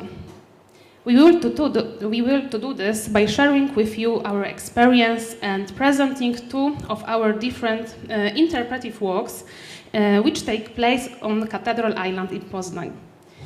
We will show you the methods, the materials and proofs we use to actively engage participants.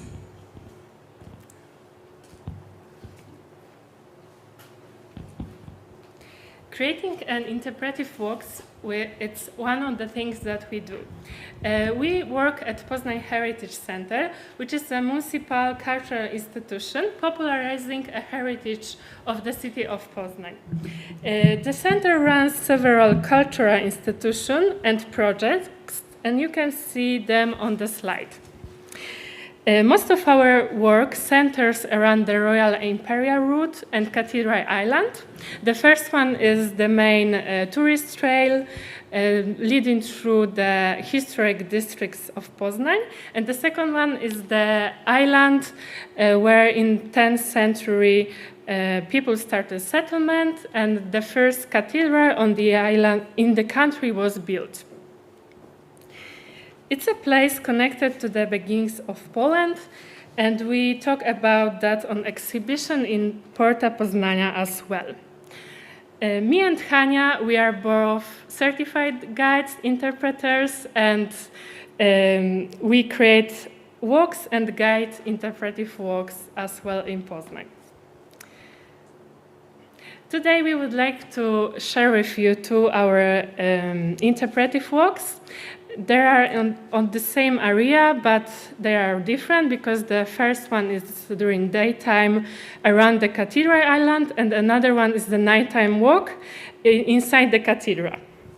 Let us start with the first walk. The title is Known and Unknown, Discover Cathedral Island Anew. And it focuses on innovation and modernity on the Cathedral Island. Even though the Cathedral Island is the oldest part of the city, we want to show the participants that this place, it has always been open to innovative ideas. During the walks, we take a closer look on 4 phenomena, mostly buildings. We explore how they change over the centuries and in what ways they were innovative at the times they were built. We use various methods to engage the group. And for example, we have something like that. And it's our model. We use the model of wooden hut, which built on Cathedral Island in the 10th century. And we compare it with the innovative stone palace built for Duke. And we give people to take a closer look for that, and we would like to compare the differences between. We would like to show the differences between these two buildings, even though these buildings built in the same time in the 10th century. We also ask participants which rooms are the most important for them in their own houses and why. And we compare this answer with the rooms built for Duke in the palace. We have participants to see the similarities between our needs and needs of the people who live on the island 1,000 years ago. And that's the few pictures of, during this walk. And also we have one from our practice. There are also Karena, the certified guide too, and Hania. And the other things we do during the walk is ask participants to read some poems out loud. We do this in front of the Renaissance Academy, established on the island in 16th century, and we want them to focus on delivery, not on the meaning of the text. Then we ask them how they felt doing it in front of the group. We use this method to help them understand how students of the Renaissance Academy would have felt in the 16th century, for example. Actually, this is my favorite part of the walk, because you never know what's going to happen next after this reading poems, and what people's reaction are going to be. We also encourage participants to talk about their own experiences, about the school system they grew up. With every activity, we want them to think about heritage from a different perspective and through the eyes of real people who live on the island. Okay, the another walk takes place late. This is totally different. In the evening in darkness. Cathedral and manual instruction.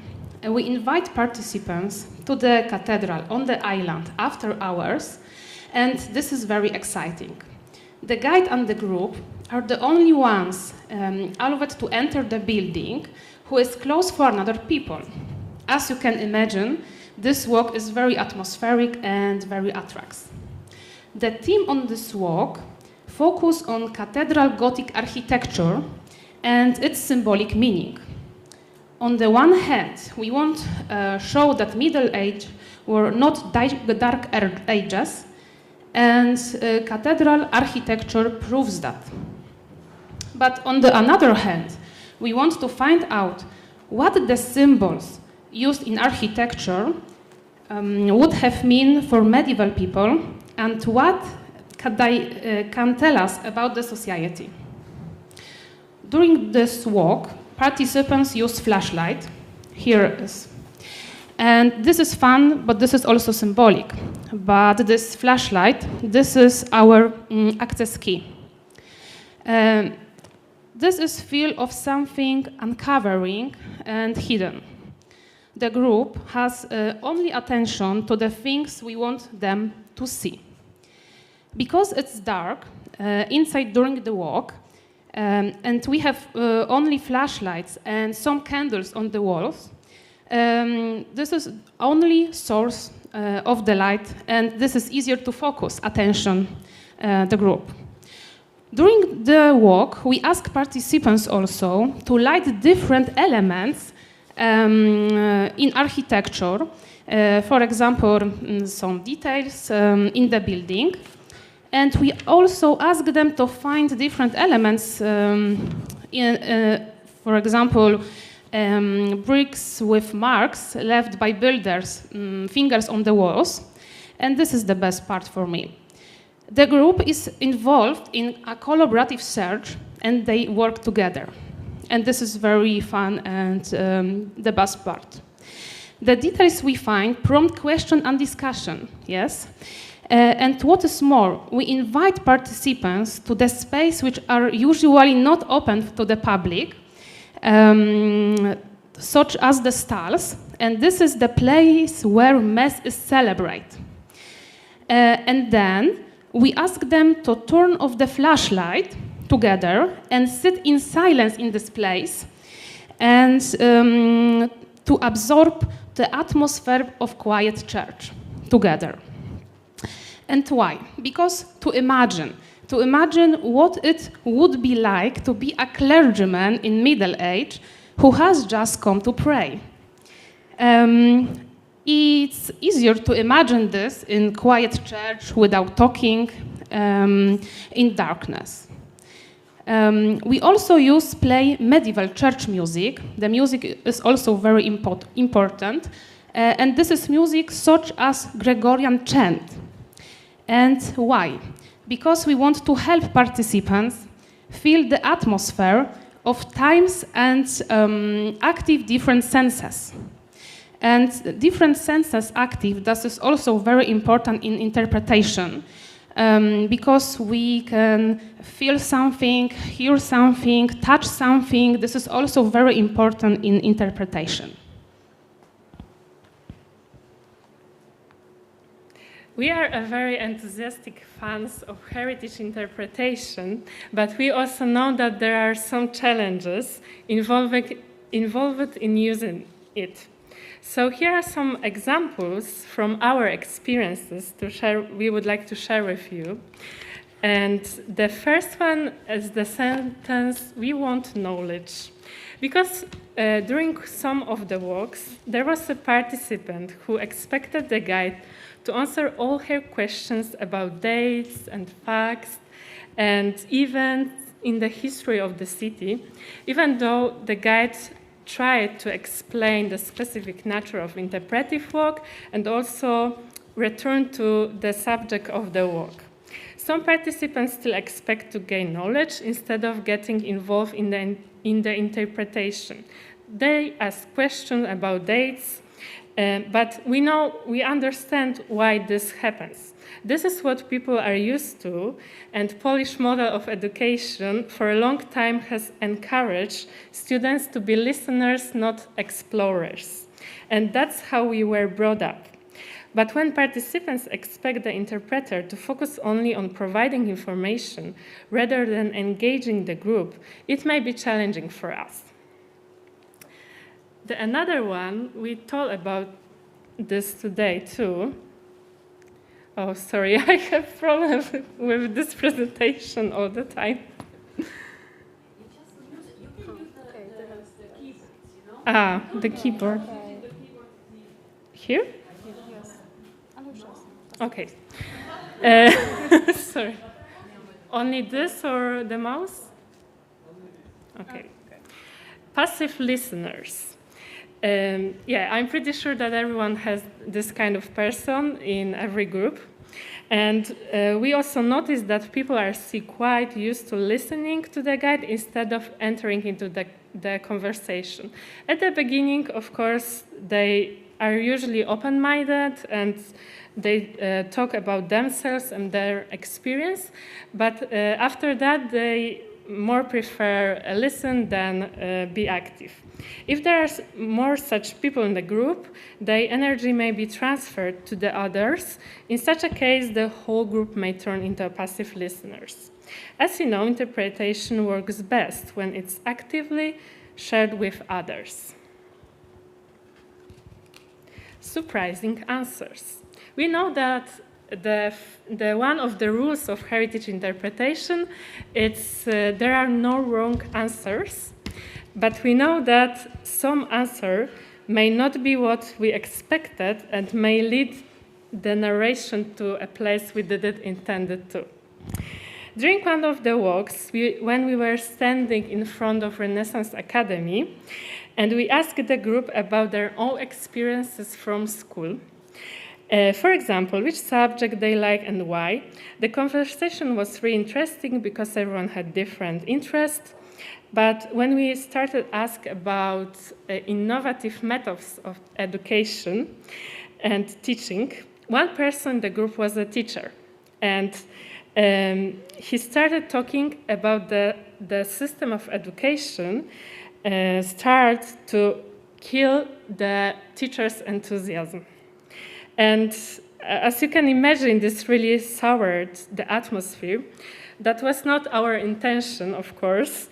It's valuable that interpretation offers space for an open conversation, but this also means that we cannot predict the responses. We have to somehow work around what people say to keep our story encouraging.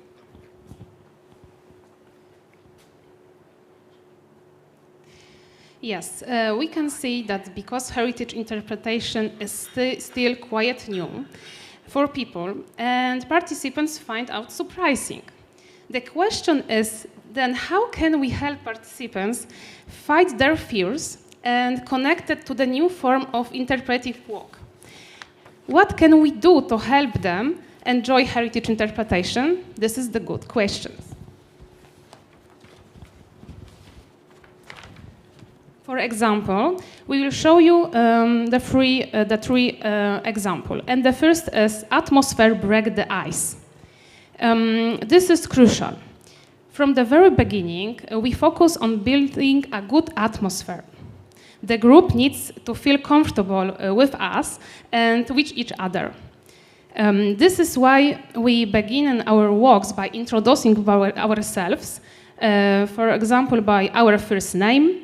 And then we asking the group, for example, how they feel or they have ever been to the island. We get to know each other a bit. The group needs to trust us and they feel that they can be relaxed in our company. What is more, the number of participants, this is also very important. This is limited to 15. A smaller group is better. We can build the good relationship and feel comfortable. Enjoy everyone, and everyone is noticed and have a chance to speak. This is also important. The next example, this is share your personal experience. For example, what if nobody wants to talk and there is silence? This is very problematic. Sometimes every question we ask is left without answer, and then 15-second rule doesn't help. One we can do in this situation. We can talk about our own experience, and for example, when we talked about school, we told the group about our own experience, and for example, we told the favorite subject or the favorite teacher. After that, people become more brave and started to open up and respond that we said. We shared a personal story, and they felt encouraged to the same, and this is the best. The last is look for a helper, an active listener. In every group, there is one active listener who is open to experience, has no fear to talking, and wants to engage. This is very helpful, and their example encourages others. We always look for this person.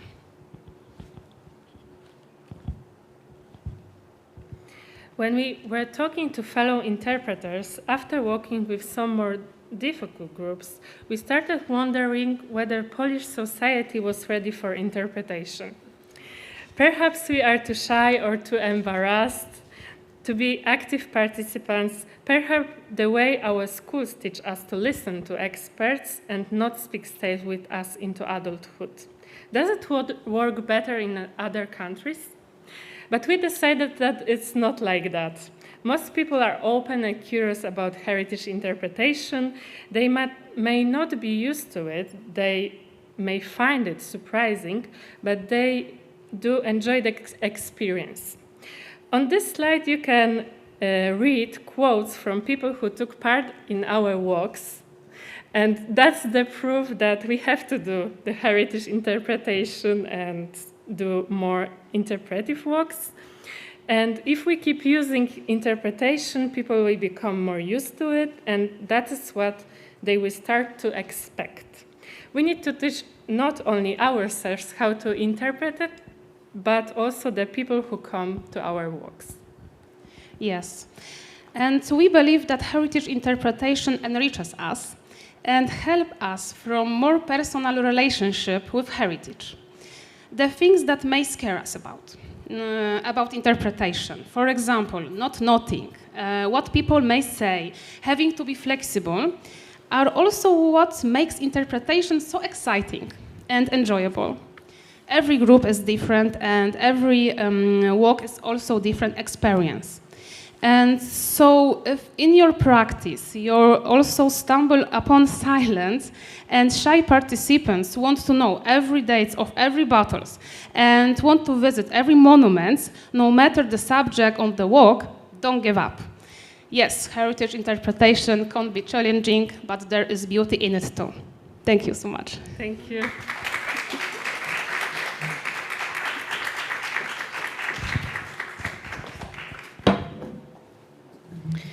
Thank you very much. I think that was really precious perspective of practitioners of heritage interpretation. And I really like your point of view because you were also talking about the audience, not only about the guides. And yeah, so it was really nice to hear. And because we are preparing ourselves in the museum to begin with these interpretive walks, it was really great to be inspired by your experience. Thank you. And of course, the questions will be at the end of the session. So now we go to the next speech. And I want to invite Monika Michałek from the Museum of Warsaw. Monika is an employee of the education department in the Museum of Warsaw and also active city guide and also a certified interpretive guide of Interpret Europe. So she will be talking about interpreting heritage at the Museum of Warsaw. So Monika, the floor is yours.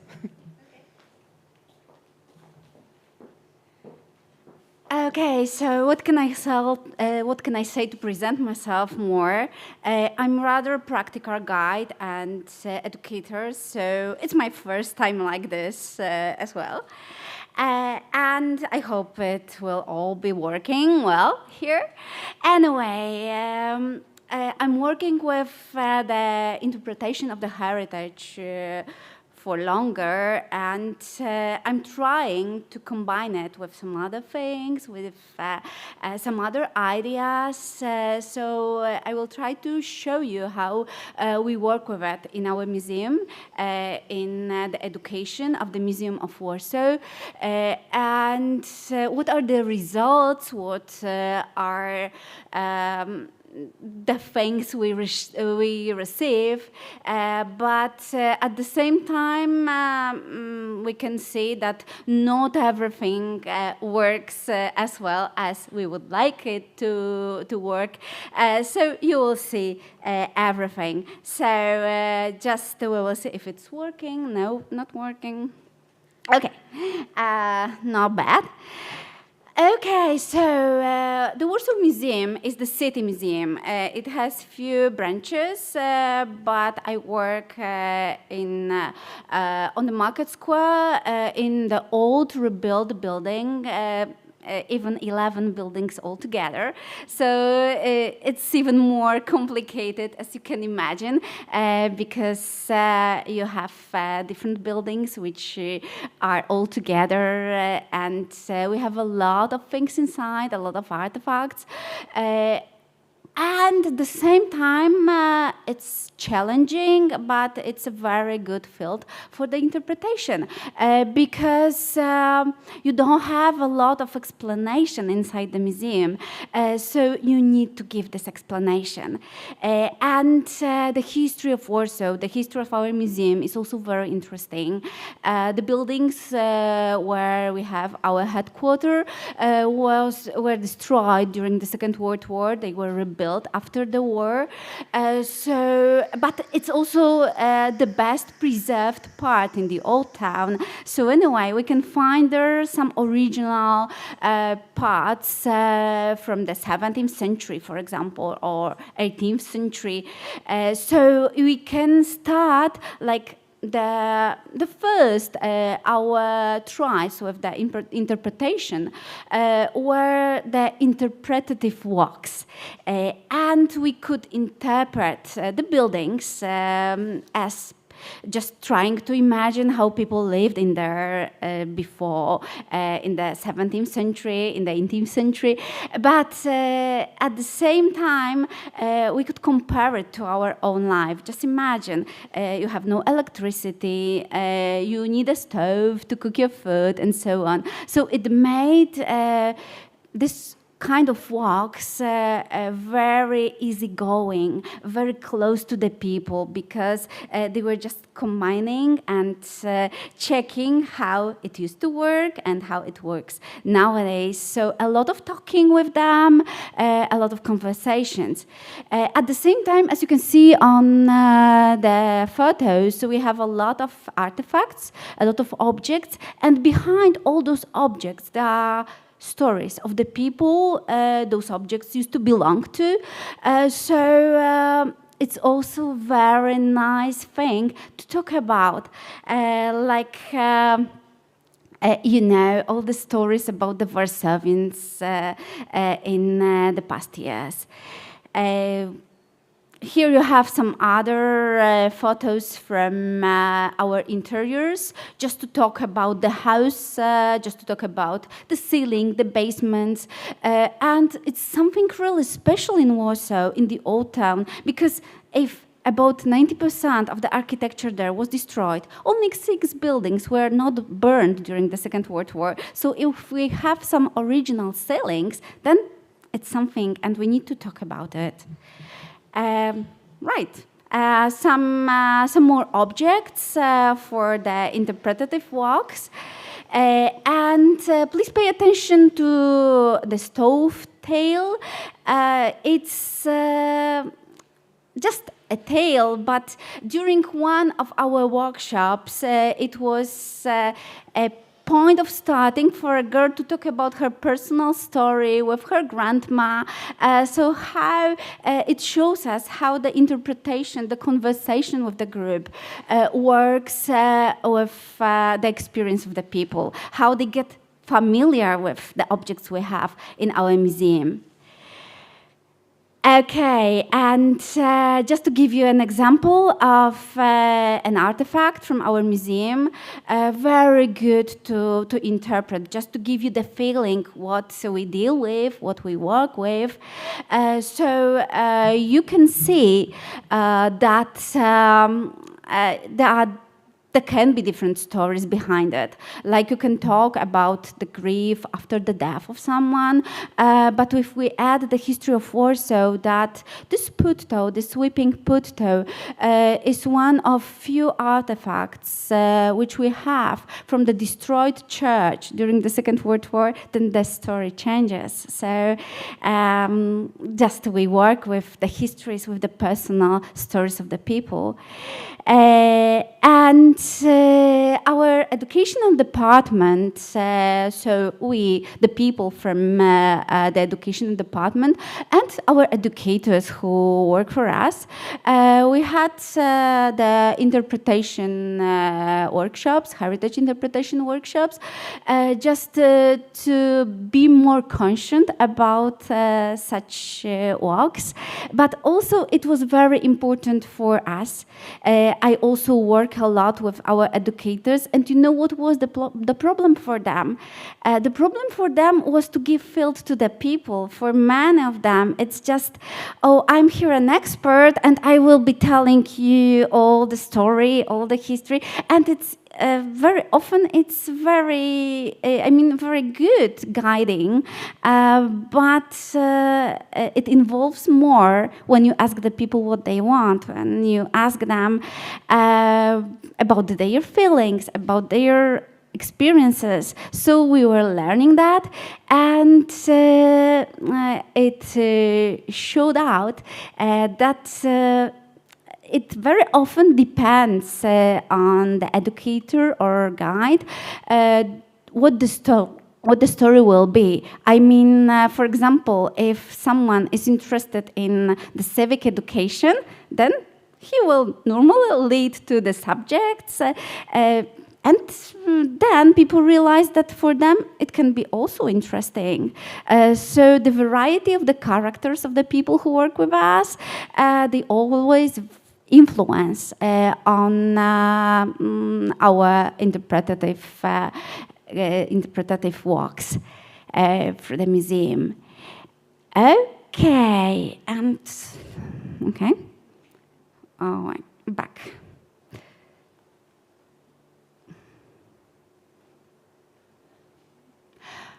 So I wanted to point out what is really important to us while guiding, and I thought about three things.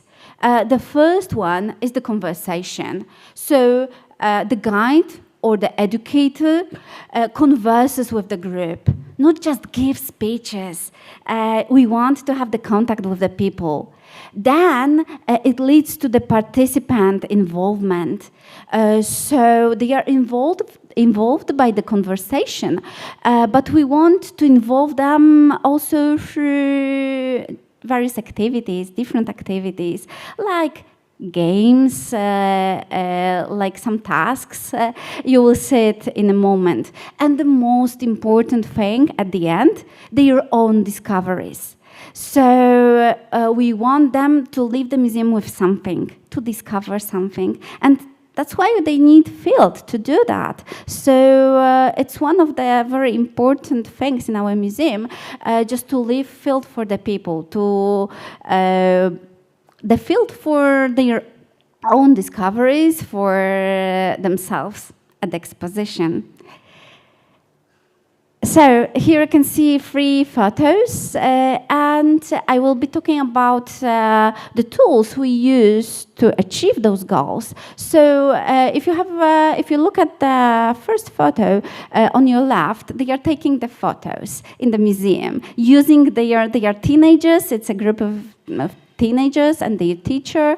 And we wanted them to look at the pieces of art, at the artifacts, through their cameras, the eye of the camera, changing the light, changing, let's say, the perspective, the position, and feeling the thing. And they had total liberty to choose the object. So it was the starting point that we were talking about something, but in fact, they were free to choose. And then to compare the photos, to talk about them, and to feel the heritage. Then the smaller girls, they have easier tasks or better prepared for their age, because they are also looking carefully at the paintings or other artifacts, but with a copy of it, with some changes to find the differences, or to find the girl in the yellow blouse has a part of the mermaid and she's looking the exact one. So just to pay attention, to be here and now, that's a very important thing. So, just summarizing, so how we achieve the attitude of the people, the problems you were talking, the girls from Poznan you were talking about, how to catch the attention, how to solve some problems. So I tried to give some answers, and one of the things we do in the Museum of Warsaw is that our tours, our lessons are very active. We have a lot of tasks, a lot of games, a lot of things to do for our participants using their senses. It's a very important way to have a touch with the heritage. And there is a sense of smell, for example. It's very important. It's very difficult to use it, but it's very important because it brings the memories to you. And then maybe this connection between the senses and the heritage and the person will bring something good for everyone. So we try to talk a lot, to converse with the people. We have some role plays, discussions, so they can feel comfortable. And it's very difficult to make them, if we have them only for 1 hour and a half, to feel comfortable. Because at the beginning, you ask the questions and you talked about that. Nobody answers, and you think, okay. But it is possible. It is possible with good questions, and it's very hard, I must say, because it's an art of asking the open-ended questions, because you know we always expect something, some answer, and it's very difficult to say, okay, I don't expect anything, I'm open to whatever you tell me. So I know it's one of the things which costs a lot when I talk to our educators. And a very important thing is to build on participants' knowledge and potential, because if we have the experts, we just can't make such a very easygoing walk, because they won't be glad of that. So the idea is to know who we are talking to and to know a little bit the group. So that's why we can also use the open-ended questions. So sensory perception in our museum, how we can do that, not only with children, but also with the adults. Like I was talking about the smell, so you can find on the photo with the picture some jars with some things inside, and the smell is connected with an object, with the artifact on our exposition. Just it's a game for 5-10 minutes to find out if you know the smell, and then to find out the object on the exposition. Then the sacks here, they have some things inside. They are similar to the artifacts in our exposition, and it's a touch. Just you touch it, and you need to find something similar on the exposition. And I use it also for the adults. Then when we find the things, we can talk about the customs, we can talk about the traditions. So it works out, and it's relaxing. I mean, it's a nice game. People like doing such things, and it's very, very popular in our museum. The side, the girl is looking for the differences between the copy she has and the original painting, knowing something about Warsaw at the same time. Okay. It's not working again. Okay. And a tool I wanted to show you, it's kind of interpretative cubes. We participated in the workshops with Wilanów Palace Museum, the Palace of the King John III, and they asked us to test the interpretative cubes. And they came to our museum. We were a bigger group with our educators, and we were playing with the interpretative cubes. What's the idea? One cube has the questions why, where, when, and so on. Another one has the senses. So you can use both, you can use one of them, and it helps, again, to feel that we are here and now, to sense it, and it helps also to concentrate on the object, to try to feel it. You know that in the museum you can't touch it, but you can just imagine that you do it. Like with this crucible for chocolate, you can imagine that you do it. Is it heavy or not? Is it easy to use or not? What would you put inside? And so on and so on. When you concentrate on it, then you know it better. You can add also the history of the object. Just meantime, just playing with the people. But there are also some more difficult examples. The monkey, this monkey, just without explanation, is just an old monkey. The monkey, which is more than 80 years old. And we had a discussion with the people from the Wilanów Palace and their guests from Italy about this monkey, because we started in the same way, like with playing with the cubes, and they started talking at, it used to be fluffy, it used to be nice, oh, it used to belong to a child, and all the people from the Museum of Warsaw were thinking, oh, you can't say like that about this monkey, because this monkey has a very special history.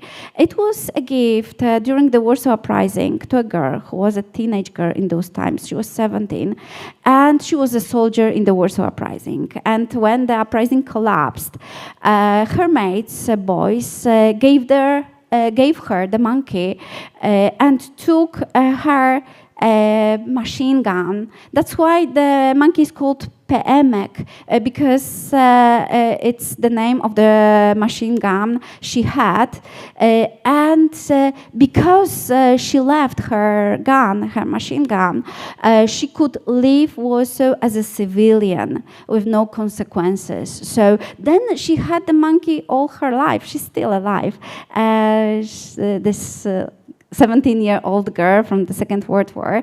And that's why when we were just hearing those words of the people who didn't know the history, we said, no, in this case, we would start with the history, and then you see the object with different eyes. Then you have other perspective, other observations.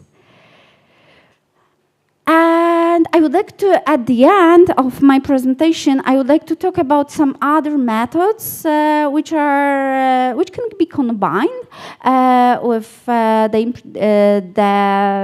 interpretation of the heritage. It's the visual thinking strategies, which maybe is familiar to you. We sometimes use it in the museum just to relax the group, to talk about especially the modern art, to find the hidden significance, because there are only 3 questions to ask all the time. What do you see? What makes you see that? And what else do you see? So you keep asking those questions to find the way of thinking on the people, to relax them, to make them speak more about, because here in Poland, people are really afraid of interpreting the modern art. They are not used to it. It's very difficult for them. So it's very opening exercise. And at the same time, you get to know better and better the heritage, and you are not afraid of talking about it. So you will see in a moment the painting we were interpreting in here, if it works, okay. It's from Amsterdam, just an example, just to show you what we are talking about. And another thing which now I'm testing in the Museum of Warsaw, is it possible to use the storytelling and the heritage interpretation at the same time? Can they work together in the museum? And you can see on the photo our story cubes to tell the legend, new stories in the museum. Okay.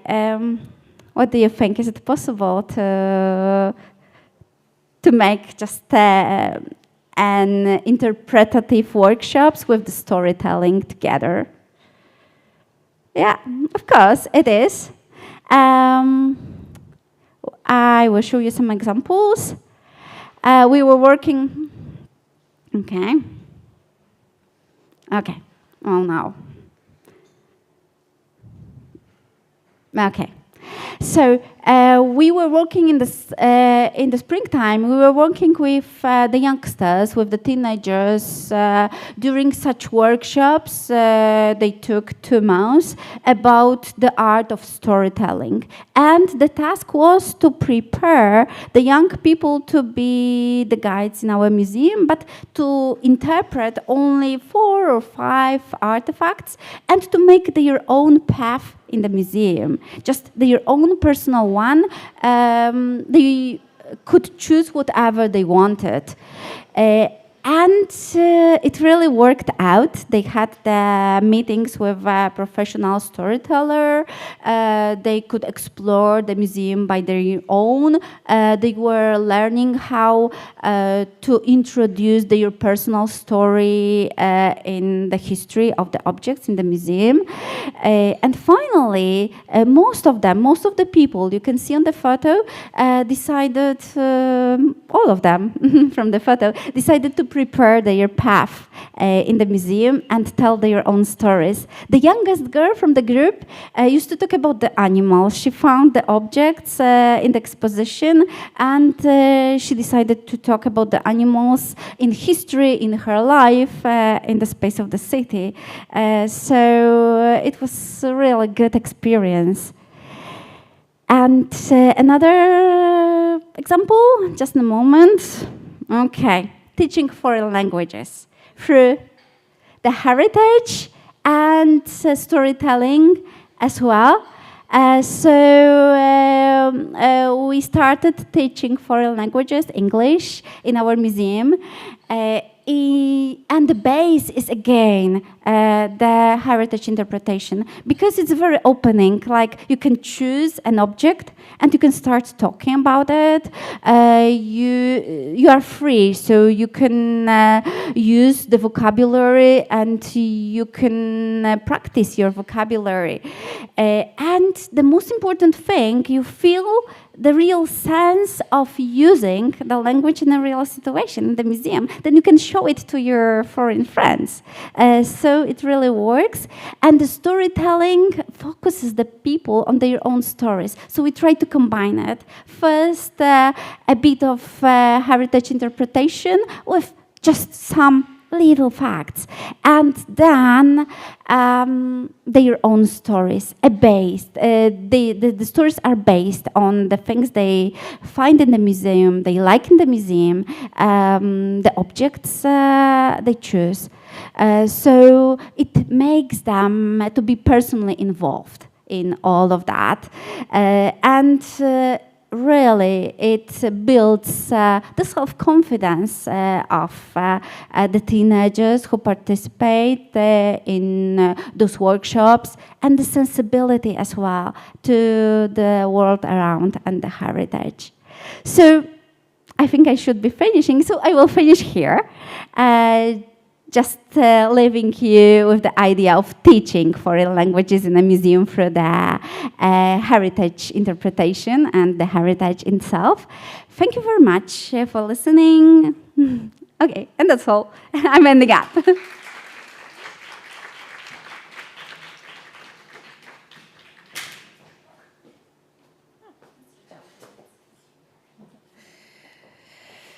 Thank you, Monika.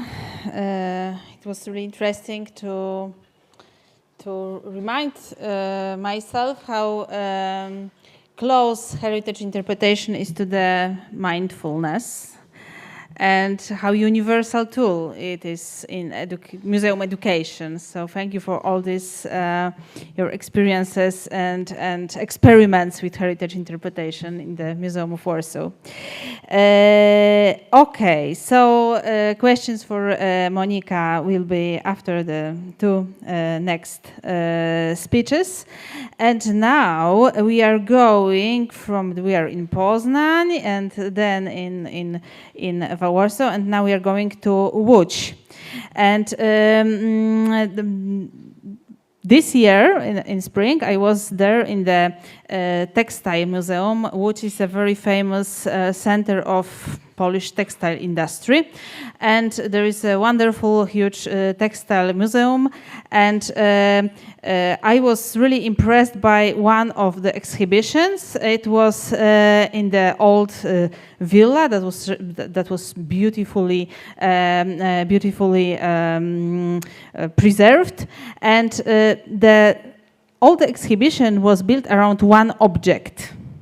The old scarf that was used by the women in the 19th and 20th century, women that were working in the industry, in the textile industry.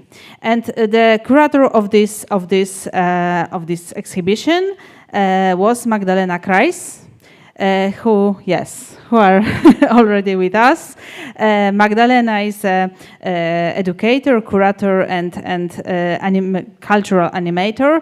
And today she is going to tell us about checkered family exhibition woven around the scarf of textile workers in Łódź. Case study. Magdalena, the floor is yours. Hi. Hello. The screen is mine. Thank you for invitation and this short presentation. And thanks to Barbara Gołębiowska. This exhibition that I'm going to talk about today is presented in the context of heritage interpretation. I wasn't aware, and I didn't know about this method, but I'm really happy that it's a new context for this exhibition. So there should be also a presentation, and I will share it with you.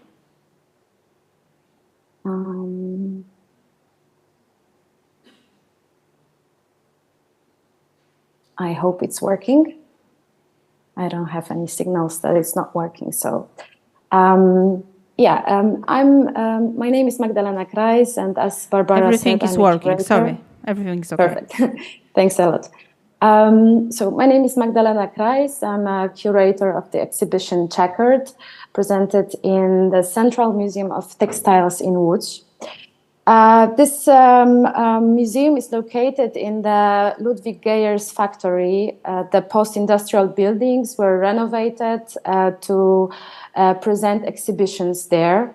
This white building, which is the most characteristic one, a place located close to Piotrkowska Street, is the main building for presentation permanent exhibitions.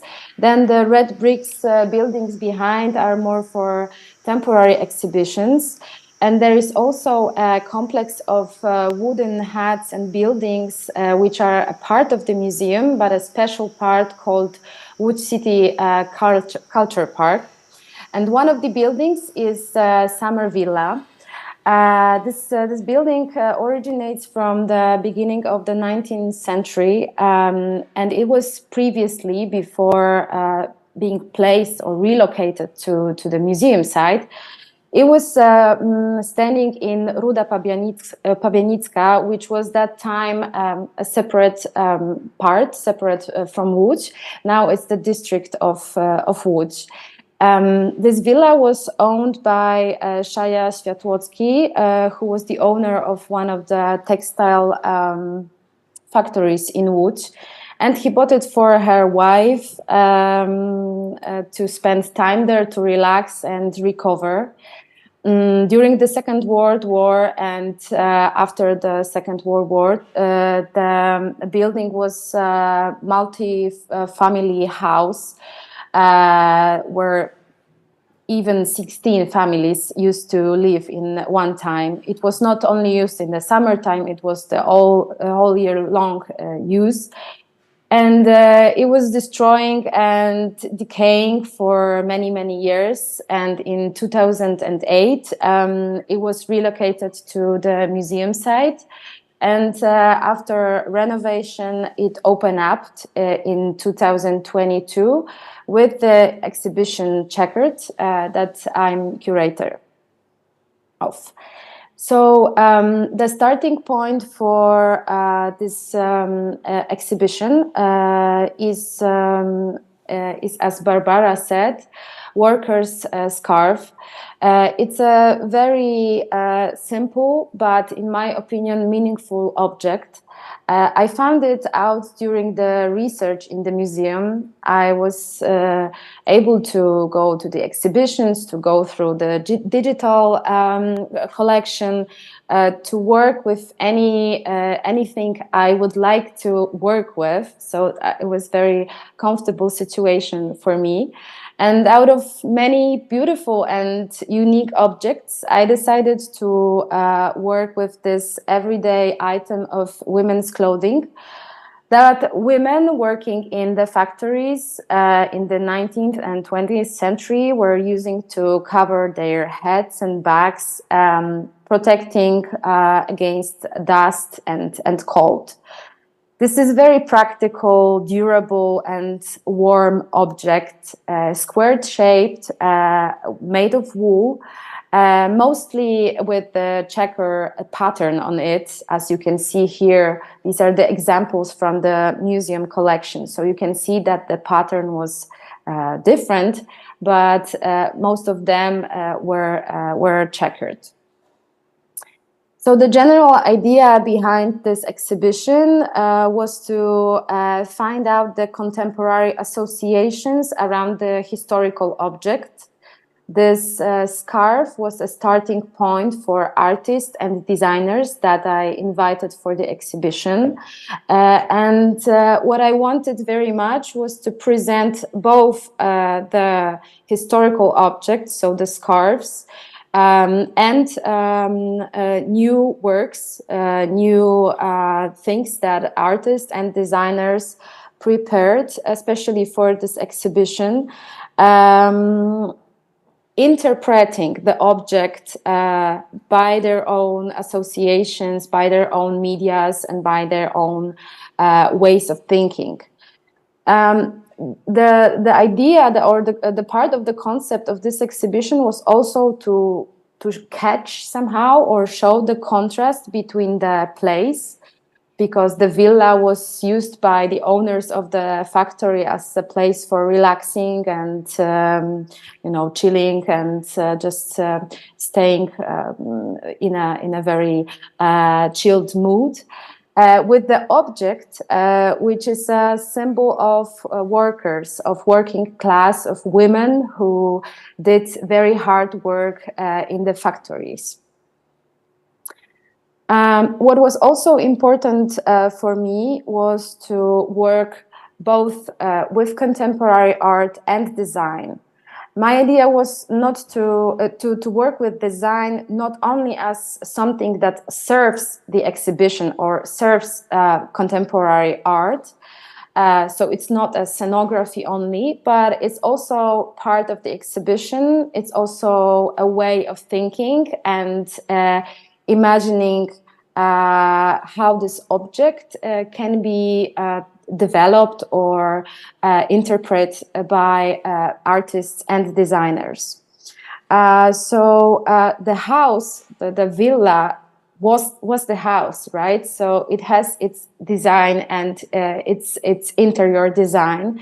So I also was thinking in this context of this exhibition that the villa itself is also part of the exhibition. It's also an art piece in this context.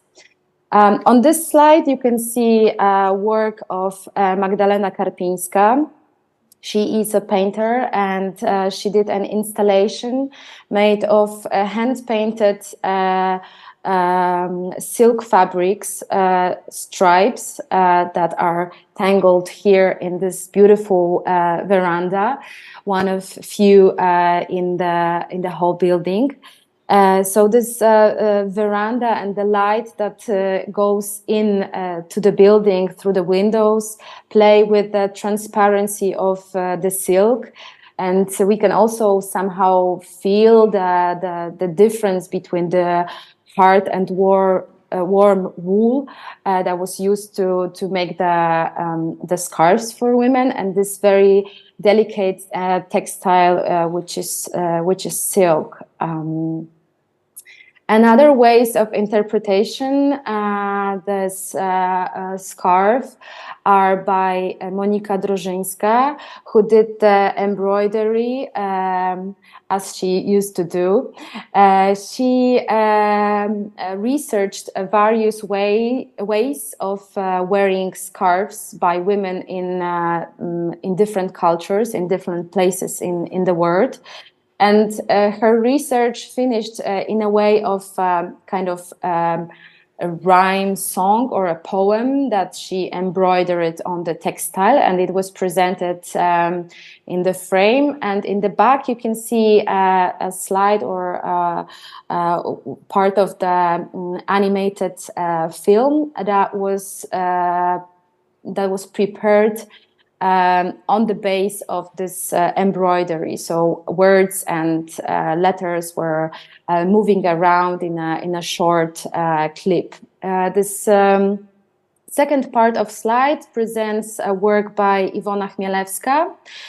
She's an illustrator, and when I was inviting her for the exhibition, I didn't know that there is a personal story behind the object, behind the scarf that connects Iwona very strongly with the exhibition. So her grandmother was working in one of the factories in Łódź, in the textile factories. So her attitude to this exhibition was very personal. And what she did was is a series of 9 illustrations that this pattern, this checkered pattern, serves as a background for the illustrations, and the elements on the background are becoming part of the house or home in which a woman is doing various household activities. And on the last illustration, she leaves let's say the screen, the illustration, and she's going to work to the factory. So what we also did for the presentation of this artwork are those pillows that you can see here in the box. So these pillows has illustrations printed on it, and they are used by the audience to play and make their own narration and storytelling using the illustrations prepared by Iwona Chmielewska. Another thing worth mentioning in the context of this exhibition is the relationship with space, with the unique interior and unique atmosphere of the villa. As I said, I didn't want to make the scenography. I wanted to put the artworks, put the design objects in the space without some extra walls or some extra elements that would build the exhibition, since I really wanted to show this pure version of the just freshly renovated summer villa. So in the next veranda, you can see here a work by Magda Jurek. Her nickname is also Pani Jurek, and she designed a form of lamp, but she rather thinks about it as a form of light installation. These crosses, ceramic crosses, takes their colors from the surrounding of the veranda, as you can see. So the light from outside is playing with the light from the lamp. These elements are fulfilling the space of veranda and gives another variation or another interpretation of the scarf, which was warm. So light is warm, and there are lots of interpretations behind this artwork too. Another work is by Cosmos Project. They prepared a set of furnitures, diverse seats in various colors or patterns, checkered patterns, as you can see here on the photos. And these seats are for audience to be arranged as they want. So visitors can move them around the space. They are located in rooms in the villa. And people can move it around to make a comfortable space for them to sit, to relax, to enjoy the time in the villa, to observe the light, to discuss, and just like feel relaxed in this unique space. We also went outside with the exhibition. So here you can see another work by Cosmos Project, but this time it's not a soft seat, but rather a hard metal bench that is also referring to an element from the playground.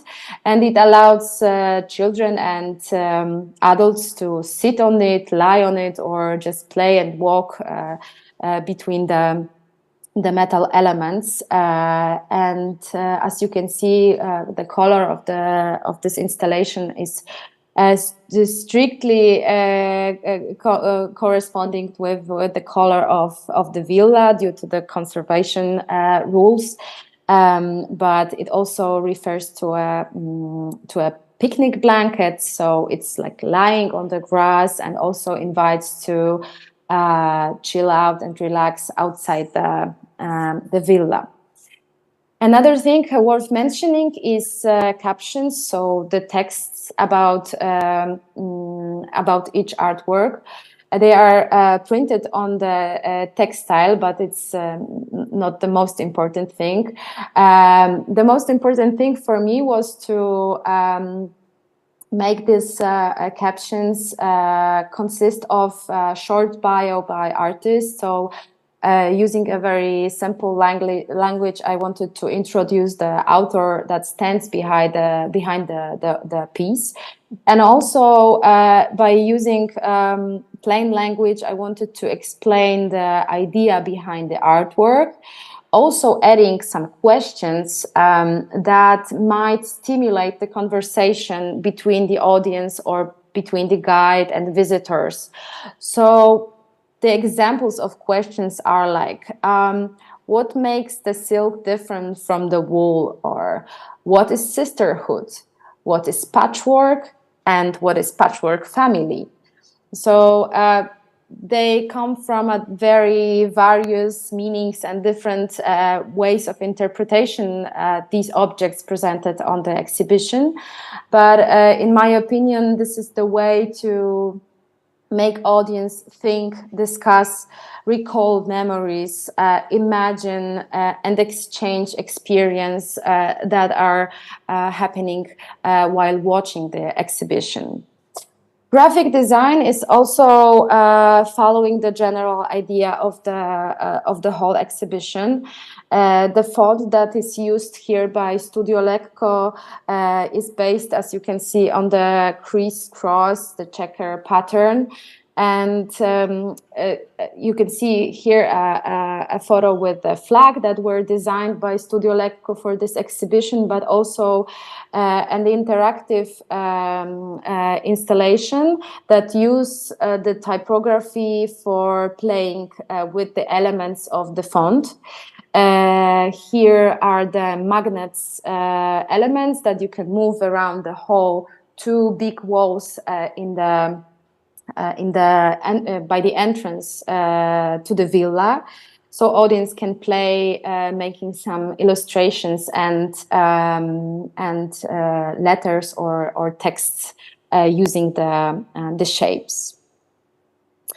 What was also important for me was to show that checkered exhibition is not something out of mind only for children and like being some kind of playground in the back of the museum, but to show that checkered exhibition is also catching the main spirit of the museum. So in the checkered exhibitions, in the checkered exhibition, in the texts, there are also references to examples of workers' scarves that are located in different exhibitions in the museum. So I introduce and I encourage the audience to look around for these special objects also in other exhibitions that are presented in the Central Museum of Textiles, and also to spot some other characteristic patterns while going through the museum. And the last but not least, 2023 is a special year for Łódź. The city is celebrating 600th birthday, and it is also a year devoted to textile workers from Łódź. So while I was working on this exhibition, I didn't know, I wasn't aware that this 2023 will be such a special year. And that's a great context for this exhibition, and it's a great honor for me to present it during this special year. And the exhibition will be on display until May 2024. So I warmly invite you all to go to Łódź to visit the Central Museum of Textiles and see how you would interpret this checkered scarf used by workers in the factories in Łódź. Thank you very much. Thanks for your attention. And if you want to see some more about the exhibition, some more documentation, you can go on the website, which you can find the QR code here. Thank you very much.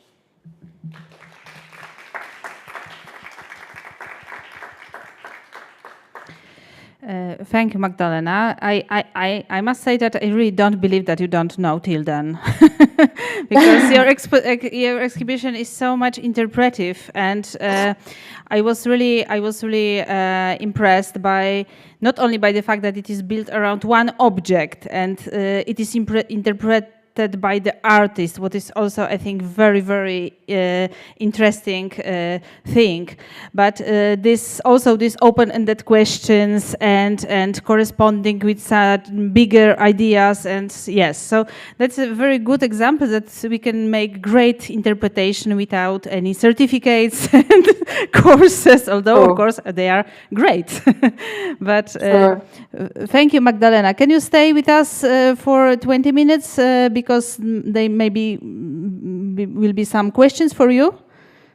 Yeah, I'll try. Yeah? I need to leave before 6, so I'm not able to stay until the end. But I hope that I can stay. We are going to. Yeah, it will be not after 6. Okay, perfect. So I'm here with you. Thank you very much once again. Thank you very much. And now we are coming back to Croatia and from Łódź. So the next speakers will be Mirna Draženović and Mateja Kuka-Brkčić from Muses. And the title of the speech will be The Museum of Bečarac. Where? Oh, the pronunciation is not good. You will pronounce it properly. Where a song unites a community. So the floor is yours. Okay. The presentation. Just to.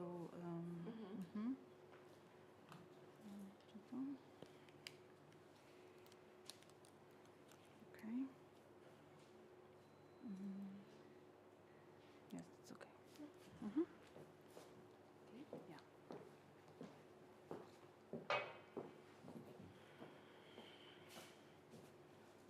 And I move the slides with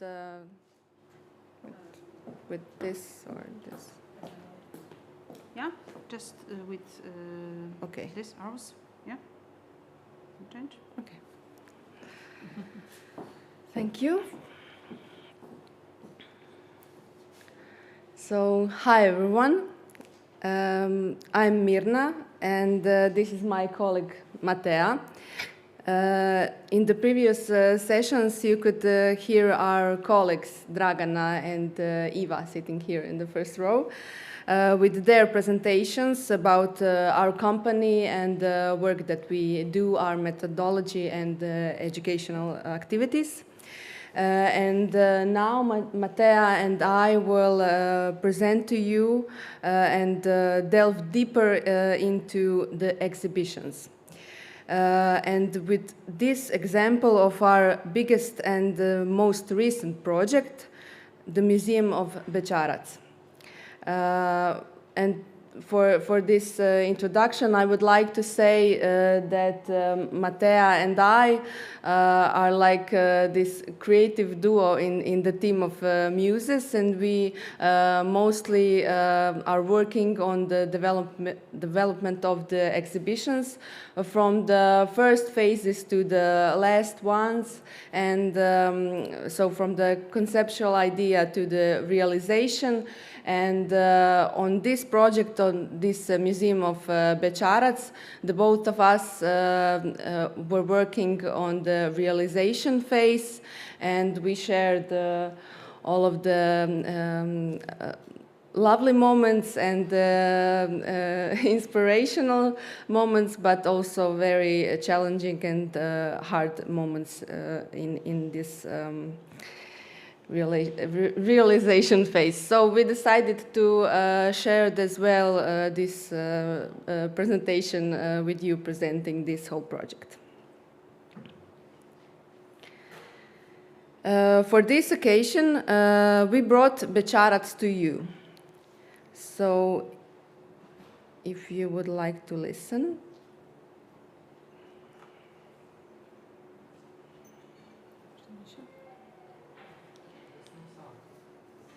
There's no sound.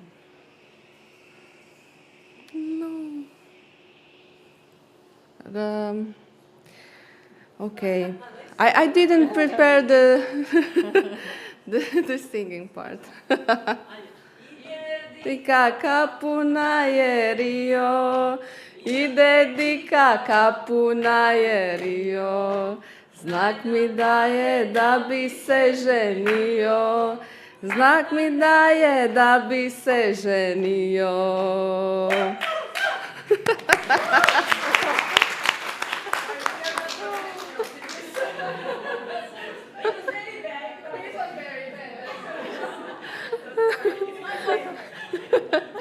Thank you, girls.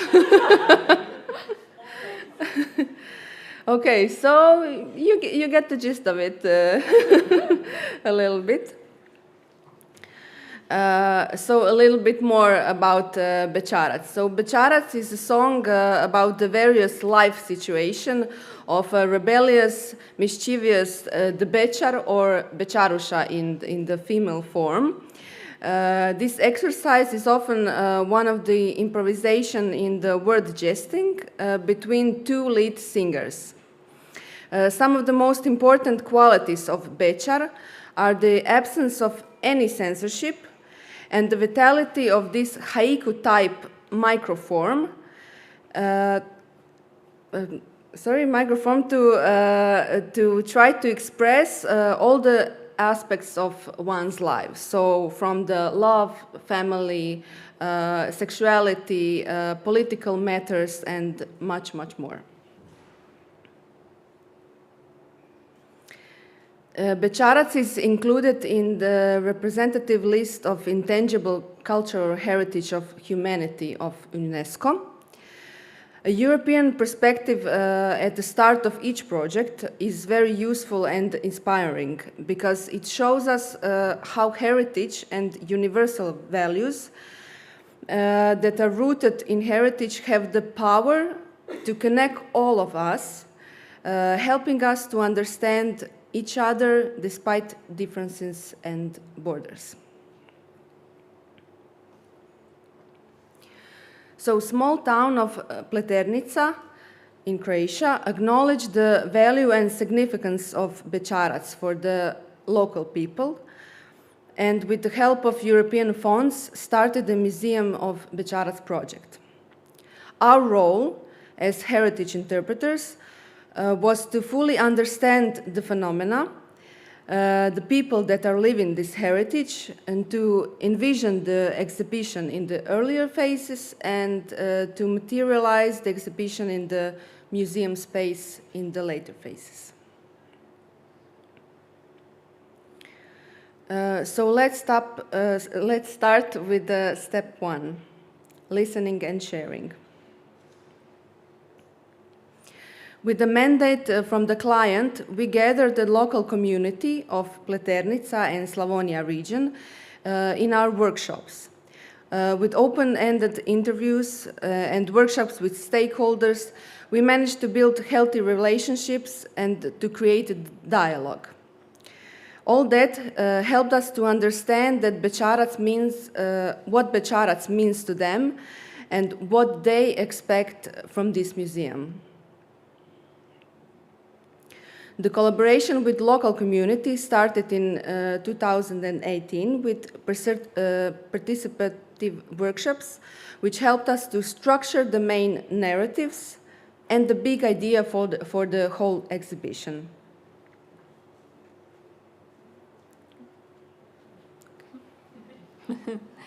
The second step led us to the placement of the narrative and ideas in the space, but also brought us specific challenges. The main challenge was to create an inviting exhibition that conveys the significance of an intangible heritage. Also, we had to create the exhibition in the new museum building, which was built before the interpretation plan was made. We had to fit the narratives of this heritage into the space, as well as all functions and wishes the client had. In order to rise to these challenges in a high-quality way, we gathered a team of experts. Our role was to discover links in other forms of intangible heritage so that we could direct the design team that was working on the exhibition. And our team introduced graphic details that conveyed elements of tradition. For example, the traditional embroidery that was associated with Becharac singing, and scenography that follows the curated content.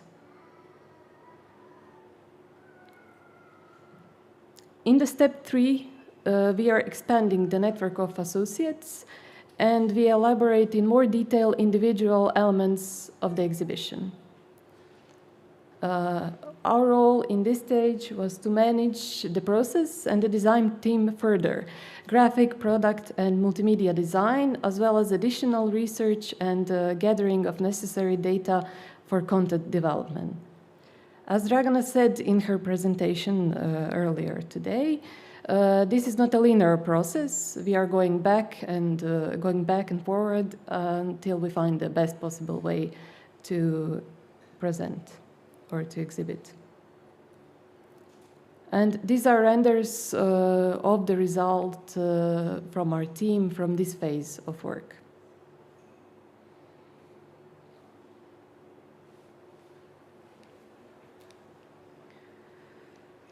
Okay.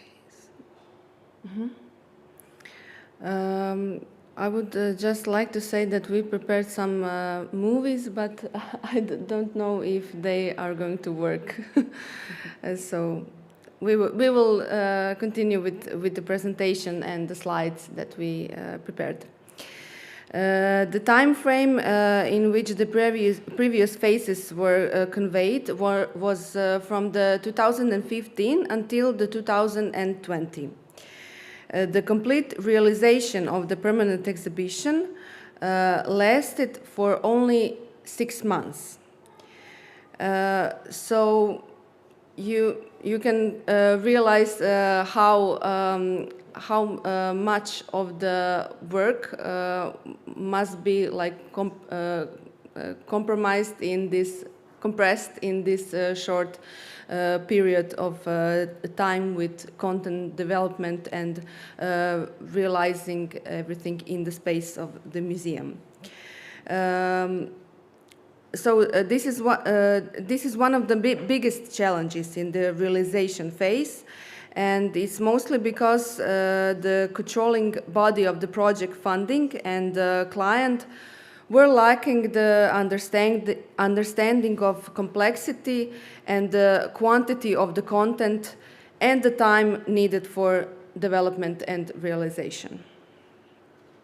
So we are facing with that all the time. There is no solution to that. I don't know if anyone has it yet. So the key is the collaboration with the local people, because heritage lives through people. So we listen to their stories about the situations in which they encounter Becharac and what Becharac means to them. We created the museum collections of objects which represent significant moments from local people's lives. Here too we encountered challenges. We knew exactly which type of object we wanted to collect, but these objects were no longer in use or were no longer produced. So some of the objects we collected from the last craftsmen working in this Slavonia region. And some of the objects we had to found, they had to be found in the family like their heirlooms. And with the help of professional artists who expresses their heritage through the art they practice, we have this collaboration with them, and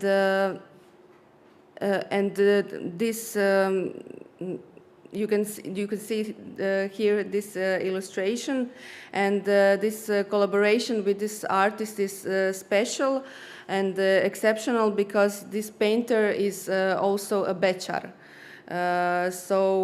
He is from this local community. He understands the theme, the phenomena of Bečarac and this expression of this singing form. And also his individual artistic style reflects this Bečar heritage, and he incorporates these elements of folk art in his work and also in these illustrations that are used in the exhibition. As art directors, we were lucky to be able to gather the exemplary team of experts, artists, and a group of individuals as barriers of the traditional folk song Bečarac. Our film crews recorded artistic representation of traditional customs. So the challenge here was to capture those customs, as we said, we had only 6 months, and to develop the whole exhibition content. So to capture them in a season in which they are performed. So for example, on this photo you can see carnival riding, which would actually usually take place in February. But we had to record it in August. So it was definitely the warmest carnival riding ever.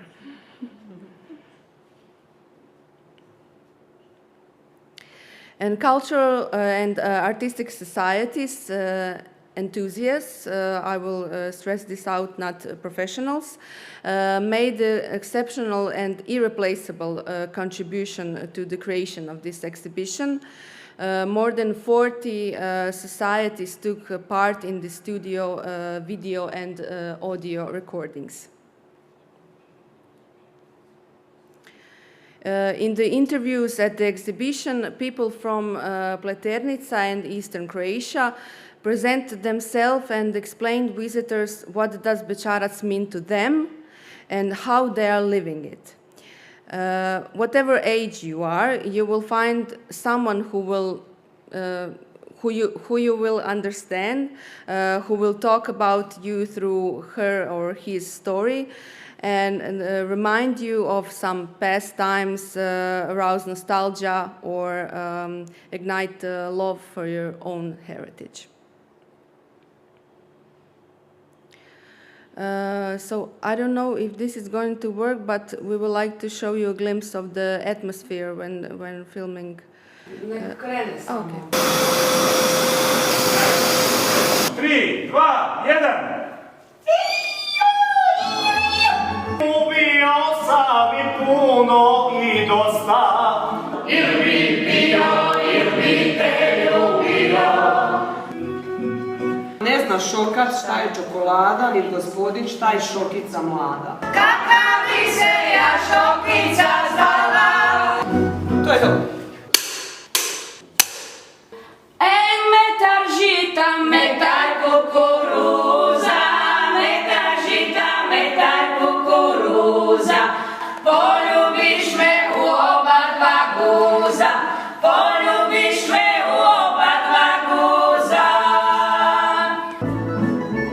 Mili Bože da sam muška glava, mili Bože da sam muška glava.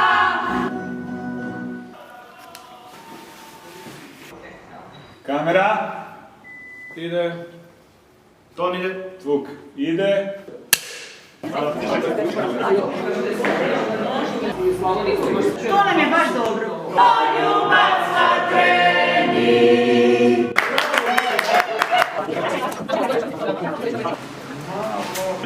Kad krene. To, onda. Ali je popo izgubio ključe.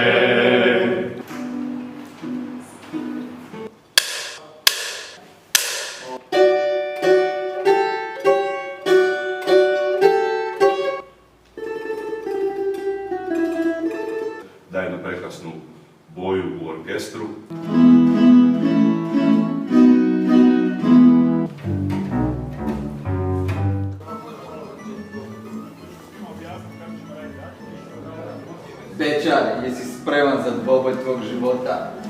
Uj, baš sam tako jednog čekao. Sigurno mu nije lako. Naš Pavo ne zna, pa ni mama baljezga. Imam mamu, možda i vrlinu. Ok, hvala svima, to je to za danas.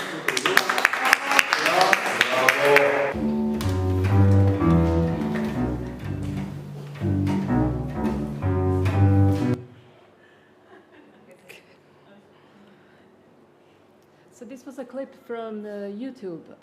So as you saw, there is some other material. If you would like to check it, you can hear and follow us.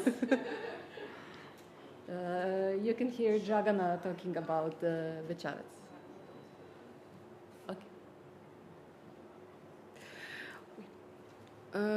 Okay, so in this last step, the exhibition production, we have just a few more slides, and this is the production phase. The exhibition really comes to life here.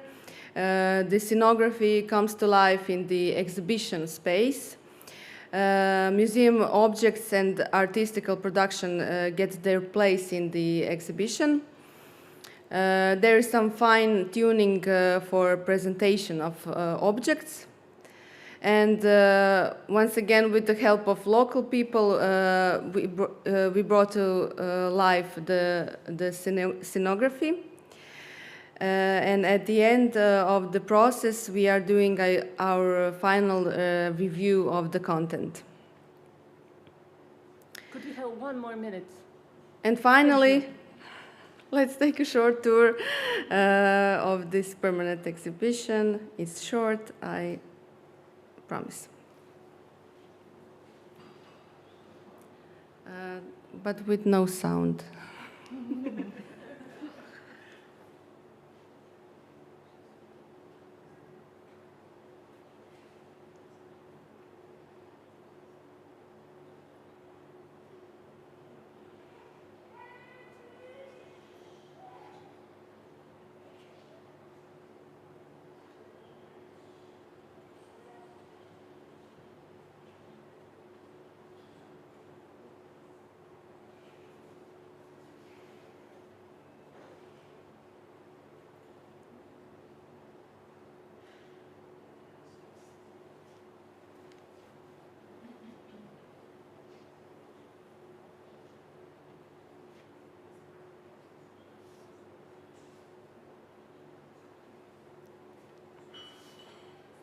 Okay, so thank you, and sorry once again for no sound, because it sounds very much cheerful with the whole package.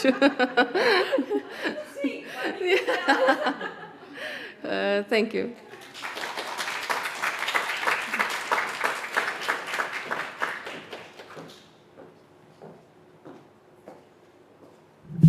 Thank you very much. It was. I know that for the next course we should go to Bečarac. Yeah, Bečarac. And thank you for showing us all the process of interpretive designing. Yeah, the exhibition. It was very interesting because it's a long process, and that's the key. Okay, so now we have. Few minutes, very few minutes, but some time for questions and comments on the last speeches. So, does anybody want to ask something or comment on something?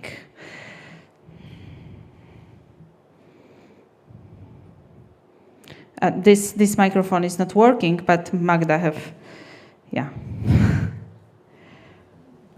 Thank you. I have a question to girls from Poznan. How do you communicate your works? Is there the word interpretation in the commercials of the works? How do you call them? What's the category of the works, like guided tours or something more? We just use the title of interpretive work, we don't text it like this is an interpretive work. For example, when I told you about the first one, we just text that it's the known and unknown Discovery Island as a new. Fancy titles. Yes, yes. To engage, and we don't want to explain it because I think that it's not really popular and people cannot understand it. They will be frightened when they hear interpretation. No. Yes, so what is that? Hanya, do you want to add something? Now, but you have to use the microphone because the internet if you use participants. participating, do you think that would be something that would scare people, you know, or give it a name that it should be something so that people are expected to collaborate with you? Do you think that in that case maybe you would I don't know how how many people come and how often you have the tours, but if you maybe, like you said, marketing it to be something that is, you know, really participating, maybe you will have the audience who would be more included. Yeah. Yeah, that was the one question, how we can communicate this, because these interpretive works we added to the Royal Imperial route, and usually we had like 50 people on walk during the walks because it's free walk, and you know, but we should do like the smaller group, and we do the list of people who came for this work, exactly for this. And I know it's really hard to communicate and call and name it properly. And if you have some advices, we would like to hear about that, because sometimes I think they... Do you describe the walk? So if, for example, if somebody is on your website, I understand that the title is without any interpretation, but then, for example, she or he can read the description and to get to know that it is something different than normal guided tour. Yes, a little bit, but also I think that it means that it's smaller group. It's a different kind of walk. Maybe Hania, do you want to add something? Yes, we talk about this, something about this walk before we started, and we say something, and the group encourages this walk, and this is surprising for the group. Yes. Yeah, we give a little description about the walk. Okay, so they are aware that it's not the same. Yes. Yes, I think so. It's also important for us because on Friday we are going to have a special workshop about communicating our possible new offer, so interpretive walks.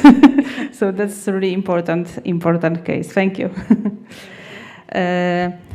Does anybody have other question or comment? No. So, Patrick, yeah. A question to Musa. I like very much your phased approach in interpretive planning or interpretation planning, but how does this work with the clients and with financing, or how many packages do you split this? Because the interim result of the one phase determines the development of the next ones, and you need to know, you should know the result of the first, the conceptual planning, interpretation concept, before you go to the next steps and create a budget, how much it will cost. So how many, in how many chunks do you do it? That I explain, yeah. This is a painful moment, and this is a very painful question. And I know that in a book of Lisa Brochu, maybe some of you read it. Lisa is a very famous American interpreter, together with her husband. In her book, she says that especially for non-personal interpretation, which is a production-wise, money-wise bigger thing, even to make panels, interpretive panels cost some money, yeah, because you have content development, everything. And exhibition comes above everything because exhibitions are really expensive. And she says that the biggest challenge of interpretation is the face work and tender procedures. Especially because we are coming from Croatia and none of those museums could be even thought of without European money. And we know that European funding is extremely open in the sense that everybody can apply to once the tender is open, especially in the phase of implementation. It is really a tough thing. One first project, second project I mentioned, Ivana's House of Fairy Tales, is the only project in Croatia that we did using authorship rights. That means that we were authors of the concept. We were authors together with our design team of the conceptual phase, and the logic of the authorship thing is that especially in the it's like also museum making, exhibition making is also like a movie. I mean, you start with scenario, you start with this, but then, you know, after all many people are involved, you have the final product. It's the same with exhibition. So our authorship thing is phase, it includes phases. And we got that tender without, I mean, we were the first ones that should be given the job. That is the only project that we won with our client, which really wanted to cherish the authorship rights and to be sure that from the concept to the realization, the idea goes, which is not the case with other things, other projects. And there are companies that are competing with us on the market that don't care about this process, and they just go into implementation phase and earn a lot of money, because sometimes they don't pay attention, like these two girls, maybe they were also tired the last, but what they did in 6 months is like really ladies in delivering the babies. You know, they were really, every little thing in this exhibition is welcomed from different authors, also illustrators, this and that, with such a care and tenderness and sensitivity. So sometimes we win, sometimes we don't. And there are many projects that we also, like this one was the project that really cost us even health, because she was telling 6 months. I don't know, but you didn't tell other numbers. But in 6 months, they had to do 30 videos. Even not in 6 months, because client and the bureaucracy took time. And then you have, we made, I don't know how many photographs, how many illustrations, how many objects, because we thought about those objects. We knew that these objects, but because those objects were not owned by the community, they were the part of tendering, of buying it through the implementation phase. So all of these, unfortunately, fit into a 6-month period of time, which I'm sure whoever knows what means to deal with the exhibition will tell this is crazy. Yeah. But we, because we love our thing, we would do anything that when we won, and we won it also with other companies. So we were not the leading company at all. Only Mirna was part of that consortium, and Matea. So it is not easy because the authorship rights regarding interpretation are not regulated at all. So we, for example, we have right is on the client. So when you do something, the client takes the right, and they can do whatever they want with our job. So this is something that not many think. Yeah, this is a very specific niche that we are dealing with, but I think that authorship rights of those, and of course sharing the ownership of those projects, because these people who were involved, because we involved them, we don't know if some other company would do that, because they didn't start from the beginning incorporating the local community into the process. So we don't know how it would be looking like if somebody else would go into that. No? So I cannot imagine that I would, as a company, get into the third phase of somebody else's job. I cannot imagine that, because that's, you know, that's the team was doing the thing from the beginning. But unfortunately, this is not an intellectual and creative considered as an authorship thing. It is in Germany. You can make it. Yeah, but in European funds, it's written, even if you win a tender, you have to sign that your authorship rights are there. So this is at least in our situation. So we had that fantastic client, as I said, in Ogulin, who understood that, but unfortunately after that, nobody wanted to deal with that. Even as House of Fairy Tales was made in the pre-European Union, before we joined the European Union. It was the last project that was before we started the funding within the project, EU funding. Yeah, so it was the last time we could talk about that later, but it is.